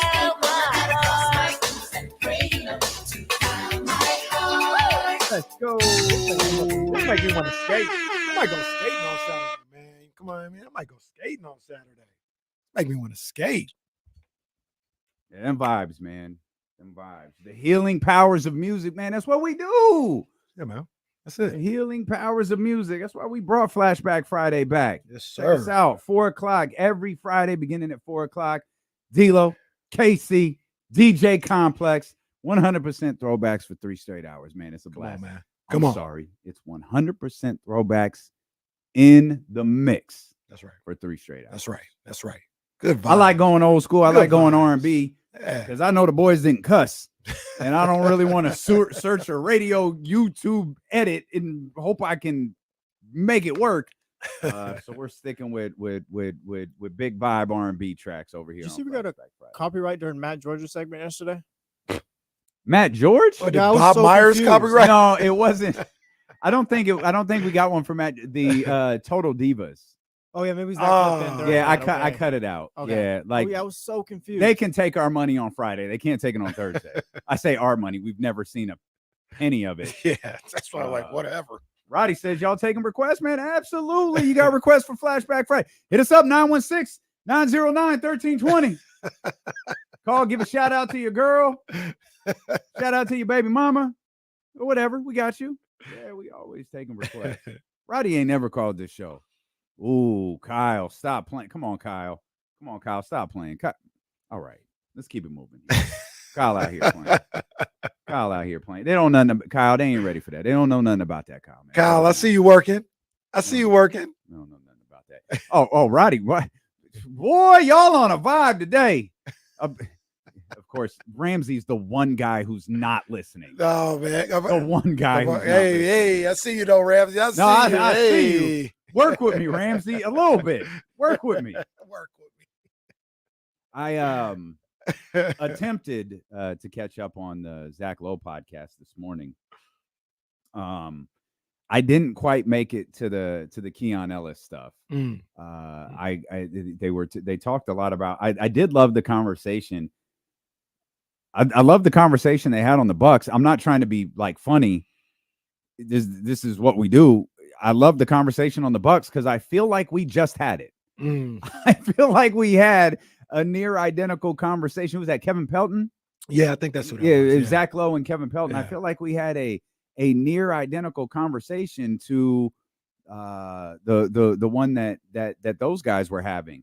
And I didn't get to the Keon Ellis part. They talked about Denver a little bit. I know that's getting a little bit of run this morning about how maybe Denver and maybe specifically Denver's front office, Calvin Booth and Mike Malone, aren't necessarily seeing eye to eye on how this team should approach things moving forward. That's crazy, man. So do you think like do you think we're looking at a situation where, let's just say, I'm just speaking, Mike Malone's gone in 2 years? No. I don't. think I disagree a little bit. Okay. That feels like it's kind of running its course right now. That's the only reason, because that's what it sounds like. That's what like these things keep sounding like. Like if Mike Malone, we're all talking hypotheticals here, but if Mike Malone's like, we can win now, but you're letting my guys go or whatever, and the front office is like, well, we're kind of going in this direction, or like just kind of we're not going to pay everyone and all that. Like maybe so the team don't work for Mike Malone. They're not getting the results they want. It's just not a good mixture or whatever. I can see 2 years from now where he's not there anymore. So there's a couple we don't know the dynamics between the true, like we've got this little note. It's interesting. All right. We keep an eye on it. Probably most importantly, we all kind of think Denver is they're on the back nine. This group. Let's try this. Coaches don't really stick around either anymore, I feel. We don't think Denver's a Do we think Denver is a true title contender? Do you?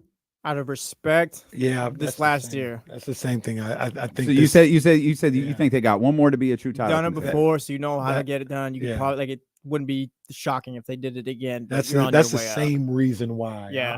I'm showing respect to Jokic. I'm showing respect Okay. to that champion. I'm This is gonna good. put them there. No, this is good. This is very respect. Suddenly, this is a respectful radio show. So much That's respect fine. for I Denver. love this. This is the sweetest respect moment. the Nuggets enough. Yeah, this is the sweetest moment in the history of the show. Let's try this again. We're at the barber shop. Are we talking about Denver winning a championship?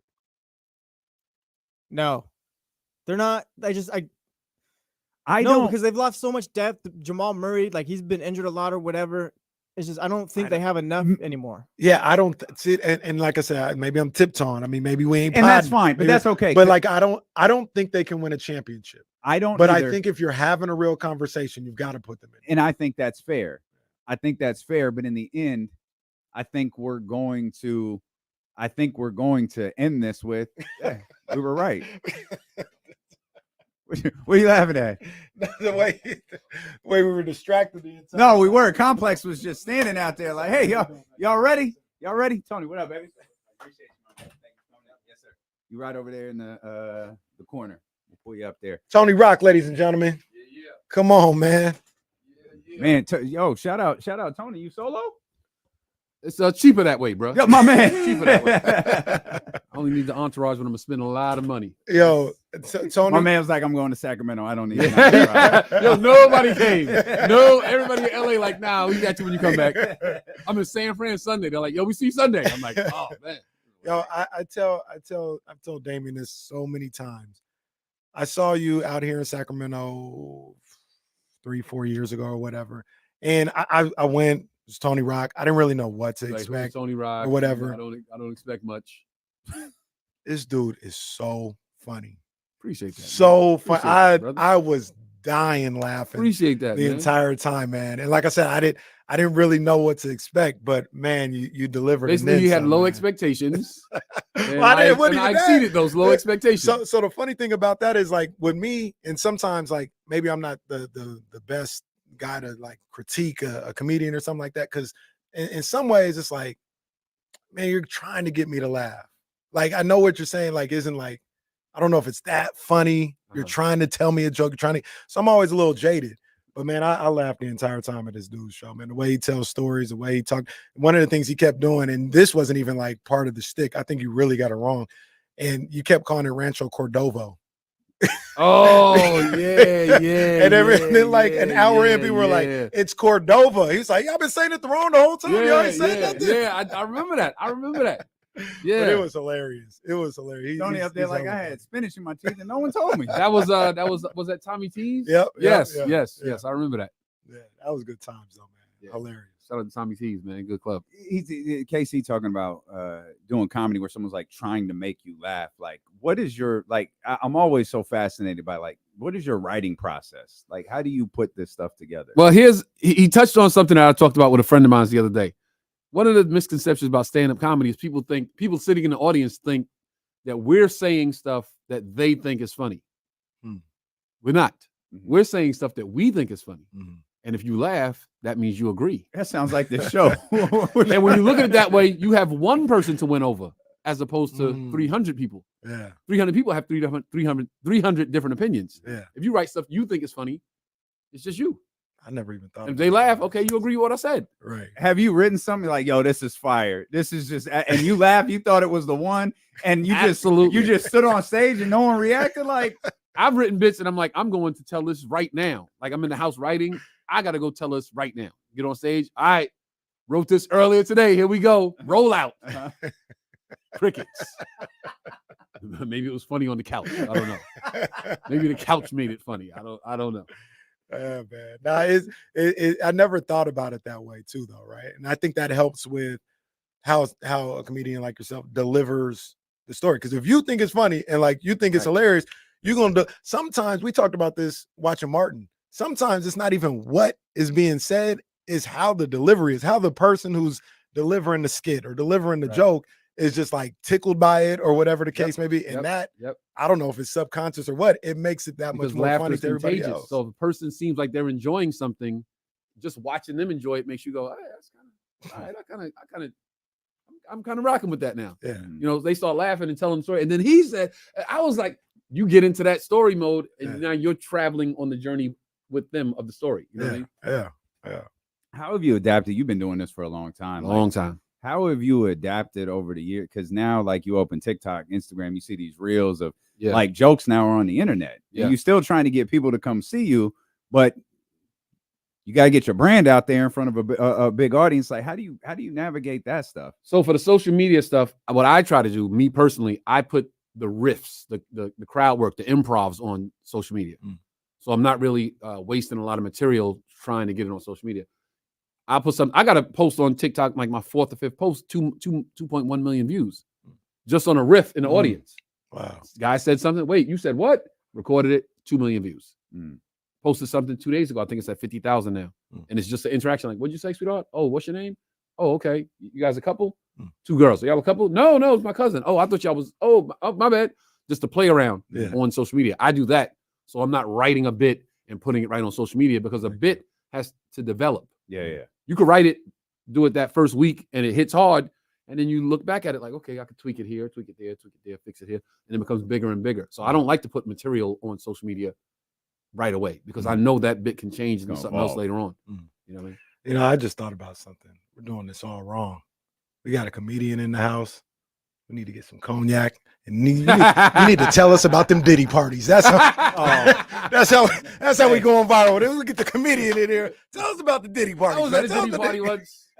I was at a Diddy party once when Ciroc had just dropped, and they served Ciroc and lemonade. I think it was a Labor Day party or July 4th party. I'm not exactly sure. And it was called the Diddy. He was like on the stage, like, make sure you try the Diddy. Try the new. It's like the new drink. It's called the Diddy. It was Ciroc and lemonade. Yes, pause. Right. It was Ciroc and lemonade, and it was called the Diddy. And the party was live. Now, granted, the party was outside of this, palatial estate. We were outside. His friends and people were inside doing anything. So we never got to. I never. You didn't go to the party. I was outside where the girls were in bikinis and bathing suits and swimming around and drinking and eating, but I don't know what was going on in the house. Disclaimer. You have to give. So don't call Tony to testify. You have to give a disclaimer now when you talk about a Diddy party. Disclaimer. I never went inside. Don't call Tony to testify. But I joke because obviously. Wait, did you say my mic is muted? No, you good. No, you're good. That's the whole time people like, I just see Tony going like this. But I joke because it was a playoff of, Club Shay Shay, and he getting these comedians there, and the comedians have been going. They've been going crazy in 2024. I had no idea it was that many beefs in comedy. I know comics don't get along. I know that. Cat Williams damn near burned the whole country down. Cat Williams. Who else went on? Marlon was just on there. Monique was the follow-up to Cat. Yeah, right? yeah. Marlon was on here this past week. He don't got no beef with nobody. Nah, well, he was just talking. He was talking like industry talk, Living Color and all that. That story he told about Pops, John Witherspoon, was crazy. Oh, I didn't hear it. They said he said the Wayans brothers was supposed to be on NBC, and NBC told him, "Hey, we love this, we're all about it, but we don't. Your dad's." They said he's too ghetto. Like John, he can't. We have to recast the dad, and they're like, they wanted a white dad. They wanted a white dad. Well, it's NBC, so that's why the song was like that. We're brothers and we're love. They wanted that guy. Different strokes too. And Marlon said, "We're not recasting him." He said, "Well, you either recast him or there's no show," and they left. And that's where the show became the launching point for, was it CW or WB? WB? It wasn't the launching point. It was one of the original shows. It was one of the but they're launching the original shows were super trash to launch that. Homeboys in Outer Space. Homeboys leave them out. Oh my God. Leave them out of this. There was some bad stuff. Have you ever done a show? You look back, I did one show in my entire career that one time in my career I did something for the check, and I regretted it to this day. And that was a learning lesson to never do anything for the check, because I could just go on the road and have all the fun and make all the money. You know, so I did a show, short-lived. It was called the Tony Rock Project. It only became the Tony Rock Project because I threatened to walk away several times, and they upped the money, and then they said you can put your name on it. Then they upped the money again. So like 3 times they came back with something new, and I said, all right, let's do it. And it ended up not being what I wanted it to be. And then my name was on it, which made it even hurt more when it was canceled and didn't come out the way I wanted it to. But I did it for the check, and I regret that to this day. Was it hard to bounce back from, or was it more? No, because you know what? Because nobody saw it. Well, okay. It wasn't even a detriment, because it was like, what show? You had a bad show? We didn't even know you had a bad show. That's how bad the show was. I ain't gonna lie to you. I didn't know. Yeah. I didn't know he had I wanted to do Get the a scrub very from edgy- Wikipedia. No one will ever know. Yeah, I wanted to do a very edgy, race-based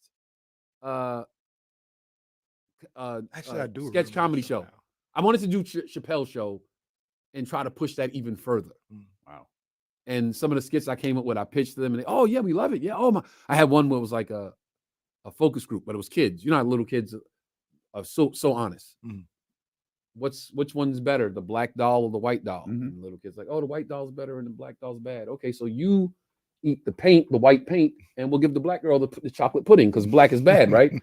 And then the little kids eating paint, white paint, when the black girl's eating pudding, like, oh, black ain't that bad. And the people I pitched it to, like, oh, that's great, we love it. But then when the network was like, hell no, we can't do nothing like that. We can't do that. Which one's better, the black or the white? And every time they pick the white, okay, well, you eat the mayonnaise, and the little black girl will have the chocolate chip cookies, you know, because the chocolate cookies, because the black is bad, right? And like, are you out of your mind? You know, the thunderstorm that will come down. I need a piece of tissue because it's cold in here. And my nose is starting to run. We'll get you one. We'll get you one. Go ahead, keep going. But so I gotta ask you. I don't know. I'm assuming you get this question a lot, but I gotta ask you because it's one of my favorite shows of all time, man. Everybody hates Chris. Yes, we just started the cartoon. I can't wait. We just started. I can't wait. Thank you, brother. That show, hilarious. So I literally just started the cartoon. I did my voiceover like 2 weeks ago. Okay, Yeah. I can't wait for it. When I heard the cartoon was gone, Yeah. it's perfect Yeah. too. It's perfect. Yeah. But like how and we can push the envelope a little further with cartoons. exactly. But obviously it's TV, it's a show, whatever. But like how much of that was like kind of authentic to your Very, guys' experience? Very, very. My father was that cheap. My mother was that serious about everything. The only difference with the show was you can't put all of the siblings on a sitcom because you got to pay all of the sitcom, all of the siblings. You got to write for them. You got to feed them. You got to have wardrobe for them. So it would have got super expensive to have all of us on it. Yeah, nah, I love that show. Was the unintentionally racist teacher? Was she real too? Yeah, yes. We went to an all-white public school, and they were just super like casually racist. They did. Oh well, you can't do that. You're black. Like, oh wow, wait, what? Like, the teacher just really said that to me. What she said? I know you didn't do your homework last night because all the gunshots. It's okay. Yeah, we literally really had teachers like that. How much of what you do on stage, on screen, pitch, is based on your reality, based on stuff you've lived and been through? Bro, the way we grew up, where we grew up, how we grew up, we always used to say this is a show. Just our interactions with each other. I still say to this day, I tell my brothers every year, and they're like, you say that every year. I'm like, I'm telling y'all, I'm gonna do this one year. I'm gonna set cameras up in the house and not tell anybody and record Thanksgiving. I'm telling you, we're gonna break the internet. It's the funniest dinner you've ever seen in your life.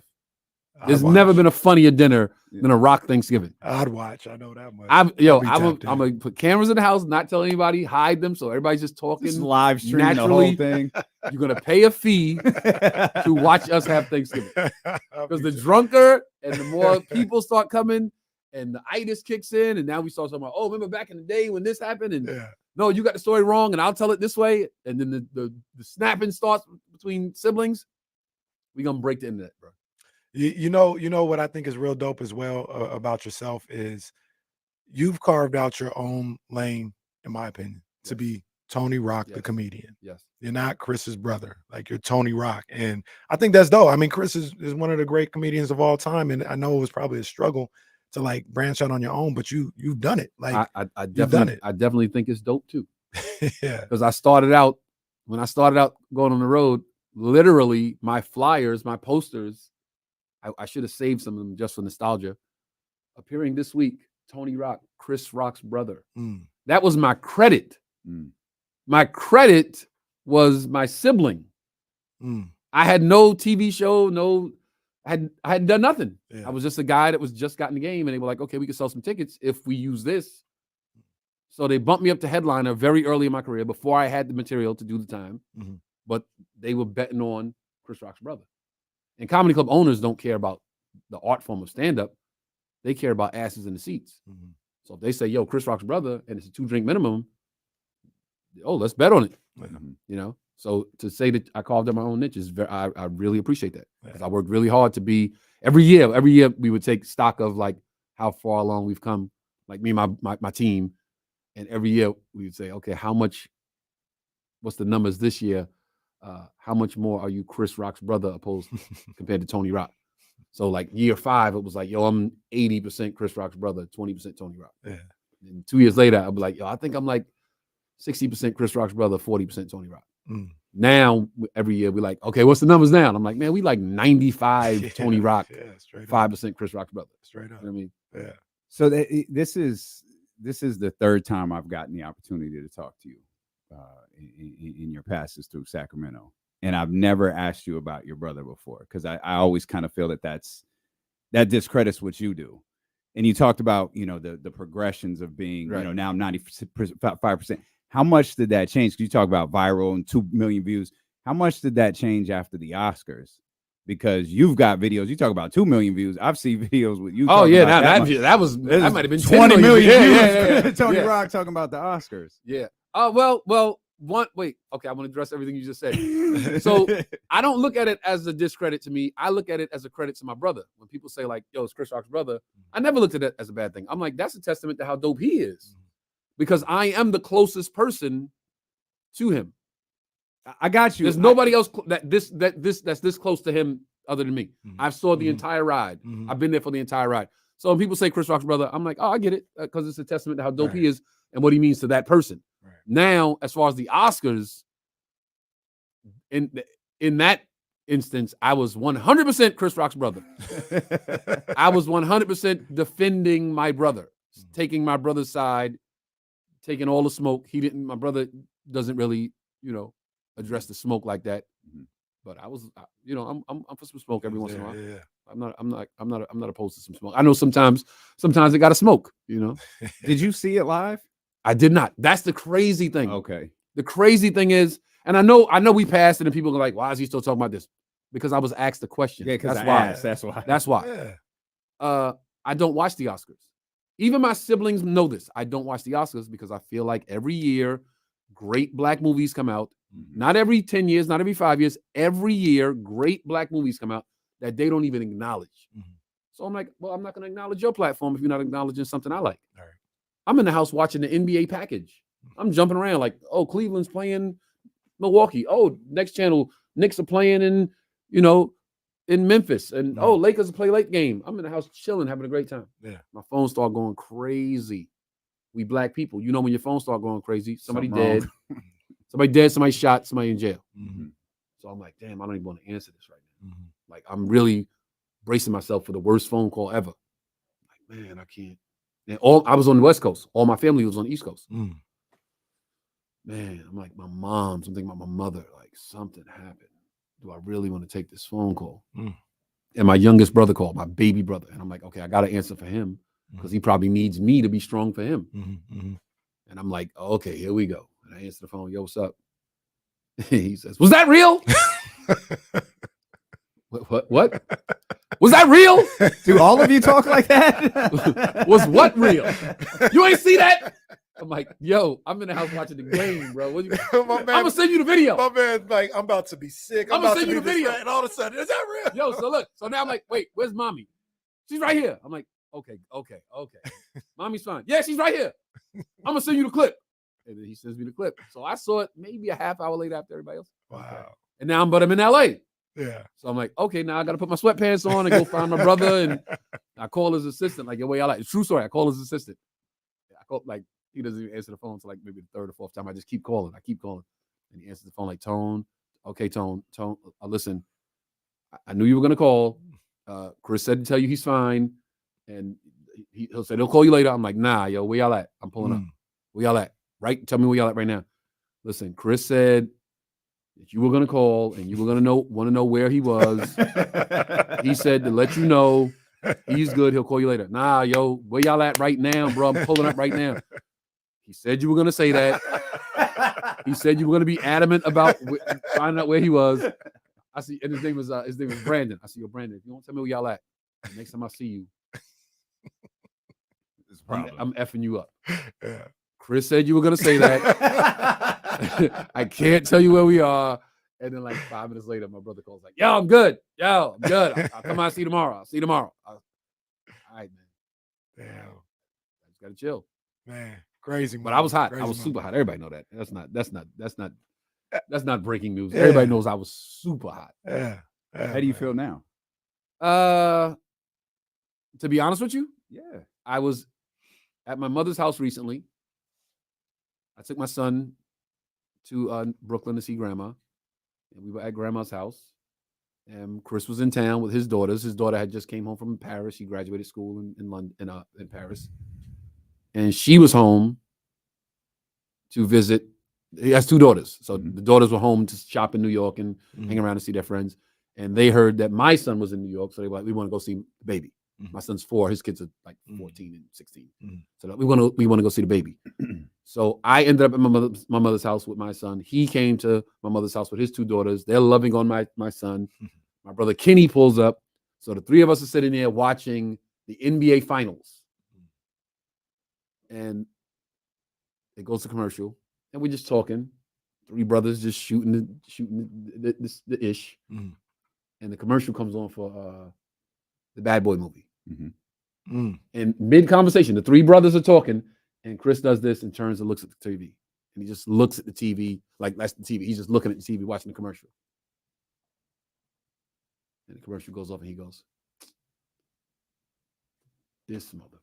You know what I'm saying? Yeah. And I'm watching him like how you're watching me. I'm watching him from across the room, like, and I'm looking at him, and I say to myself, like, I take my glasses off. I look at him, and I go, okay, he's not over it. So I'm not over it. Understood. He's not over it. I'm not over it. It's back up. Right. It's back up. He ain't over it. Okay, bet. Let's go. And I can only imagine. I mean, I'm my only child, but I can only imagine. It's to the death with your brothers, man. Whatever. Like that's it's how we ride. People, all the dudes that think they tough, all the tough guys. Yo, my day ones, right? Yo, that's my day one, my ride or die. Well, who your day one if it ain't your brother? Who's your day one? You can't have a day one in the streets if your brother ain't. That's your literal day one. That's that's before day one because he was there before me. Right. So I just don't. I don't get it. Like people don't. It ain't got nothing to do with you. It has everything to do with me. It's my brother. Yeah. I don't get that people don't get it. Yeah. But you can run around in the street and be like, "Yo, that's my day one." Some cat you met when you were 7 years old. Right. But I can't say that's my day one, and I was born and he was standing right there. Right. Man, I don't get it. That's crazy. That's crazy. Hey, Tony, I don't know, like, because we just started talking about everything. I don't even know if you know this is a sports show that you're on right now. Oh wow! So, but this how we do. This how we do. But I only say that to say I can't let you leave. Steelers Falcons this Sunday, baby. 1-0 for the Steelers. 0-1 for the Falcons. Hey, you thought y'all was getting Brandon Ayuk, huh? I really, really did. You stayed home. I was excited about it. Then when I was like, okay, it's not gonna happen. And then when he wasn't traded, I thought, okay, Russell Wilson non-committal on his status with Sunday. Yeah, I don't know about your boy. I think Fields is going to start. Yeah, I think so too. Who do you want to start? He was watching. Remember the year that the Baltimore Ravens won the Super Bowl and Trent Dilfer was their quarterback? They basically said, listen, the defense is so good, just don't lose the game and we'll win it.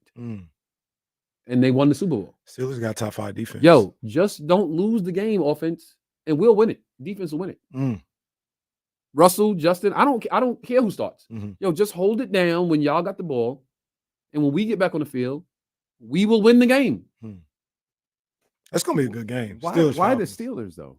Thank you for asking. Because when I played Little League football, we wore black and yellow, and I thought it was a farm system for the Steelers. And I'm still waiting for the phone call.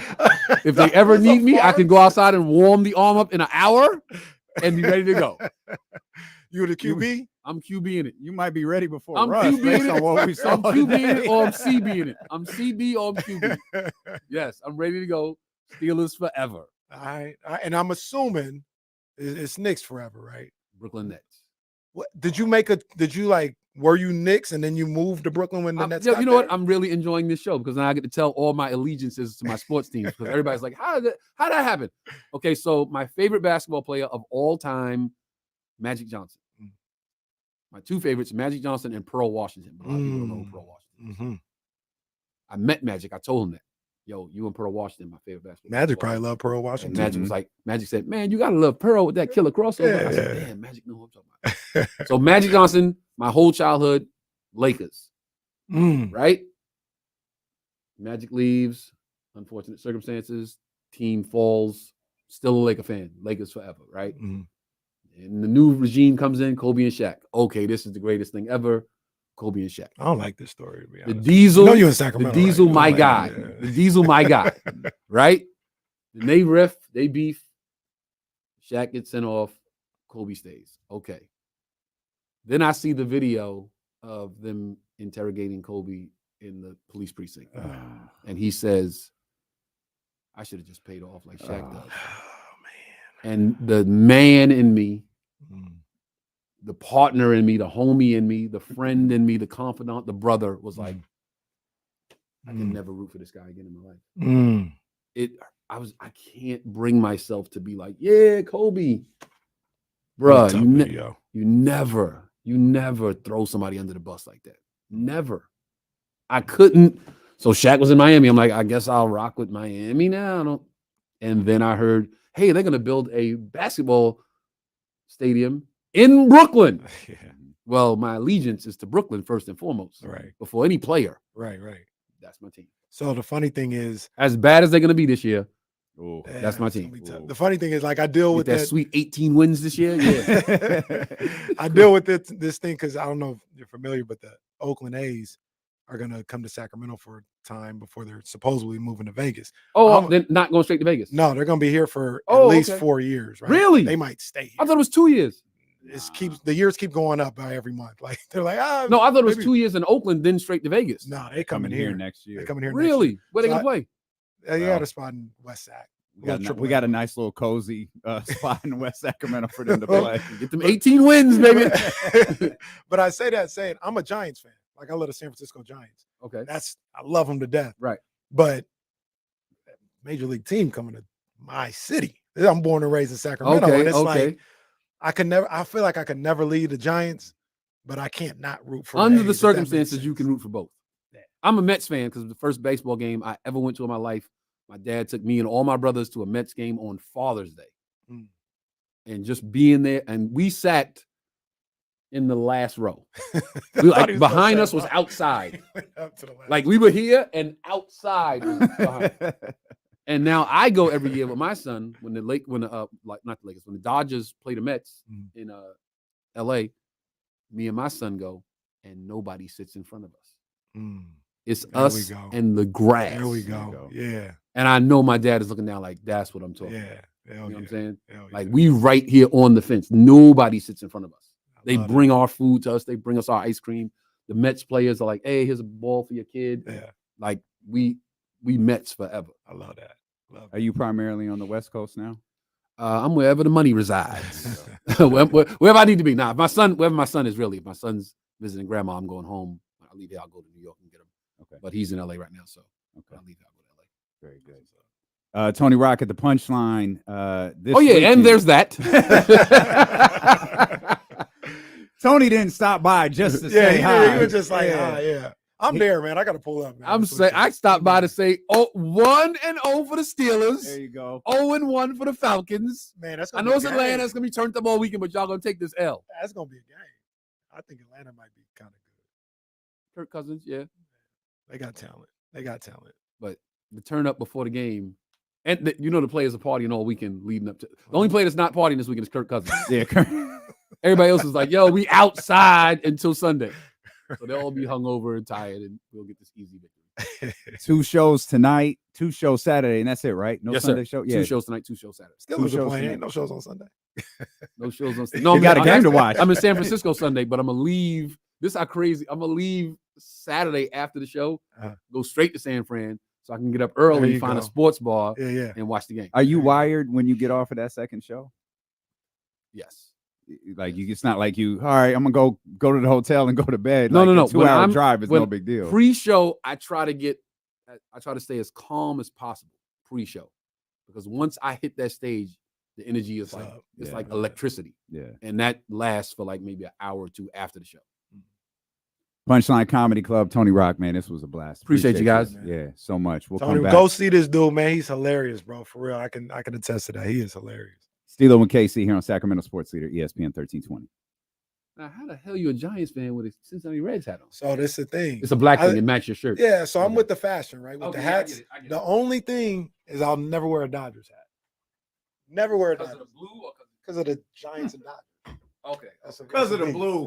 Hey, don't try to sing it. That's funny. Now I'm like, this West Coast. He I don't got know a what red y'all hat on. be like, yo, I can't wear no blue. Yo, my pops is a Dodgers fan, right? My father's a Dodgers fan. Because any black man over a certain age, Jackie Robinson is that guy. Yeah. The day my father moved from South Carolina to New York City is the same exact day the Dodgers moved from Brooklyn to LA. Oh, wow. It pains him to his core that his kids are not Dodgers fans. Well, Even when he took us to the Mets game, like, this is my team. You don't like the Dodgers? Dodgers in LA. I don't care about no LA. Like, what you talking about? It pains him. All my brothers that got a baseball team, nobody like the Dodgers. It hurts my father so much. I'm like, hey man, it is what it is. Appreciate you, brother. My man. Thanks, sir. Yeah, All right. I'll walk you out. Make sure you catch this Uber. So hold me to hold up. My dog. Appreciate you, brother. Yes, sir. You went this way, right? Yeah, you can go this way. Tony Rock, y'all. Tony Rock, man. Let's see. I think it's this one.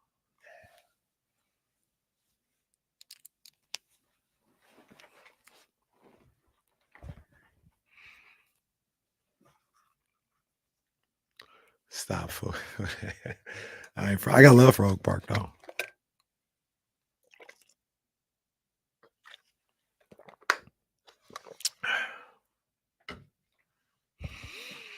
Yeah, well, he's really good. He's really good talker, really good comedian. He's really good at what he does.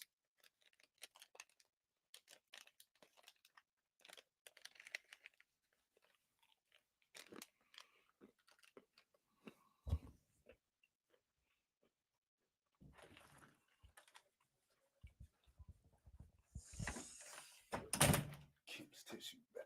Cuss my ass out.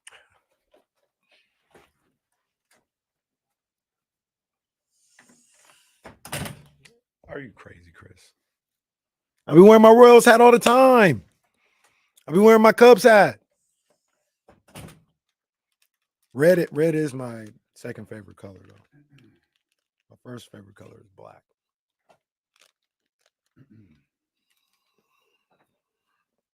That's a top 5 interview. Yeah. It was really I think some of our interviews with comedians have been the best ones we've ever done.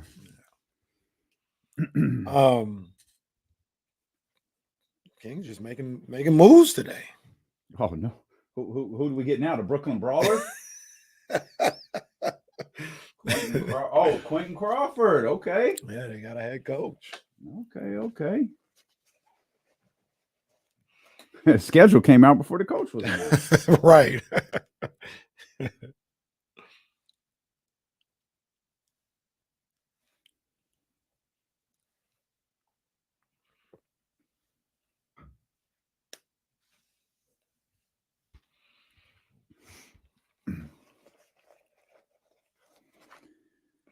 Oh man, hope y'all enjoyed that. Thanks, Will. I'm glad you dug it.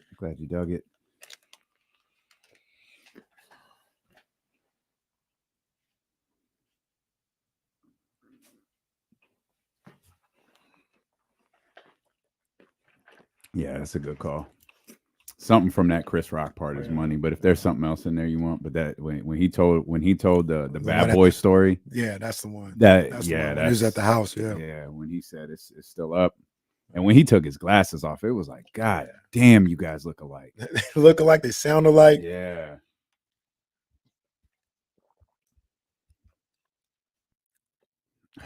All right.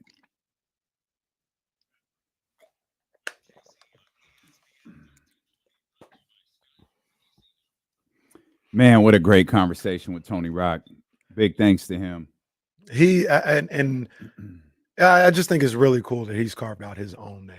So this whole thing, because he by himself, like him as an individual, hilarious, great talker, great storyteller, like you guys just like he's really good at what he does. Yeah.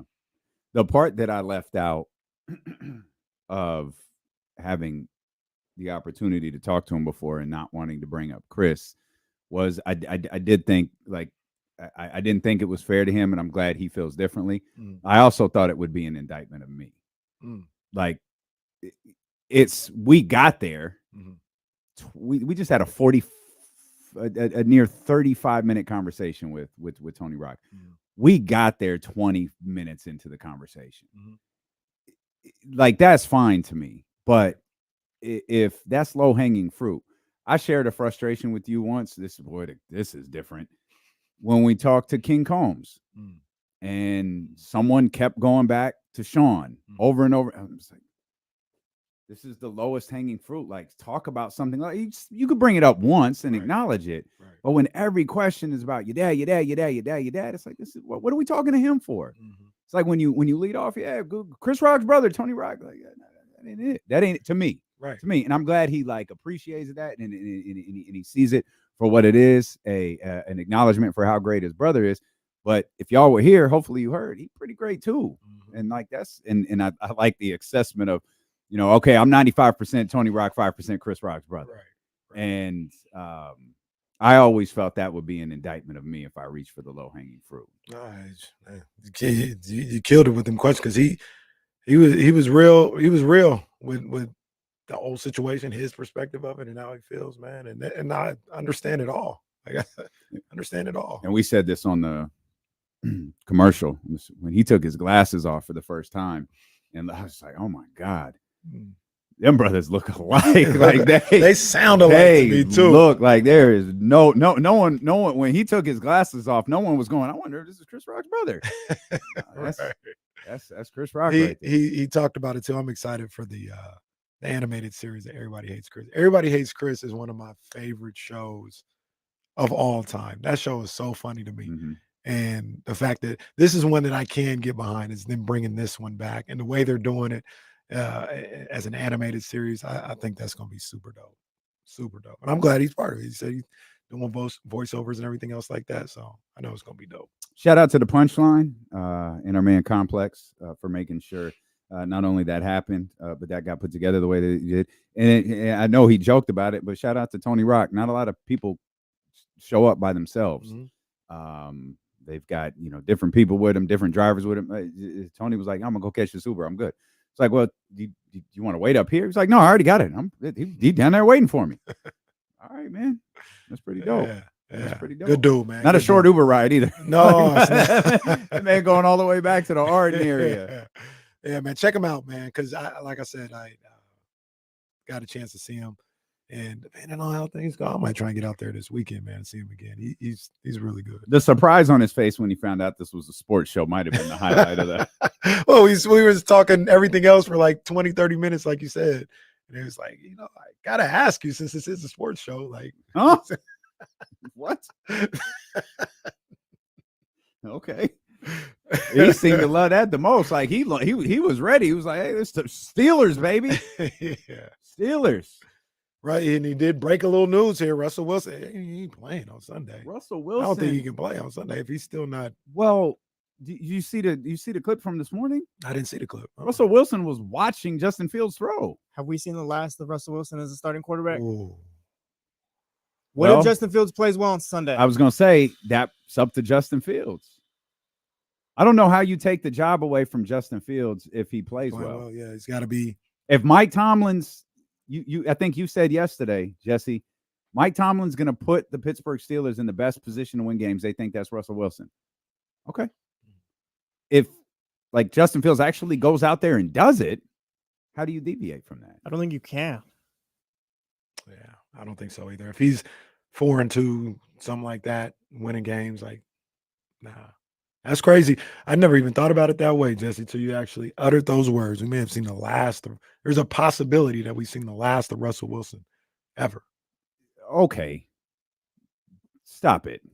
If he loses the starting job. So, okay. I don't Look know if at Russell Wilson's taking a backup job anywhere else. well, either. but just wait. Look at the teams across the because we did this with Dak. We were like, what's the market for Dak Prescott? We all know the Raiders are out there, but what does the market truly look like for Dak Prescott?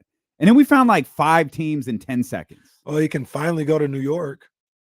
Him and Sierra have been trying to get there for about 3-4 years. He sure as hell could. See, I don't think he could probably pick the New York teams if things go the way with that other guy. I don't think that'll be there for him though. He's kind of like this is his second team since the Seahawks. First one did not work at all. Second one was over before if the situation happens was over before it started. It's like what is Russell Wilson doing? There's red flags with Russell Wilson now. I will say this though. If in this scenario he doesn't get his job back with Pittsburgh and he's looking for a new team, he can always lean on, well, I wasn't bad in Pittsburgh. I just got hurt, and then the other guy played well. So you can sign me, New York Giants. Like it was, and I made $36 million. So you can sign me, New York Giants. I'm not a bad quarterback. It was just one of them things. So as opposed to he gets played off the field in Pittsburgh, then I think it'd really be it for him. Well, Ramsey says Russell Wilson's gonna. I don't know, man. I might get fade into Bolivian. I don't think he's headed to Bolivia. Damn. Russell, I got hyped yesterday when I saw Lamar Jackson, who I was telling Kyle. That's my favorite non-49er. Lamar Jackson, my favorite Lamar Jackson.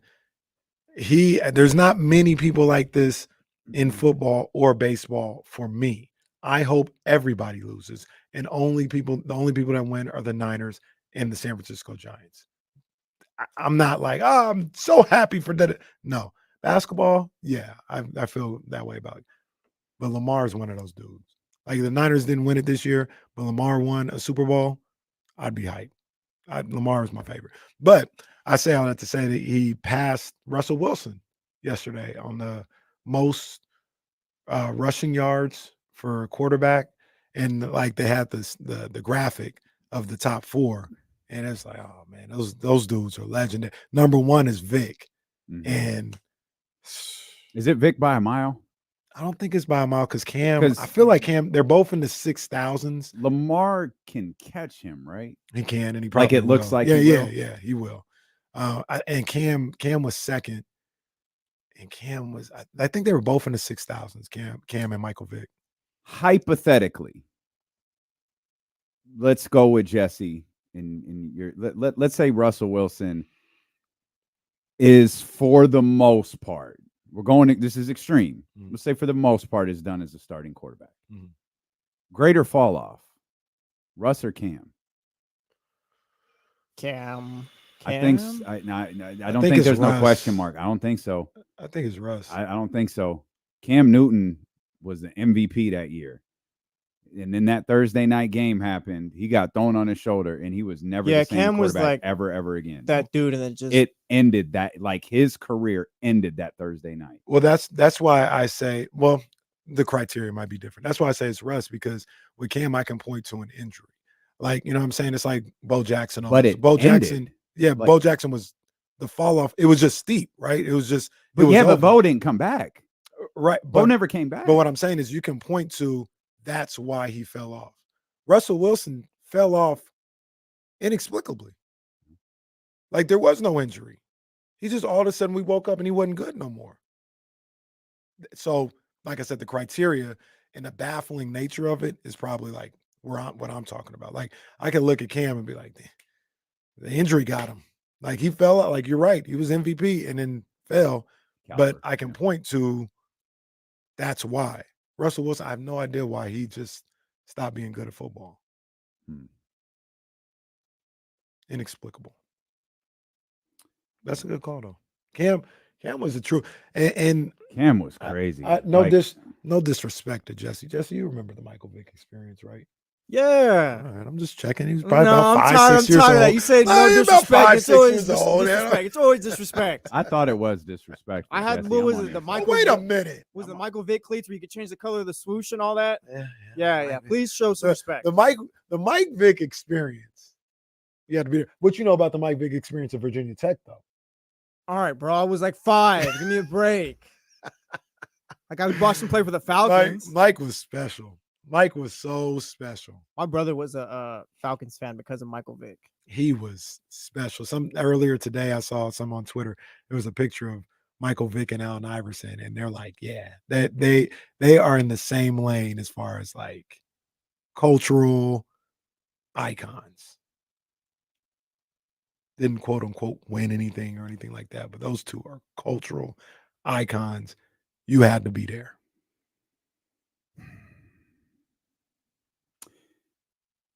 Okay. Is there any possibility we're overdoing this Russell Wilson thing a little bit? Like, what do you mean? He threw for 26 and 8 last year. Bro, that was not. Yeah, I don't know. It didn't look. Like maybe this. What did he do the year before? 16 and 11, 3,200 yards. Year before. When I said he was falling off. What did Mo call it? The year before when allegedly that took place, he threw for 25 and 6, and he did fall off because the year prior he threw for 40 and 13. He was a Pro Bowler the year he fell off. I'm just looking at these numbers like, okay, they're not that bad. Like they're not 40 and 13. He's got 31 and 5. That is insane. He has 35 and 7, 34 and 11. His yards kind of fluctuate 39, 34, 41, 4,200. But maybe we're overdoing it a little. I don't think so. I'm gonna trust my eyes on this one. Yeah, it don't look right. It don't look right. Well, I think the biggest thing is the last 3 seasons have all been losing. 7 and 8, but moving backwards. 7 and 8 last year, 4 and 11, 6 and 8. And then he had that monster 12 and 4 season where he had the 40 and 13 year. I'll walk it back and a he's little bit. 30. He's 35 years old. Yeah, I'll walk it back a little bit. We haven't seen the last of Russell Wilson, whether he plays this year or not. He'll play again. He'll go to the Giants. He'll play again. He'll start again. He'll start. For Russell Wilson's going to start. He'll start for the Giants. While Shador, just watches for a little bit. That's not going to happen. Shador is starting the second he's drafted. Like that's not happening. He'll and Deion is not going to let Shador play for the Giants. He'll start for the Giants while Carson Beck sits for a little bit. Well, that might be possible. We'll come back. Cash Caraway on the way. We'll talk Kings. There's no James, so when guests aren't here, we just kind of talking wrestling. We just kind of vibe out and have fun. We'll do that as we close out the week here on Sacramento Sports Leader, ESPN 1320. We don't have to start it right away, but Eddie said he's good for that. Let's do it. Yeah, let's do it.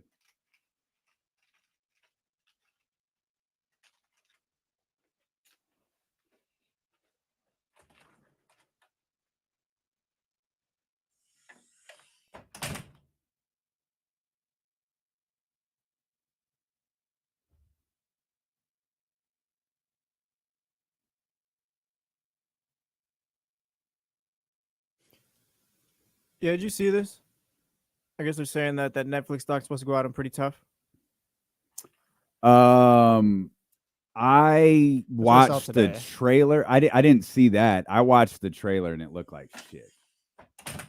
Like it looks like wrestling. That's what it looked like to me. I have I think there's a lot of people who are going to come out looking terrible in this. See, from what I got in the trailers, and fucking Hogan is in it. Yeah, but you have to have Hogan. Yeah. Well, they need to filter his bullshit out of it. I don't know. Did you see the trailer? Yeah, I watched the trailer. I feel like it'll start like the good, just the building up WWE, but it's gonna the crash is gonna be that'll be shown as much too. Oh. I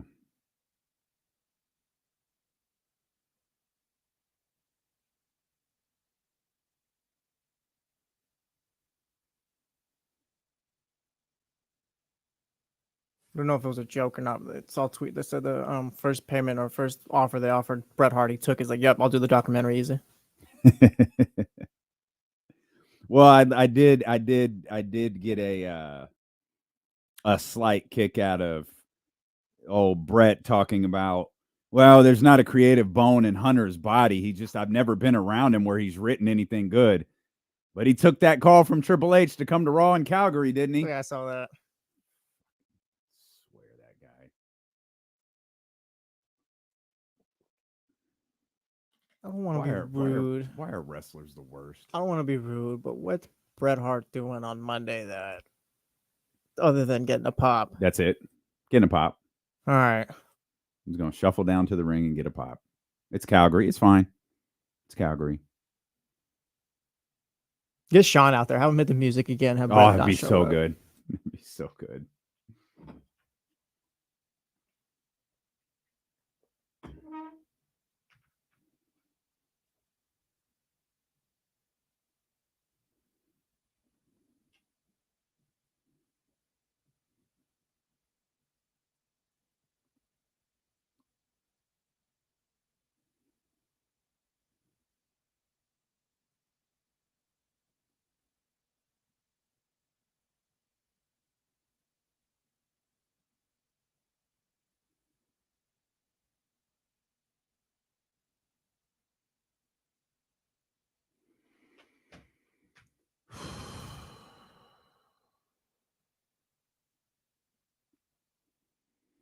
Oh, that's a good question, Soren. I'm not sure.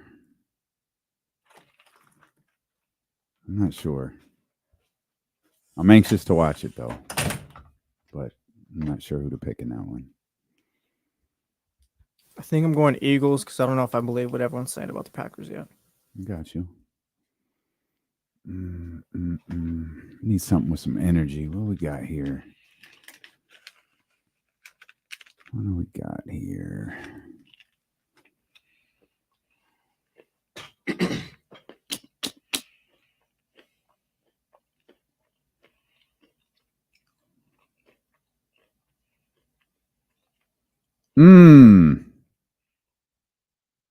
This might be a good one.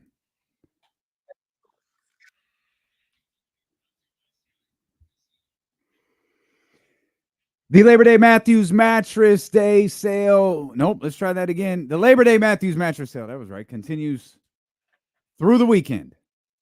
Stop procrastinating. Please. Head over to MatthewsMattress.com right now.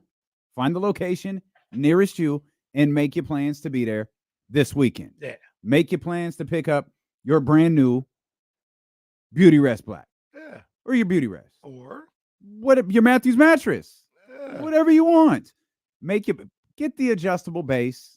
Do all of that because the 60-month special financing with 0 interest with no money down on approved credit with equal monthly payments required. That's all still going on right now. It's the biggest mattress sale of the year, and it ends this weekend. Get in there now and get your mattress. There you go. Handle business. And 5x5, sleep by 9. Free removal of the old set with that same day delivery. Matthews Mattress got you, man. What y'all know about this? What y'all know about? Uh-oh. What y'all know about this? What y'all know about Aaron, Damon, and Teddy? Let's go, baby. Flashback Friday. We up. Girl, words can't express the way I feel for you. I like the way you hold me, the way you touch me. I like, girl, everything you do to me. You know I like it. I like. Don't stop now.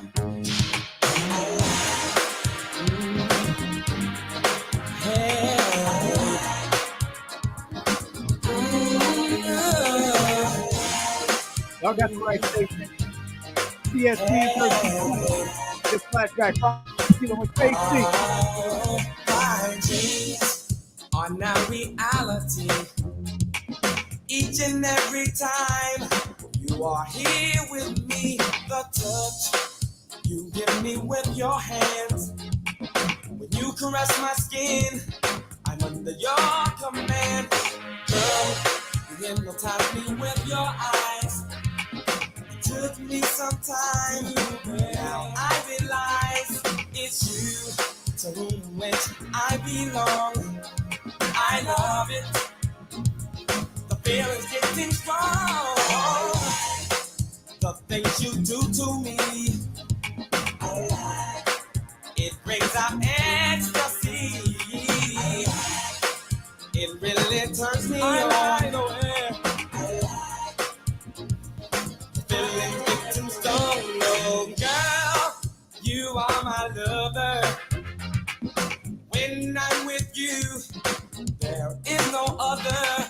A spell you've got me under. Please don't you leave. I'm on my hands and knees. Words can't express the way I feel. Motions for you, oh, so real. Girl, you love me over and over again. Don't stop. Please don't let it end. The things you do to me, it brings on ecstasy. Shout out to Scott. Shout out Teddy Riley.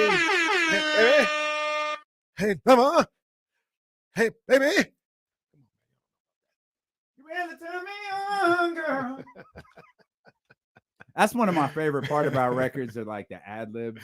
Oh, they were singing. Man, the ad libs on One Sweet Day. Oh my God, that's one of my favorite. One Sweet Day, the One Sweet Day. Yeah, Mariah and Boys to Men. It's a sad song. No, it's a sad song. I can't listen to that song no more. But when they hit with the "I'll see you even," no one ever sings that part because they're focused on Mariah. Oh my God, that's my favorite. That is the sad Boys to Men singing the national anthem on Monday night. All four of them?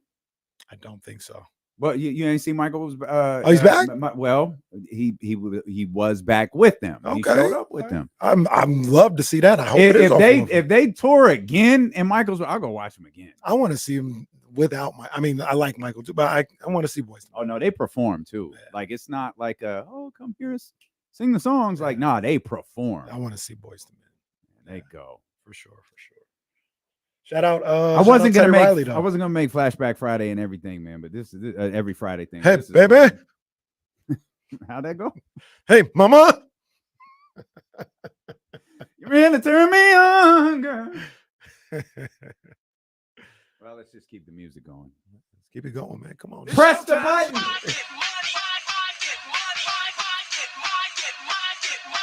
Straight cash, homie. Hey. Your boy Cash Caraway back at it again. Last week, y'all listened to me. You know, we had Bobby 27 I'm a jerk was up here trying to talk crazy. What was his handle? Bobby 27 I'm a jerk. Whatever the hell's name is. He's like, oh, KC. I'm like, look, man, I don't know everything. I'm not claiming that. I'm just saying these are my educated guesses, and I think they're going to hit. Well, if you were listening, you got paid. You got some cash like Caraway generates for you more times than not. 3-0 as I gave you Georgia over Clemson and that minus 12.5. I gave you Miami and minus 2.5 over Florida. Then I gave you Notre Dame getting 3 points against Texas A&M. I'm trying to help you out again this week. I got some heavy hitters. It's going to all start in Stillwater, where Oklahoma State at home against Arkansas. Arkansas, SEC, we already know how they get down or whatever the case may be. I think Oklahoma State, Mike Gundy, well, it's not really my boy, but that ain't my boy. I heard it was. He gonna have them. They didn't hear wrong. You heard wrong. That ain't my boy. He gonna have the Cowboys ready. That's gonna be the only Cowboys team ready this week. They're gonna be ready to go. They're gonna be ready to go. They're 9.5-point favorites. Go ahead and take Oklahoma State in that one. I don't even know where they play. It's in Utah. I was trying to think of the city, but I can't even think of the city. Anyway, Utah, they're dominating so far this year. They've got Baylor coming to town. They're going to wipe the map with the boys. Baylor, you don't have a chance. Utah, minus 14.5. Give me all of that. Give me all of that right there. And the last one of the games of the weekend, we've got Tennessee, number 14 in the nation, coming through to face NC State. It's prime time. It's a big time game. Bank of America Stadium. Yeah, man. They're in the big stadium this time. Yeah, Charlotte. And I know Tennessee looked good against Chattanooga, and I think Tennessee's a good team. I don't look at them any type of way, but NC State gonna get this one. They struggled a little bit in their first game. I forgot who they played. They struggled a little bit, didn't blow them out the way they wanted to. So people are a little down on them. But I don't see Tennessee, even though I know they're gonna travel really, really well to that game in Charlotte. I know that. I don't see them coming into North Carolina and playing North Carolina State and coming out of there with a victory, let alone covering. The NC State is a 10-point underdog. Give me those 10. Give me those 10. So you're trying to get paid. Oklahoma State minus 9.5. Utah minus 14.5. And take those 10 points with NC State. You do that, we eating steak on Saturday. If that happens, Cash Caraway, let's get this money, baby. Okay. You want to talk about a game you're not putting any wagers on? I mean, there's a reason. There's a reason I didn't. Well, that's all right. Well, Cash Caraway. I don't know why. I don't know why we going there. I don't. You heard the 3 games. You heard the 3 games. I gave you the 3 games. Why are we talking about any other game that I'm not talking about? Who was talking about you? I was just going to ask a question. I don't know. I don't feel like he's super confident in his national champion. Let's see, Kenny. I have $30 I want to bet this weekend. Should I put it on Michigan? I don't know. Once again, why are you asking me? I told you the game's to pick. No. Why are you asking me about that game? Why do you want me to say anything about that game? I told you the 3 games. You're a betting expert now, and Jesse he's saving for a wedding. Yep. He's wagering $30 to try to make some money. He just asked you, should he put the $30 on Michigan? It's a perfectly reasonable question. This is the only game I could put that $30 That's on. it. It's the only. It's how? Where do they do that at? How does that happen? It's the only game. You can literally put it on Oklahoma State. Literally. No, not this place. No, not at the special app that Jesse has. It only allows him to bet on this one single game. You know their ass, right? That's what it is. Whoa. Now that is going too damn far. We're not letting that happen. You know Michigan sucks, don't you? They don't say it. They don't suck. Say it with me. They're not good. No, they're good. Texas is a really, really good team, though.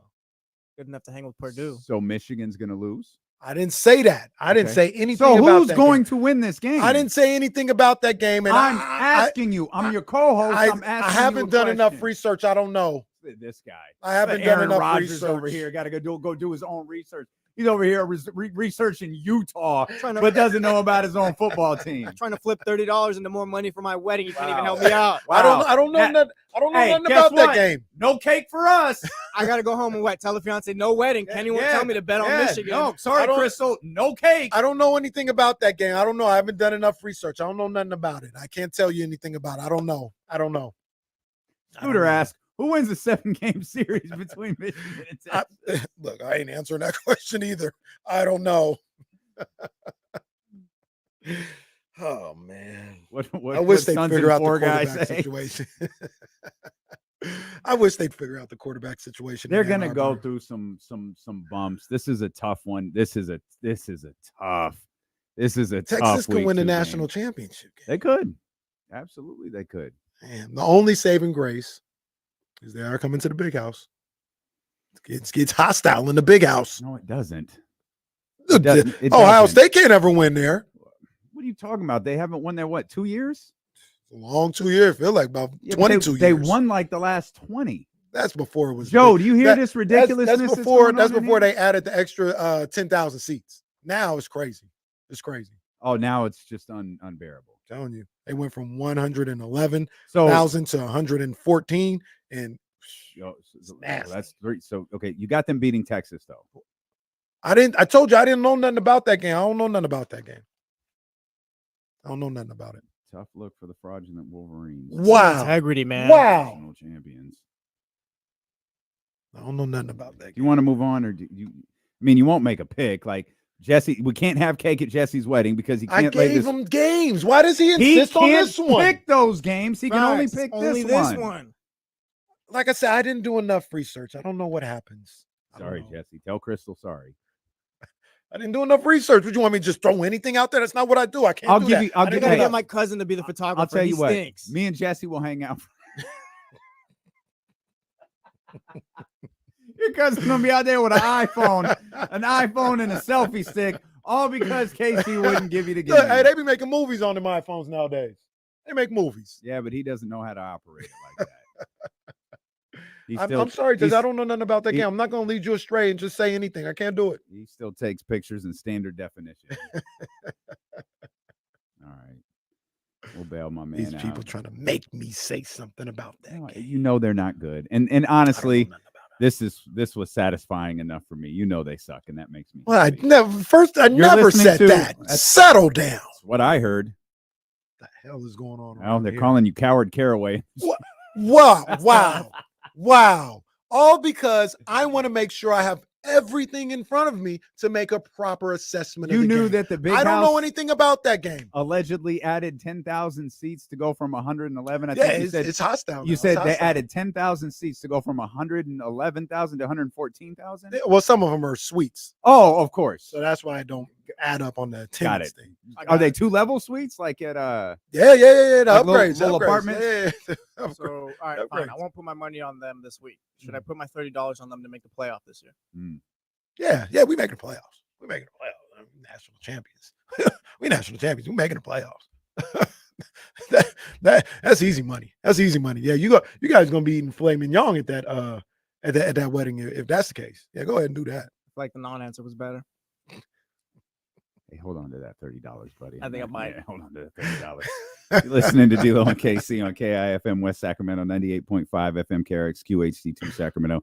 ESPN 1320, always live on the free Odyssey app and live with our people over at maptrition.com. Use the promo code DLO1320 to get 10% off your order no matter what you're looking for to help with your workouts, with your training, or with your day-to-day life.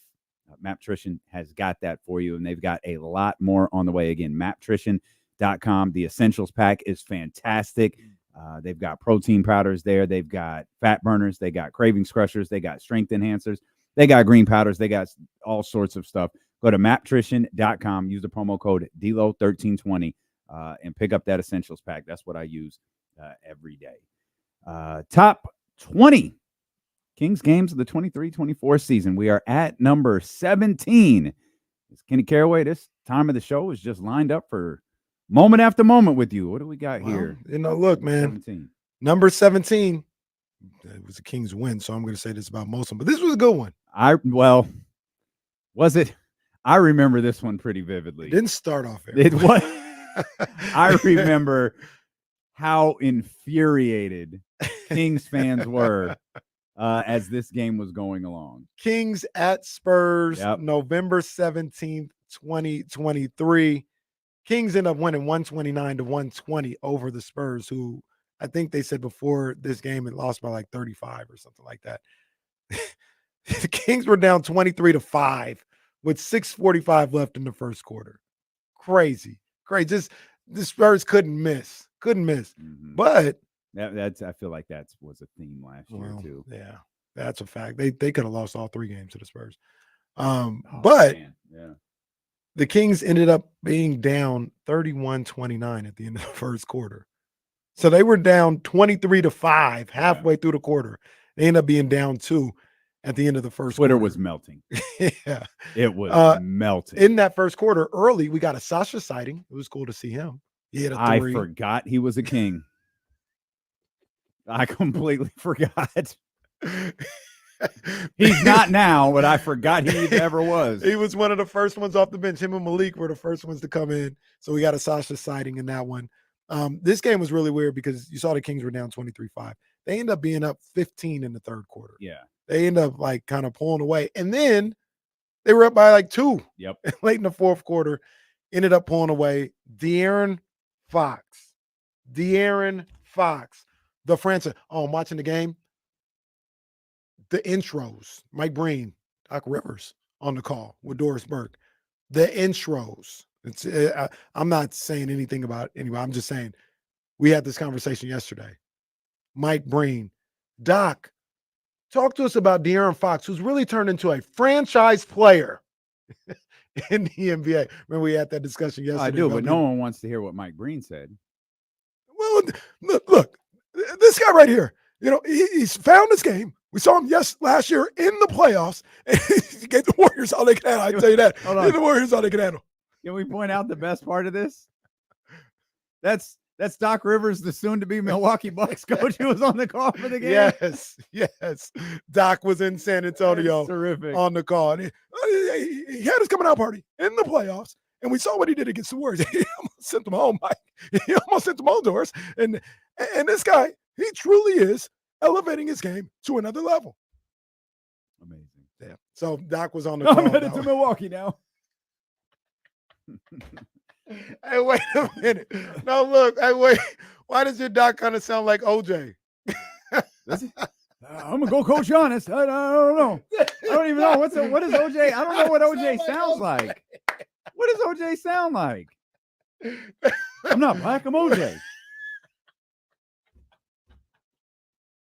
I don't know what you're laughing at. I have no idea what OJ. I'm thinking of sounds OJ like. when he was doing sideline work. Oh, I don't remember that. I remember OJ running through the airport. That's not Steve Brown. That's not OJ. Well. Oh man, good stuff. All right. Good stuff. But so the game was just kind of wonky. I'll do that impression to Mitch. He'll go crazy. Oh yeah, the greatest. I'm not going to say your name, OJS. Mr. S. I'm not going to say your name. Mr. S. Hey, man, I won't mention this guy's name. I'll give him his initials. OJS. Okay, thank you. That is still hilarious. Thank you. Oh, you hit the initials. Oh, man. So the game was wonky. Malik Monk dunked over Wemby. Mm-hmm. That was fantastic. And look, it really was a three-man show here. Well, and that was when you wrote this game in, it was like, oh, that was the top-heavy game. Yeah. That was three guys. We had 43 from De'Aaron. De'Aaron was so good in the fourth quarter. He brought him home in that fourth. He was dominant in that game. 43 from De'Aaron, 7 assists. Sabonis, 27 points, 14 rebounds, 7 assists for Domas Sabonis. That was a big-time game. And then off the bench, Malik Monk, 20 points, 8 assists. He was 7 of 11 from the field, 6 of 9 from beyond the arc. Malik was fantastic. Those three, they brought him home. Had to be. Yeah, because everyone else had single-digit points. Yeah, those three brought him home in this game. And anything else like right out the gate stand out to you? It just like the fluctuation of the season. It was, yeah. Well, so this was, I think De'Aaron had been back for a game or two before this, but this was something had happened because they mentioned on the broadcast. I meant to go back and look at. Well, I actually can just push the back button right here.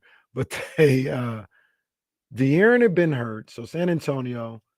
They played the Lakers. They played Cleveland. They played OKC without. I think De'Aaron had just came back against the Lakers. Okay. I feel like that. Oh, no. He had 28 against Cleveland. That's when he came back from the ankle injury that had sidelined him for 1, 2, 3, 4, 5 games. So he missed 5 games. And they were in the midst. They had won 4 games in a row prior to that Spurs game. Mm-hmm. So they were, but that followed losing 3 in a row when De'Aaron was out. Well, they beat the sorry ass at the time Mavericks right after this one. Yeah. I remember that. Yeah, I was driving back from LA. I remember watching that game. Beat them down. Of course you were. You love LA. I do. I don't like their teams. The thing, this was not Tony Rock. This was the time where Davion wasn't playing. Davion Mitchell. That's a good point because Keon got in this game. That's right. He got the old Jalen Rose, Tyrese Halliburton, DMP. That's right. That is right. Wow, I forgot about that. Yeah, and like that, you can go through a lot of these at this time of the season. Davion wasn't playing. So, wow, great knowledge by you. Let me make sure I got this right. Yeah, so it was crazy, right? Because you're right, Davion wasn't playing. They had gone to Houston and lost 2 games. Didn't have De'Aaron. People were like blaming Davion left and right. Mm-hmm. He comes back against Portland, plays phenomenal in an overtime win. I think he had 16 points, but was attacking the basket, getting to the paint, all this stuff, everything everybody had asked for against. But what? He did, but what's the difference? The Houston games he started. He came off the bench. That's right. Keon started. He came off the bench and was crazy. Yeah, and played well. Mm-hmm. And then we're fast forward like a week to the Spurs game. He's not getting much stick. Mm-hmm. He struggled really, really bad against the Thunder. De'Aaron returned, as you noted, for the Cleveland game, and every player, including Jordan Ford, Kobe Jones, and Kessler Edwards, played against Cleveland. Davion did not. That's crazy. That was crazy. Wow. It was just that weird stretch where he hadn't got back into the rotation, where he really defined himself as the season went along. Towards the latter part of the season, he carved out a role where it's, hey, Davion playing really, really well. This was November. Yeah. And we were looking at Davion like, well, what are you gonna do?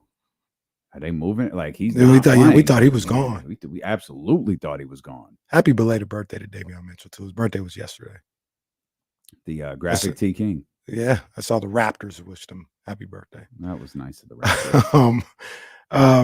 Usually when I watch these games too, I try to look for funnies. There wasn't many funnies in this game. Okay. It was just a good game. Like it was good. I love seeing Malik doing what he was doing. He didn't die out there on the court at any point, so that's good. And De'Aaron was getting buckets. Sabonis was getting buckets. Zach Collins, can't stand that guy. There's just something about Zach Collins. Can't stand him. But no funnies. The call wasn't really a funny call, even though Doc was Doc. Doc was Doc. But Doris was on there. She was doing her thing. So no funnies. I'll have funnies next game, I guess. This is fascinating. So Davion played the next game, excuse me. I don't know if it was the next night. It was the next game. So he had those DMPs there. Doesn't play in the game that you're talking about. Plays 8 minutes against Dallas. They get the win. He plays between like 8 and 11 minutes for the next 5, 6, 7 games, it looks like. I just clicked on this Clippers game at the end of November, and there's Keon Ellis with a DNP. And I don't know. He played against the Nuggets, which the Kings won. Davion back to DNPs against the Pelicans, man. Just so bizarre. Would you say Mike Brown was searching too much in the first half of the season? Because he was clearly searching for something. I don't think that's fair, but I think I don't think it's fair to say he was searching too much, but I think it's perfectly fair to say he was searching. I don't know. Well, we know what he was looking for. He was looking for the version we got from Keon later. Yeah. But like Keon was playing in some of these games earlier in the season. So Mike was definitely searching. And I feel like that's a trait. Like I think Mike does that. I'm not sure that he won't be searching this year. It might not be for a specific player. He might be searching for a specific lineup. Like we're speculating about Kevin Huerter. Keon is a starting 2. This person is a starting 2. Malik, so on and so on. He might tinker with that. Yeah. You hope he sets a lineup. They get out there. They win a bunch of games, and it's like, no, this is our group. This is what I'm comfortable with. I think Beam Team 1 didn't they had the same change the starting lineup. Yeah, they had the whole year. Yeah, except like no when someone was injured. KZ was in there a couple times. That's right. So because Keegan got he had COVID to start the season. Yeah, which seems like another time that players were missing games because of COVID. But yeah, Keon missed his first 2 games. Real quick, I do remember one funny from the game. This was an in-season. It doesn't have to be real quick. Okay. This was an in-season tournament game. It was the second in-season tournament game for the Kings. And they won 129-120, and they were up 6 or 7 or maybe even more with a minute and a half to go. And it all went by super fast because that's when people were trying to score still. They weren't fouling. Oh, right. all this Yeah, other stuff. yeah. So we're watching it. It's like, normally it's a 7-point game and there's a foul game being played. And the Yeah. Spurs are like, no, don't foul. Kings are trying to score still till the end. And I think that was like one of our first times seeing things play out that way. And it was like, oh, this is different. I think it was fun. Like, who got mad? Was it someone got mad at Billy Donovan? No, Billy Donovan got mad at the coach, Boston. Oh yeah, Missoula. Joe Missoula. Yeah. And Missoula had to come. Joe, I remember Joe going, we need the points. Billy Donovan over there, he's yelling at him and he's pointing. He's like, we're supposed to score. So in the middle of the game, they meet up at half court, and Joe Missoula's talking to Billy and explaining to him like, this is why we're doing middle of the game, like not even a timeout. Yeah, no, they're talking at center court, which I don't even think is legal. I don't think you're allowed to go that far. Joe's looking at him like, what is wrong with you? Sit down, Grandpa. That was a classic. Joe's hella young. How old is Joe? Joe's 36, I think. Oh man, wow. Did you see? I thought about something too. Did you see? I forgot his name, but the defensive coordinator for the Ravens yesterday was 32. Former player. Yeah, I saw them highlighting him. Yeah, man, 32-year-old out there, defensive coordinator, and he's already had positions in the NFL. Yeah. He's been moving his way up the ladder. Next is head coach for him if this goes well. So he might be like a 33-year-old head coach, 34. I always love seeing their doctor there. That woman, I think she was the first head of medicine or medical treatment, whatever the term that they use in football. I think she was the first woman to hold that position in the entire league. I don't know who else does, but I know she was the first. Ravens are a good organization. They're really, the owner is not the biggest fan of their owner, but the organization or some of their former players too. Well, just one of them, but that's about it. But apparently he was going to hire Cap. That's what he told everybody who would listen. We was in the back room. We was going to hire Cap. I'm sorry, sir. What position with this organization do you hold? His jealousy during that time was insane. Brutal. Just brutal. Absolute. And it was out of nowhere. Like, bro, what? Aside from what it was, like, you had a good image. Like, you were fine. Everybody looked at you as like being somebody that gave back. And then all of a sudden, you couldn't not get in front of the camera and talk about, well, look what I'm about to do. That man was on Inside the NBA or Inside the NFL. I mean, he was on every NFL show there was. That was crazy. Did you see the clip of Bill Belichick talking about Caleb Williams? He's on Inside the NFL now, right? And we talk about all the jobs Greeny has, man. Ryan Clark. Ryan Clark is trying to catch Greeny for them Amon jobs. He's everywhere. You ain't never there. Facts. But they were talking about Caleb Williams, and they're like something about Bill Belichick was like, yeah, we got to see what's going on. And Ryan Clark goes, well, just because he had a good preseason, everybody can't get hypers. And Bill Belichick goes, it wasn't that good. And he goes, well, he's like, yeah, he missed a lot of throws out there. It's 10 of 20. I think Belichick a fool, man. I think Bill's gonna be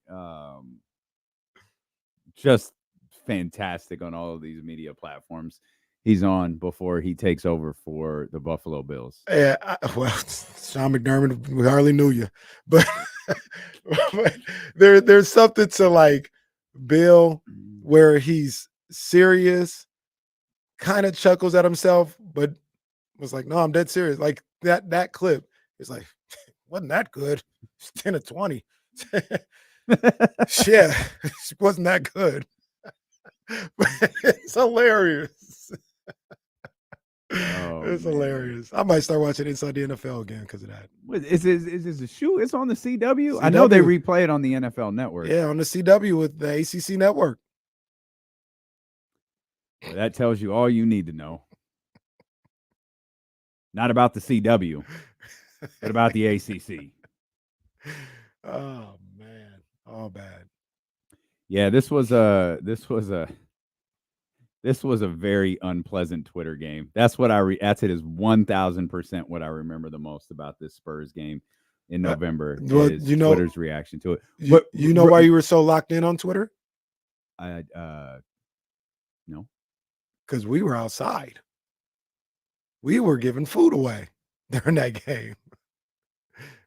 We were in Elk Grove. We giving we watched it out there with on some phones of our and people. everything. Yeah. Bruce pulled up. I missed Bruce. You I did had miss to Bruce. leave. You had early to a little bit. leave. That's Yeah. right. He's catching a plane. And there was no way you were going to stand out in the rain. We didn't have anyone to hold the umbrella for you. I was outside in the rain. What no, this it guy was cold. talking about? No, you were. It was cold. It was cold. It was cold. Yeah, no wonder. I was like, why do I remember this game so vividly? That's why. That is absolutely why. That was when we watched it.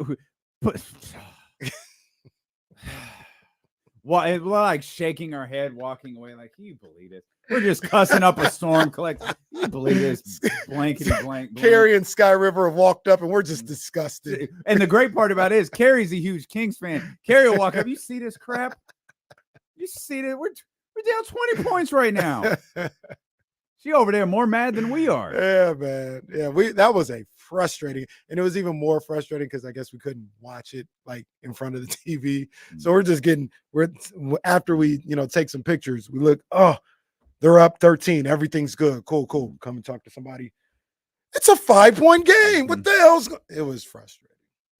But De'Aaron Fox saved the day. Well, De'Aaron, Malik, and Domas. Yes.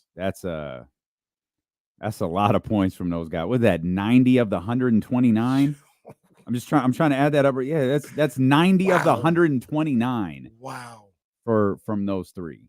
And once again, this upcoming season, it doesn't feel like you're going to have those type of games. You're going to at least the one that might not show up every now and then because I've seen it once or twice, but I think he'll figure it out, is Malik.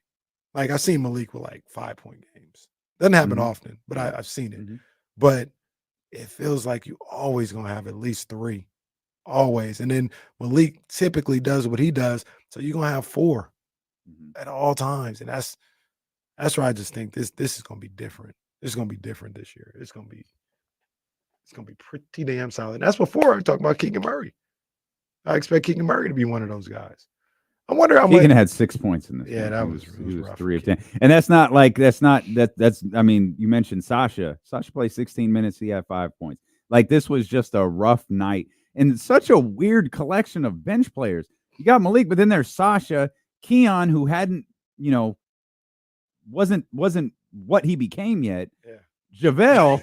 I knew This is 7 points from JaVale, or 7 minutes from JaVale, excuse me, and then Chris Duarte. Yeah. Duarte. And this is when Petrusev was when he was on the team. This is like a 2-day span when this guy was on the squad. That's crazy. I didn't even realize. What's that, Flip? You talk about we hardly knew you.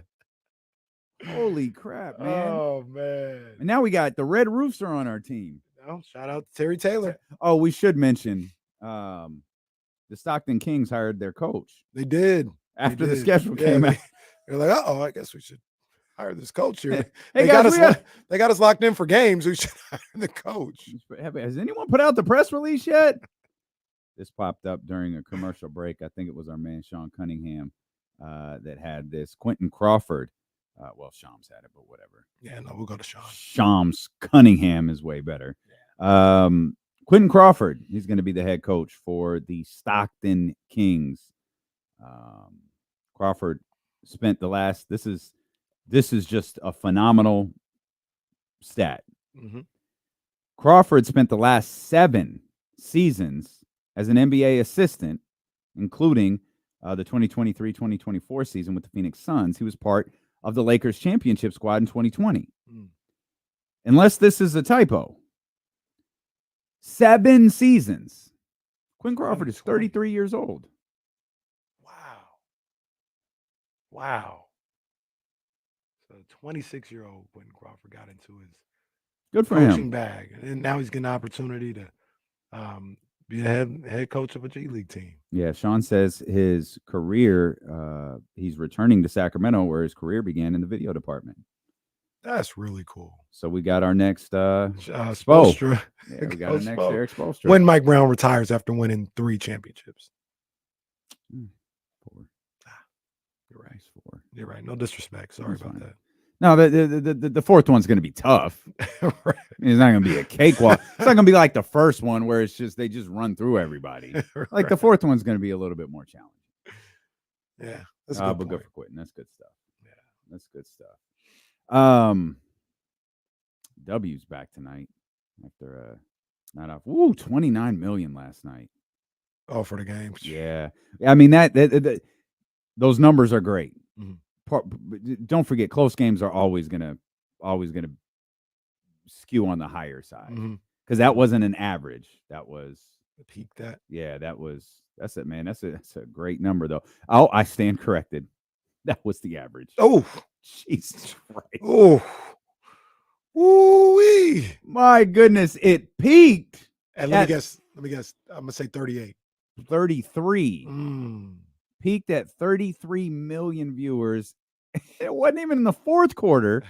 It was the second quarter. Oh man. Wow. What do you think the game tonight does?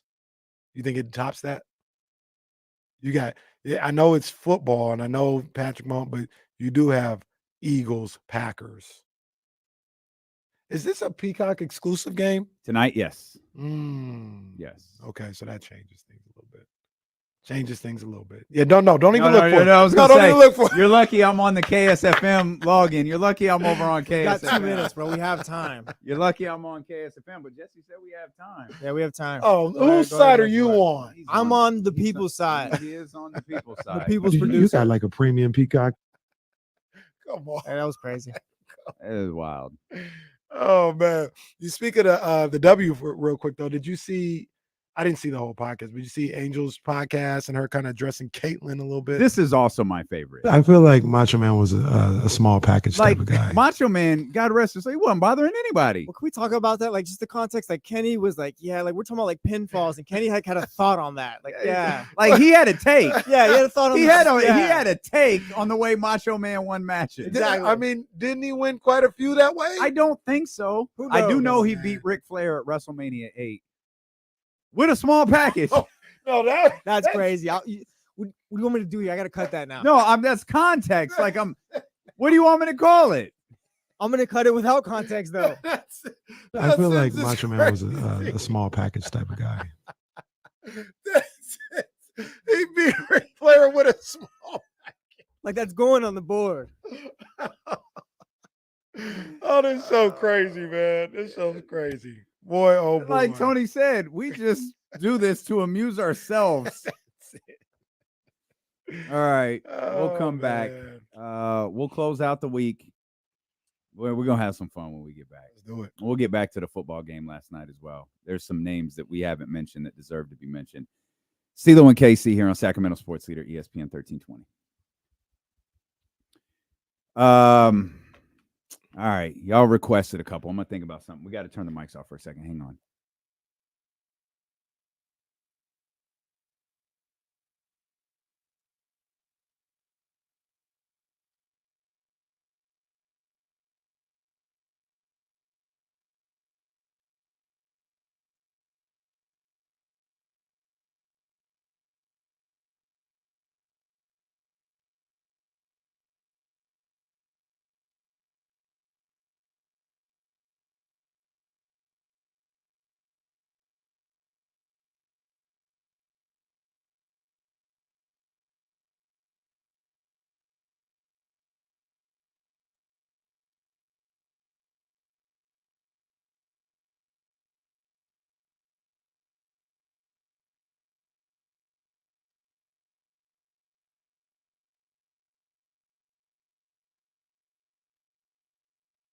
If we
Did you see that clip? This is about a week ago now. Oh, Brian, I looked at that one a minute ago. That's a good one. Yeah, I looked at that one. Oh Yeah. my goodness.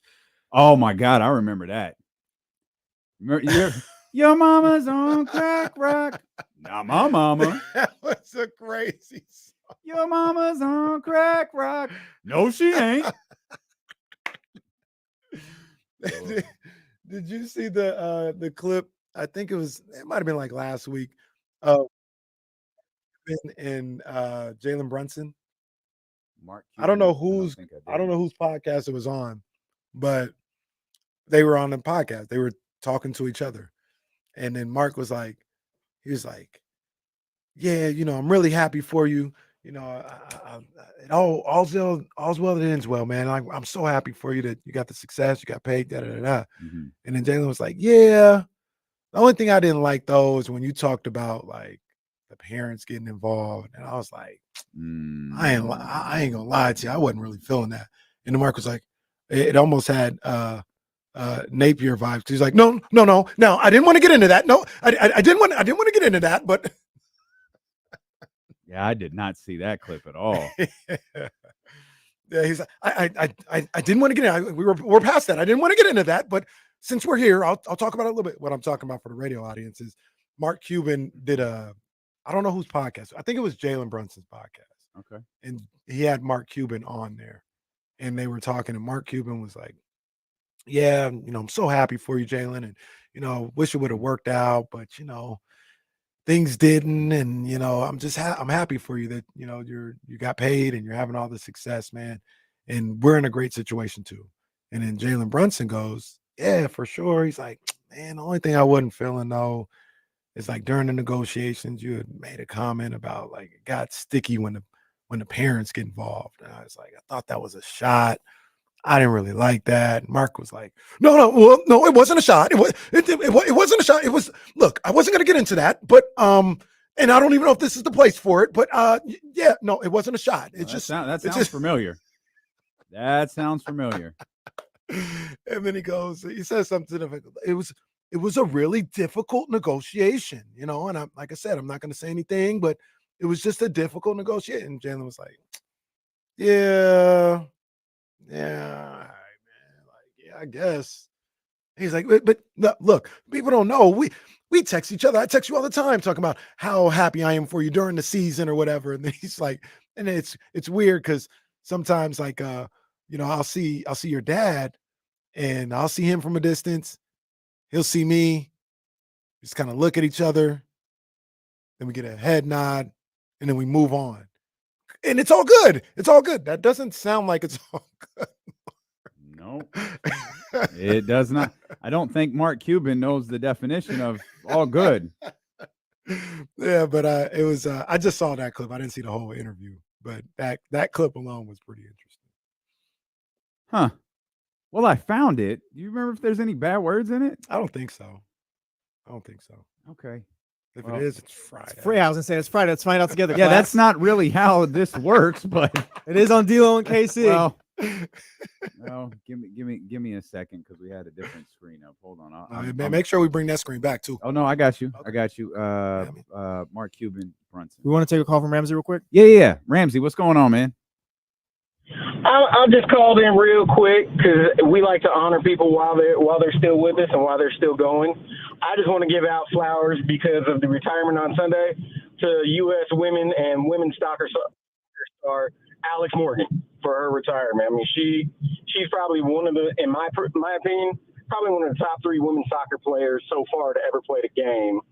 And just congratulations on an outstanding career, and congratulations on her having her second child as well. Yeah, absolutely. Legend. Anything Ramsey doesn't know? No. Well, salute Alex Morgan. Yes, indeed. Thanks for that call, Ramsey. That's a good look right there. Here's Mark Cuban and Jalen Brunson. I thought it would work. I honestly thought it would work out. I really did. But it didn't, and that's okay. All's well that ends well. I'm happy for you, the king of New York, and I'm happy for us. It is what it is. That's the NBA. Yeah, the only thing that I didn't like about the whole situation was when Mark said when the parents got involved, that's when things got messy. So that was the one thing I was like, I kind of was like, damn, that was a little jab. It But wasn't really. No, I didn't want to go there here, right? It wasn't a jab at all. I mean, there's no reason for us to talk about any of that stuff, but it wasn't just a jab, JB, for real. Look, I got to hit pause for a second for two reasons. One, if this is Jalen's podcast, we need to get him from a better podcast studio. First of all, you got to put some foam padding or something in there, buddy. Also, in the hallway. For the radio audience, you have to see Mark Cuban's face as he's talking. It's so bad. Oh, it is not good. It's not good. He didn't prepare us for Oh, this. Like, it's way worse than he described. This is 10 times worse than you described. Oh, Mark Cuban's face is bordering on terrified at this point. He might cry. He really might. I know. I'm just saying. Well, that's when I heard that. That's what maybe I felt a little certain way, but I got over it. Obviously, that's my parents. Yeah. So, And I apologize. I think put you in a certain way. That wasn't the intention, but it was hard to deal with. It was unique. It was a unique negotiation in a lot of different ways.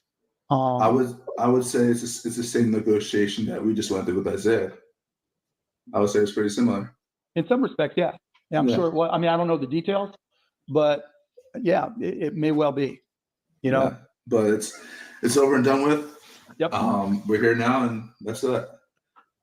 And I'm happy. Literally, I'm happy for it. I mean, like when you got let's married, talk like about we this still keep again. in touch. I'm always sending you congrats and this and that. Yeah. So I mean, there's definitely no hard feelings at all. The other best part about this is for the last minute and 33 seconds, Jalen looks like he wants to beat his ass. Jalen hates Mark Cuban. He I'm going to put this dude on my podcast. He can't even look at him. And I hate his guts.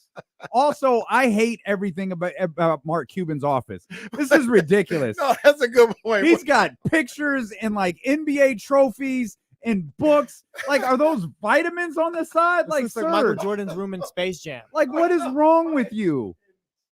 Always interesting when your dad and I walk by each other. You know, it's just like he gives me the eye, I give him the eye, then we smile and then keep on walking, right? And so, yeah, all's well that ends well. Okay, dog. That's like and there's Jalen's face. Look at Jalen's like, I hate this dude. I swear to God, I hate this dude. Jalen's sitting there like, I can't believe I agreed to this. That is insane. Oh, this is the second time watching it. The little intricacies of the second time watching is Sir, hilarious. I'm going to tell you this. You did not do that clip justice Not even close. at all. Oh my man. goodness. That was so bad. I felt Mark said, "No, no, it wasn't a jab. I'm sorry you took it that way, but it wasn't. And I didn't want to talk about this here. I didn't, but Don't hang up, Jalen. Don't hang up, Jalen. Jalen, don't go, Jalen. Oh man. Go out of your way to see that clip. Jalen, it's the facial expression, the pure panic in Mark's face, and I want to punch this human being more than I want anything else in Jalen's face. The beginning of the clip is perfect. It's like Mark's like, yeah, we're friends, blah blah blah. And then Oh, Jalen's hell, like, that ends well. Anyways, And it was like, yeah, Not so much, dog. Not so much, dog. oh man, I don't know why I don't like Mark Cuban. I'm not a Mark Cuban fan. I don't know. It's tough. I interacted with Mark Cuban twice, and he was terrific.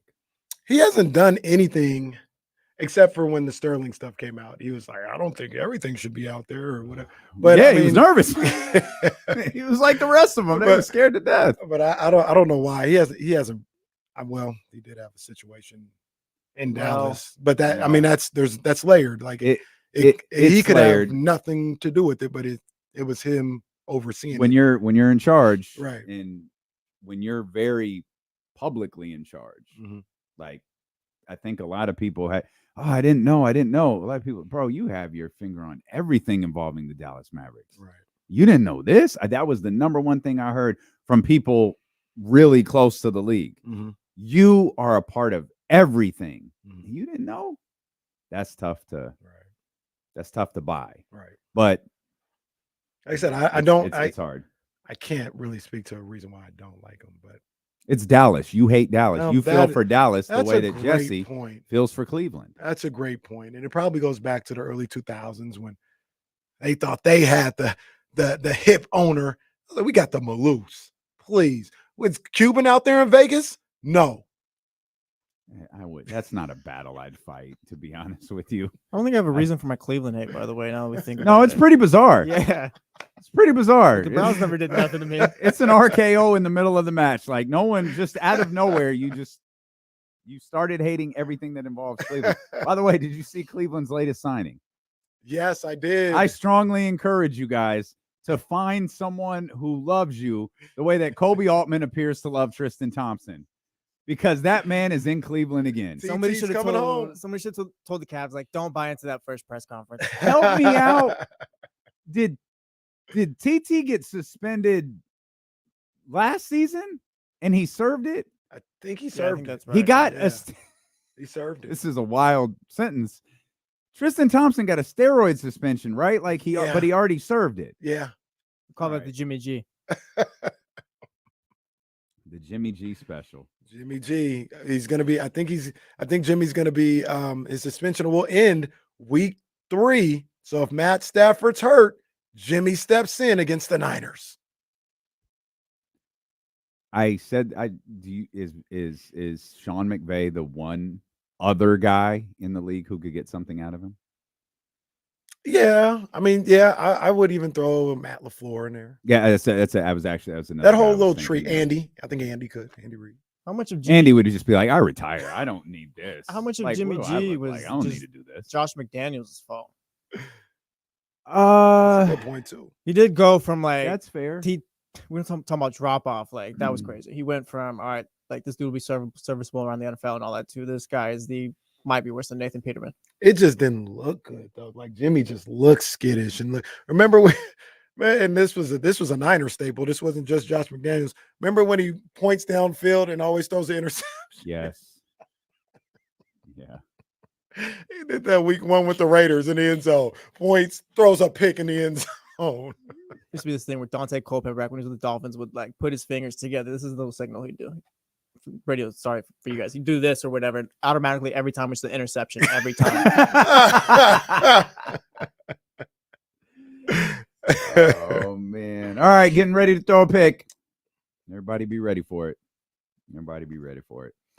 I love the way that we haven't really talked about Xavier Worthy last night, or Rashee Weiss, but Rice. Those two guys. And I'm like, man, these guys could be real weapons for Patrick Mahomes. Like, these guys could be pretty solid. Mm-hmm. Or Patrick Mahomes is going to make them real weapons. Like one or the other, it feels like those two guys are a huge plus for Patrick Mahomes and the Kansas City Chiefs moving forward. And it honestly feels like Xavier Worthy. I think he only caught 2 passes. Like the first time he touched the ball, he was in the end zone. He touched the ball 3 times. Yeah. But it looked like, okay, he can do exactly what they wanted. Mm-hmm. Fastest 40 in the combine, all these different things. It's like, I see why that's beneficial. I see why that's a benefit for Patrick Mahomes. It's not trying to replace Tyreek Hill, but if you have someone who has a very unique skill set similar to Tyreek Hill, okay. Yeah. We know that works in Kansas City. And then you got a guy like Andy Reid who knows how to use that as maybe even a decoy every now and then. Like I want to get Rice open, so I'm going to have Xavier Worthy take the top off with like a deep post or something like that, and that's going to leave the underneath open for guys like Rice. You know, he knows how to use that talent, not just to like play call for them, but as a decoy, so it can be a play call for somebody else. Yeah. So they look really good. I said earlier, Patrick Mahomes was phenomenal. He just looks like Patrick so Mahomes. Easy. But I really came away from that like, man, that defense is gonna be good. Mm. That defense was good last year in the second half of the season, pretty much all year, and they're gonna be good again. And I saw the stat during the telecast. They're like the youngest defense in football, average age of like 23 or something like that. Wow. Maybe it's 24, something like that. But it's a young defense and it's talented. So it's not. I don't want to go so far as to be like the tide's going to turn where the defense wins them games. But on days when maybe Kelsey doesn't have it or the offense isn't clicking, they can hang around because that defense is so good. Yeah, Jalen Watson was really good last night. He got his hands on a couple of passes. Like, oof. And it's just swiping stuff out of the sky. And going stride for stride with the receiver. I mean, the speed's there. They're good. The Chiefs are good. I don't think they're going to three-peat, but it feels like they're in as good of a position as any team in recent memory to be able to three-peat. Three-peating in the NFL three-peating period is insane. I think we got used to, like, they didn't win 3 in a row. None of them did, but like LeBron kept being in the finals. Steph kept being in the finals.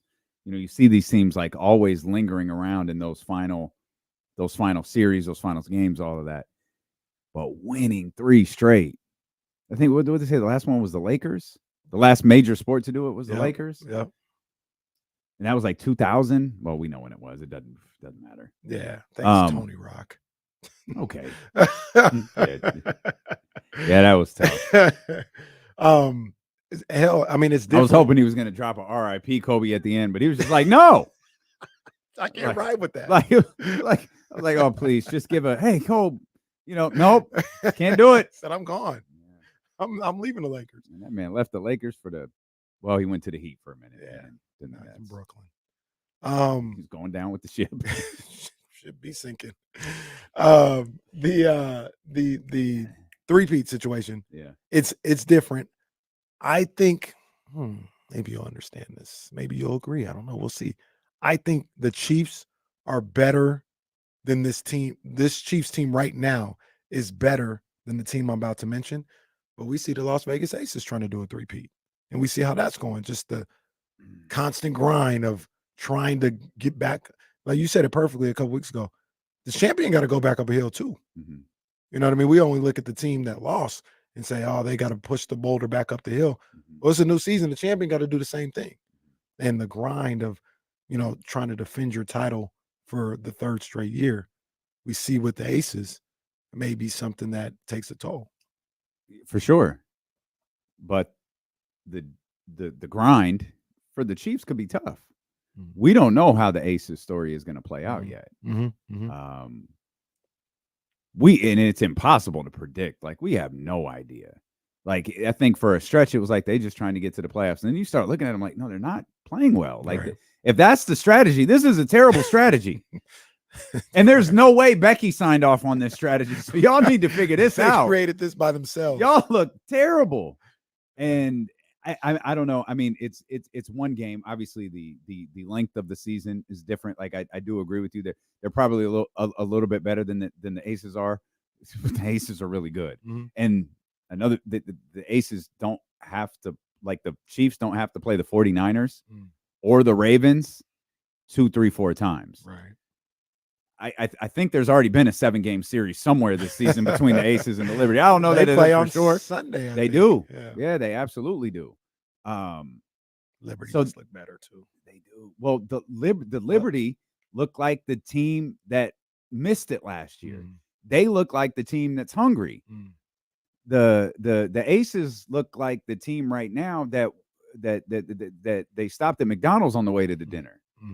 And they got the itis. They sleepy. And that's different. But right now doesn't matter. Right. I just remember last time the Aces and Liberty played, and Liberty were dominating that game, and Aces got it to 6, and they were, let's go. I was like, I don't know. I don't like the way this looks. I don't like the way. And sure enough, Liberty just went pulled exactly. away. Yeah, it went exactly as you thought after timeout. Yeah, exactly as you thought.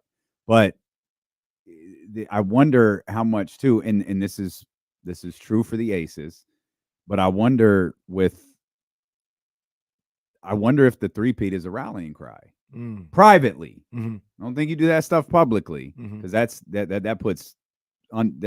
unnecessary. That creates unnecessary attention on a team that has an extraordinary amount of attention on it already, both on sports channels, on pop channels, And as I saw this morning on Fox News. Yeah. So Taylor was sitting alone last night. Yeah, they said she made a business decision. And salute. Salute Taylor Swift. They said she made a business decision was made. And that was the right decision to make. But like that team has a lot of focus on it. But I wonder if behind the scenes, they're like, yo, no one has ever done this. Mm-hmm. The Patriots were dominant for 20 years. They didn't do this. The 49ers were the team of the 80s. They didn't do this. The Cowboys, the team of the 90s, they didn't do this. The Steelers in the 70s didn't do this. We have an opportunity to do what no NFL team in history has done. And I wonder if that's talked about behind the scenes. Yeah. I almost feel like, how can it not? You know, to me, I feel like you can rally around that. Yeah, that's Again, how I feel. Privately, Right. I feel like you can rally around that. That's how I feel. I feel like that's something that would be a motivating factor, you know, to be able to chase history, chase greatness, be in a position to do that. That would keep me focused, you know. But I mean, I'm sure it does for these guys too. But then human nature comes, and you just kind of exhaust yourself mentally and emotionally sometimes by, you know, pushing that hard for something like that. Absolutely. And they're the Chiefs. They're the Chiefs. They're the back-to-back champions, but they're clearly the top of the NFL and have been for years.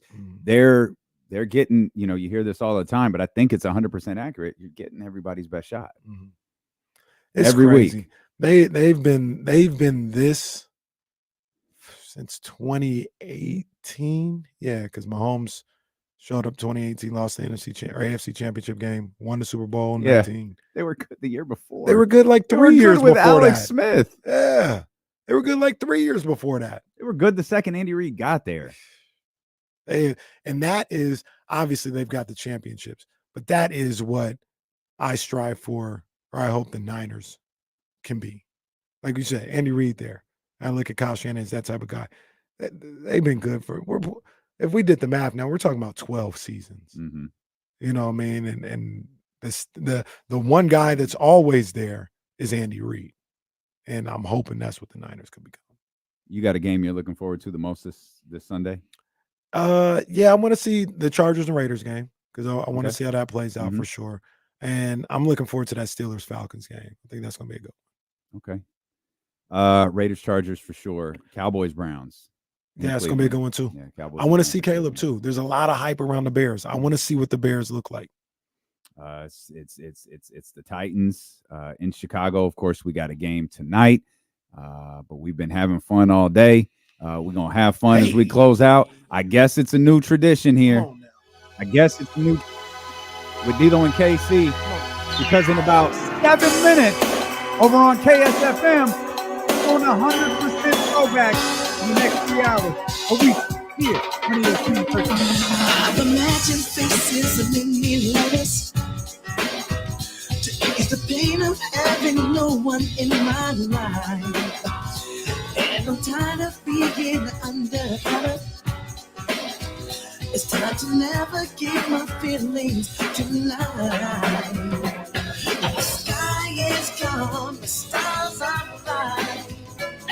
What's better than to be in flight? I relax my mind and be at ease and let this journey set me free. Set me free. And now hey, to a place that I long for.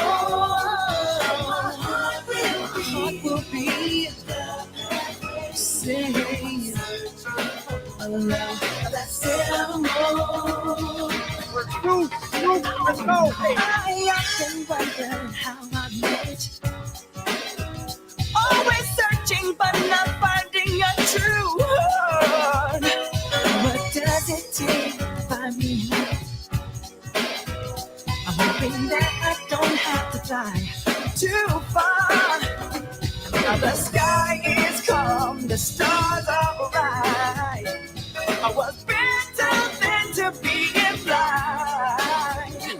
I'll relax my mind and be at and let this journey set me free. Set me free. Set me free. Spread my wings and fly away.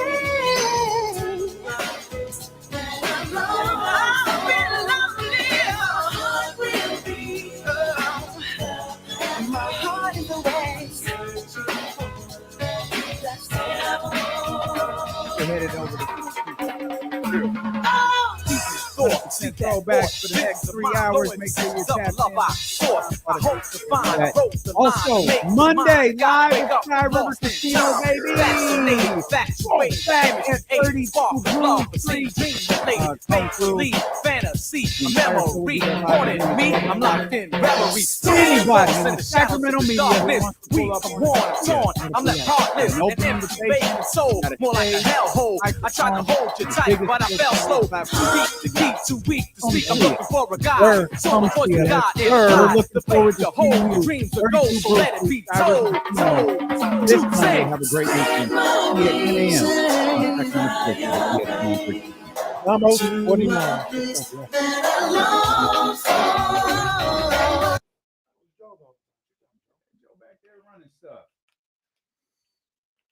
Joe back there running stuff.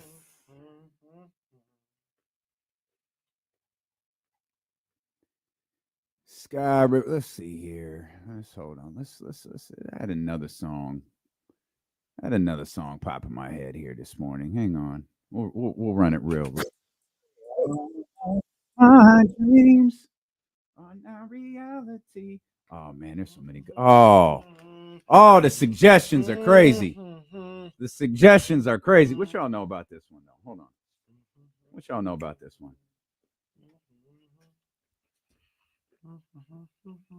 Oh, we got a video and everything. All right, Neo. Amen. What y'all know about? God, it's one of them long videos. God, Neo, shut up. Jesus.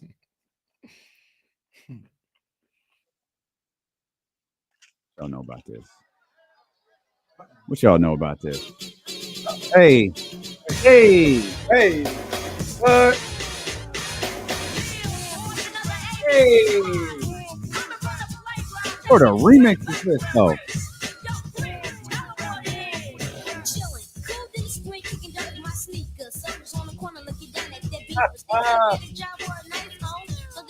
Some whack remix. We don't need that. I don't know what that is.